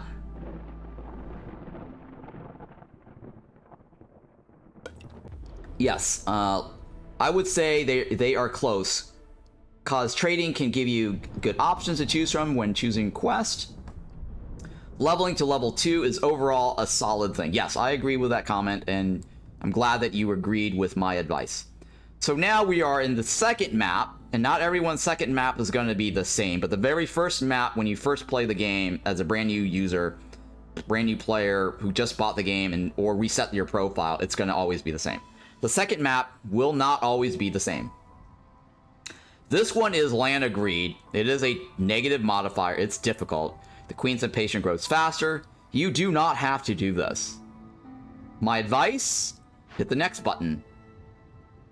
End cycle. You cannot do this during the Queen Hands trial, by the way. But you can do this on the regular main profile mode. Continue doing this because there is no negative side effects. There's no negative penalties for doing this. So Monastery of the Holy Fame, I definitely do not, you know, advise doing for new players. Keep doing this to get another Watchtower if you want to, right? Or get another building that's easier, like say Levitating Monument, or some building that will give you machinery and artifacts. And that's what I'm doing right now, is regenerating this, right? All right, so here, Overgrown Library is a very good modifier. If you look up the deed associated to Overgrown Library, let's take a look and see what you can get, right, as a reward. So Overgrown Library does give you experience points. So that's a very good thing. And then Overgrown Library also gives you machinery. So had you done that Royal Outpost on that first map, you would have not gotten that machinery. Royal Outpost, all it does is it gives you an extra choice of orders. But this is a very solid modifier. It's a positive modifier, so you don't get the resupply chest. But the reason why I say this is a positive, solid modifier is because you get more food stocks, and also you get more machineries, right? The Royal Outpost doesn't get you any extra machineries. And then now you can actually go up to Viceroy because you have a decent amount of upgrades now that you should be able to handle Viceroy, right? Viceroy, compared to, let's go ahead and look at it. Compared to the Pioneer, you don't get that extra forest mystery, the positive. It's not that big of a deal. And then, let's take a look here. You do have an extra negative forest mystery, but that's okay. It's not that big of a deal. If you notice that last game, I didn't even have to worry too much about those mysteries, right? I was able to maintain 1s and 0s. The difficulty is slightly higher compared to the Pioneer because this is modifier times 3. The Pioneer was modifier 1.5, right? It is slightly higher, so you do have to worry about that. And as like I said, if you do fail the Viceroy, that's okay. They're gonna give you some set of rewards that you can use to upgrade. You're not going to lose everything. You might not get, well, if you fail, you're not going to get the sealed fragments. You're not going to get the experience. But failing on a roguelite game is not that bad, okay? It just might hurt your stats, okay? You know, your ego or whatever. But since you're a new player, failing helps you learn your mistakes. So that way you can actually improve for the next run. So my advice, right after you've successfully done that Pioneer run like I did, go higher. If you're afraid or you're scared, go ahead and do Veteran. That's fine too, right? Just do Veteran. There's nothing wrong with Veteran. The amount of resources you get is just as good. It's actually better, if you notice, is better than the Pioneer, right? See that? So, Pioneer, Veteran, just as good. I recommend going to Viceroy. Right? That's just my recommendation. And now, when you go do the next map, you have new caravan choices, right? And then you take your whatever, right? You can't do any more than that, right? And there's no more options anyways, right? This is the most you have. So if you followed my video guide exactly how I did it, this is where you're going to be at. You may get different choices here, though, because not everyone's going to get the same set after the first one. And you can always, like I said, re-roll this.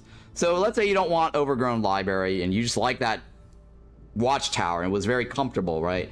Or you did something and you realize, oh, well, you know what? I like that Watchtower. Just keep rolling and get Watchtower again until you're very comfortable with the game, and then skip the Watchtower. So what is Overgrown Library? Overgrown Library, the reason why I recommend this and the Watchtower, not only is this a new modifier that you haven't done, so you'll get that plus 50 experience, Overgrown Library lets you pick one blueprint at the start of the game, a wild card. Any blueprint from your unlocked blueprints. So it'll show you like all the things that you have available to you that's unlocked, and then you just pick one and say that's the one I want. So instead of the normal 3 that shows up, right, and then because we just unlocked a Citadel option for the 4th, so instead of 3 or 4 blueprints at the beginning of the game, you will get everything as your one-time pick right out of the box, right? When you enter your town, the first blueprint that you choose, it will have it'll have a little star symbol next to it, or an asterisk symbol, right? That's the little symbol above the 8 key on your keyboard. That's wildcard. It lets you pick anything you want, and then after that, it follows the normal rule. Pick from 3 or pick from 4. In this case, we upgraded, so we get 4. And so whatever you pick on your first choice gets removed from the blueprint pool. It's never showing up again, and that really is nice to get whatever the hell you want at the start. So depending on the map, I recommend, again, doing Royal Woodlands if you are a brand new player, so you get comfortable with an easy map until you get more...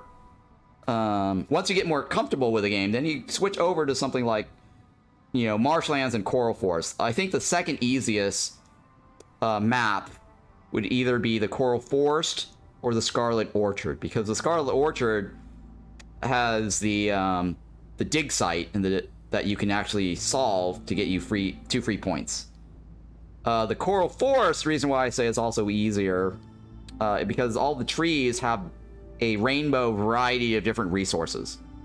So I'd probably recommend, if you're a new player, once you're comfortable with the Royal Woodlands, switch over to the Coral Forest and play that, because when you play this for the first time, there's a deed also associated to that.